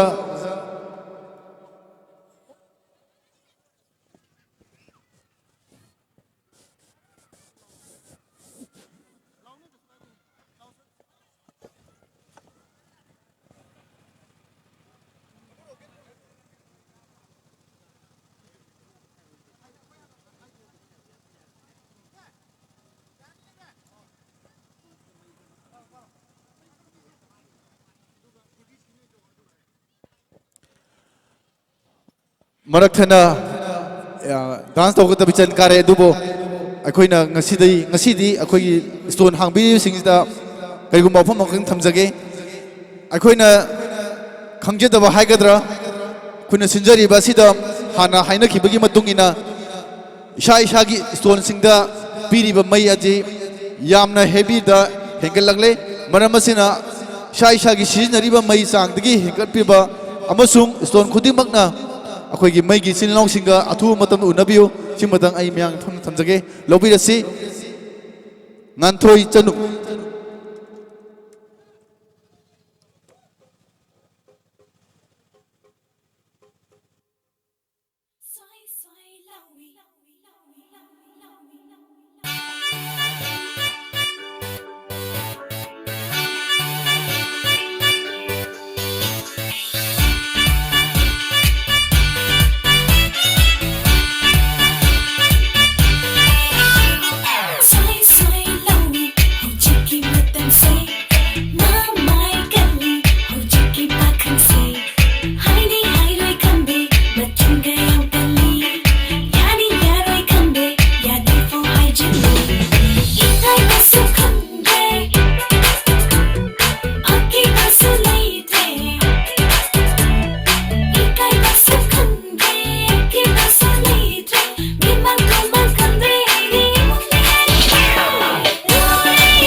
Germany, lay nam yela ganu, khoi mukana pai rag loye, lay ka phala ganu.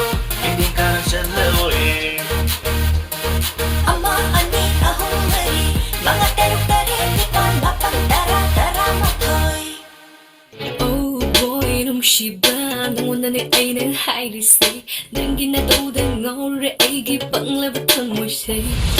Oh girl ꯅꯨꯡꯁꯤꯕꯤ ꯅꯉꯣꯟꯗꯅꯦ ꯑꯩꯅ ꯍꯥꯏꯔꯤꯁꯤꯁꯨ ꯅꯪꯒꯤ ꯃꯤꯠꯁꯤꯅ ꯅꯪꯒꯤ ꯃꯤꯅꯣꯛꯅ ꯄꯨꯡꯉꯥꯎ ꯉꯥꯎꯍꯜꯂꯦ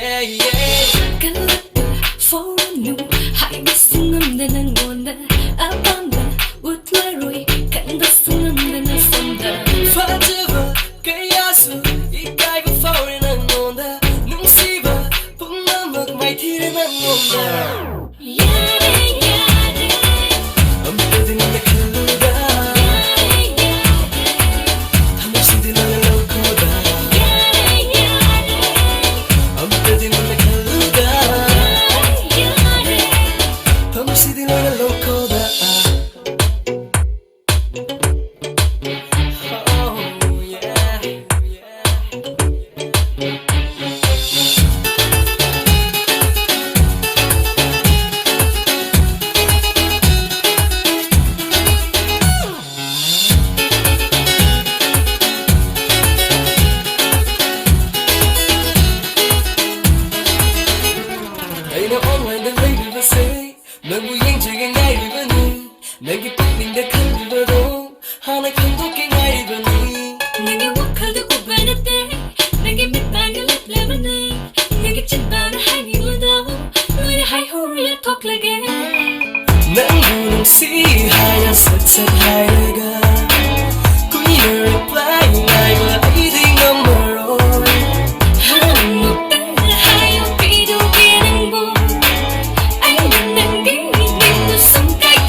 मथंगी dancer के सिमरन चनु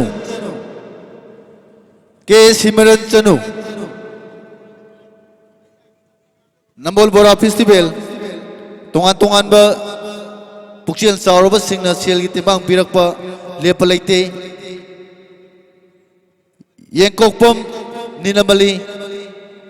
येंकोकपम निनमली खाजी मनिकाइदगी लुपा चौवा अमगसु मतेंग पांगबिरे सिगिदमक्ता हनिंगाइ तन थगसरी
na awabong amkiba Langoy ng ginapan na langang hirang tintiba Arambay gikutsuna may tay na awabong amkiba Langoy ng ginapan na langang hirang tintiba Kunong say sagsay rola ngasi pauba say tali Kunong say sagsay rola ngasi pauba say tali Hada sama tunay yang manjing lagi kuni hada sama tunay yang ba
कलाकार सिंह पांबा औ बखुबा खुबी मथंगे dancer P साइबी चनु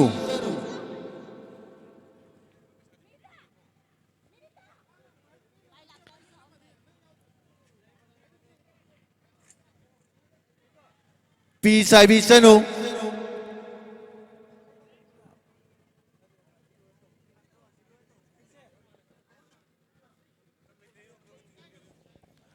अखोई programme असी matamgi matung ina kara konglai thubina boida makta su ningsingjari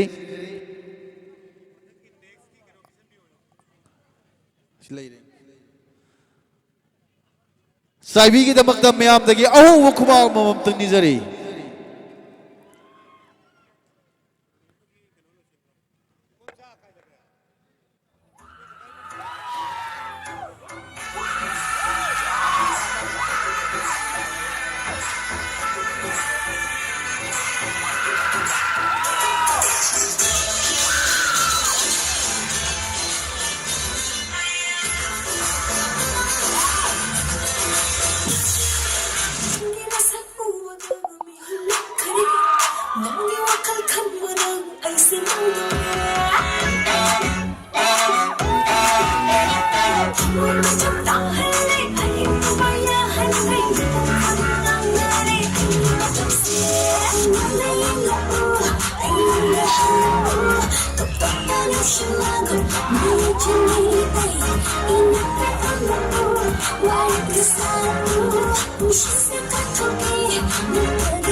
Mathangi dancer, group dancer. Maipa dance group. Khara khunglei thuna lengsan birang namni singjari.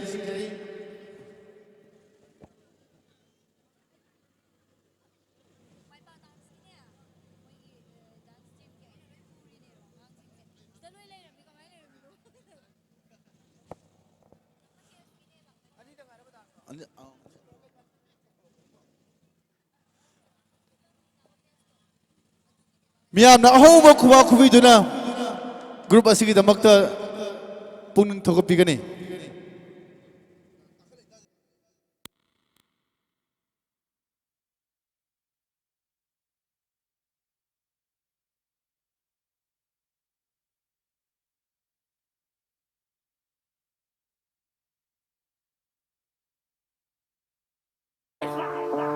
God must be really on my side.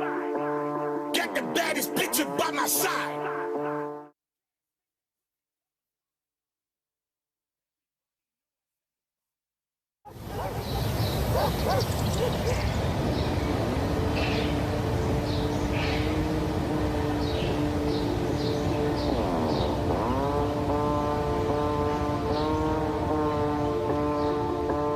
Wake up in the morning feeling live. God must be really on my side. Got the baddest picture by my side. Cash make the pussy come alive. Everybody know I set the vibe. Bet I steal your bitch like it's a crime. All my niggas come from doing time. Hands in the air with just a fly. Thank God that I'm alive. Woo! I've been popping all my life.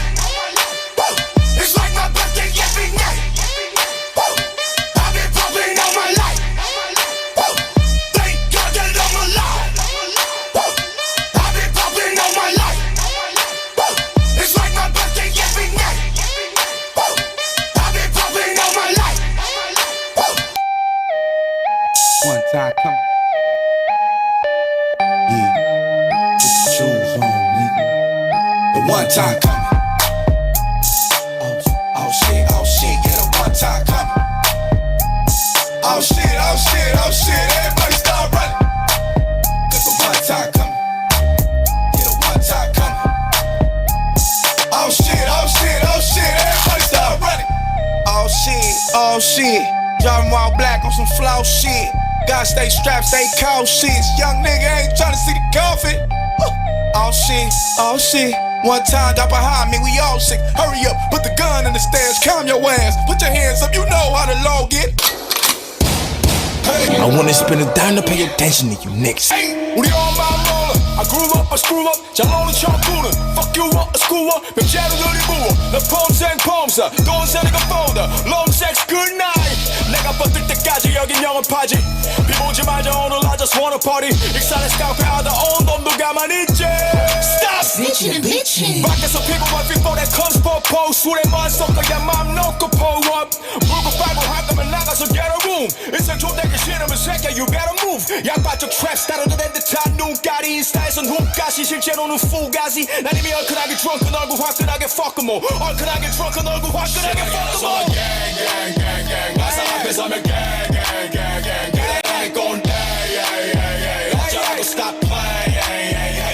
they ain't let's go okay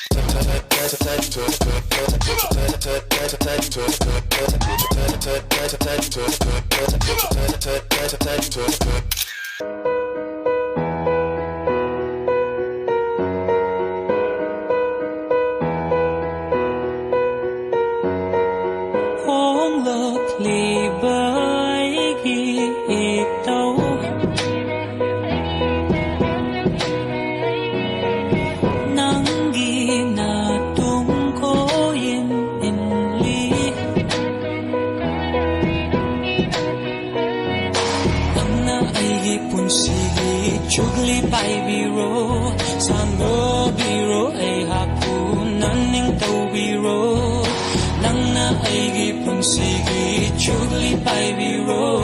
sanabiro ai hapu naning tawiro elegi tamoy I know what you know elegi tamoy elegi tamoy I know what you know elegi tamoy yeah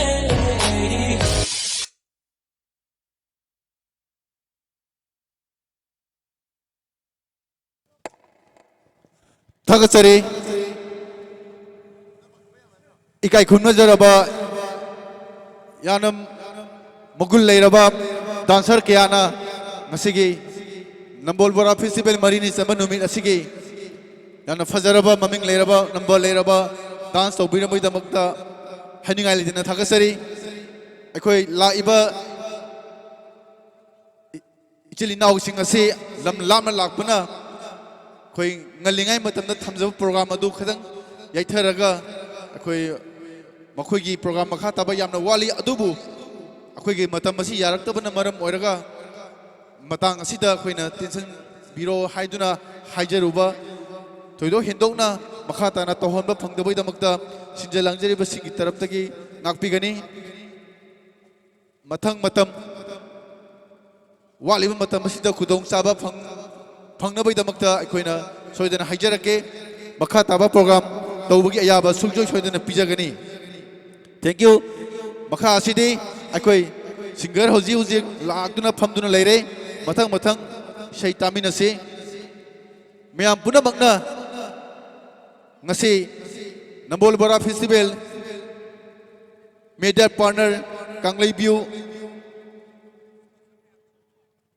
media partner Kanglei View na tongan mafam singda Manipur amasung Manipur gi mapanda Nambol Bora Festival bo YouTube gi kuthangda haibadi Kanglei View na yengan maphangbiri sigidamuktasu Kanglei View bo haningai de thagajai loina loina yum da leiduna mobile paiduna computer paiduna Kanglei View gi matengna Nambol Bora Festival bo yengbiriba sibu sigidamukta haningai de thagajari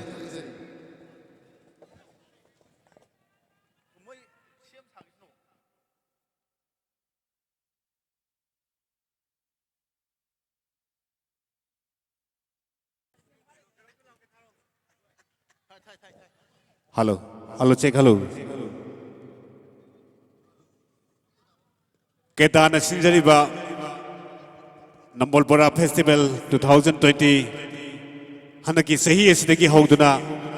Sahi Kutingi Leptana Satazara Katoriba Dugumba Festival Sigi Masigi Marini Sanmanumita Tamjariba ITM Sing Miyamna Amathawayauna Minung Sigalunana Ming Tabini Namidangi matamda hojik isai kudol tamjagani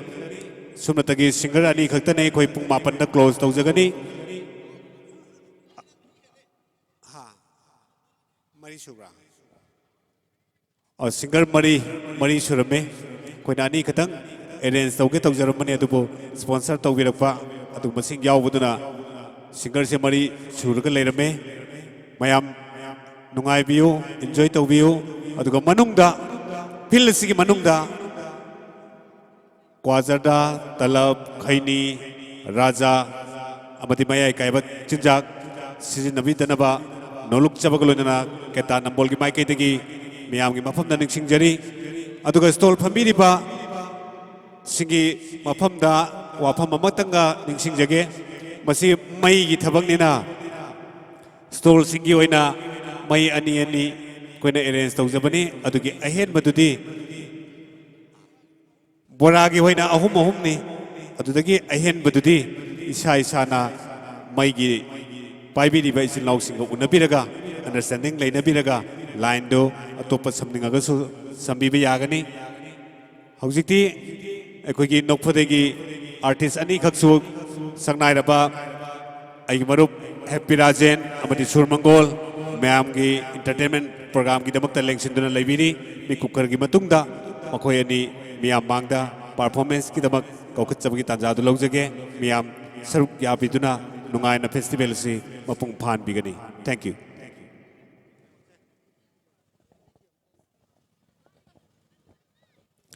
Hello. 무탈게 무탈래 무탈래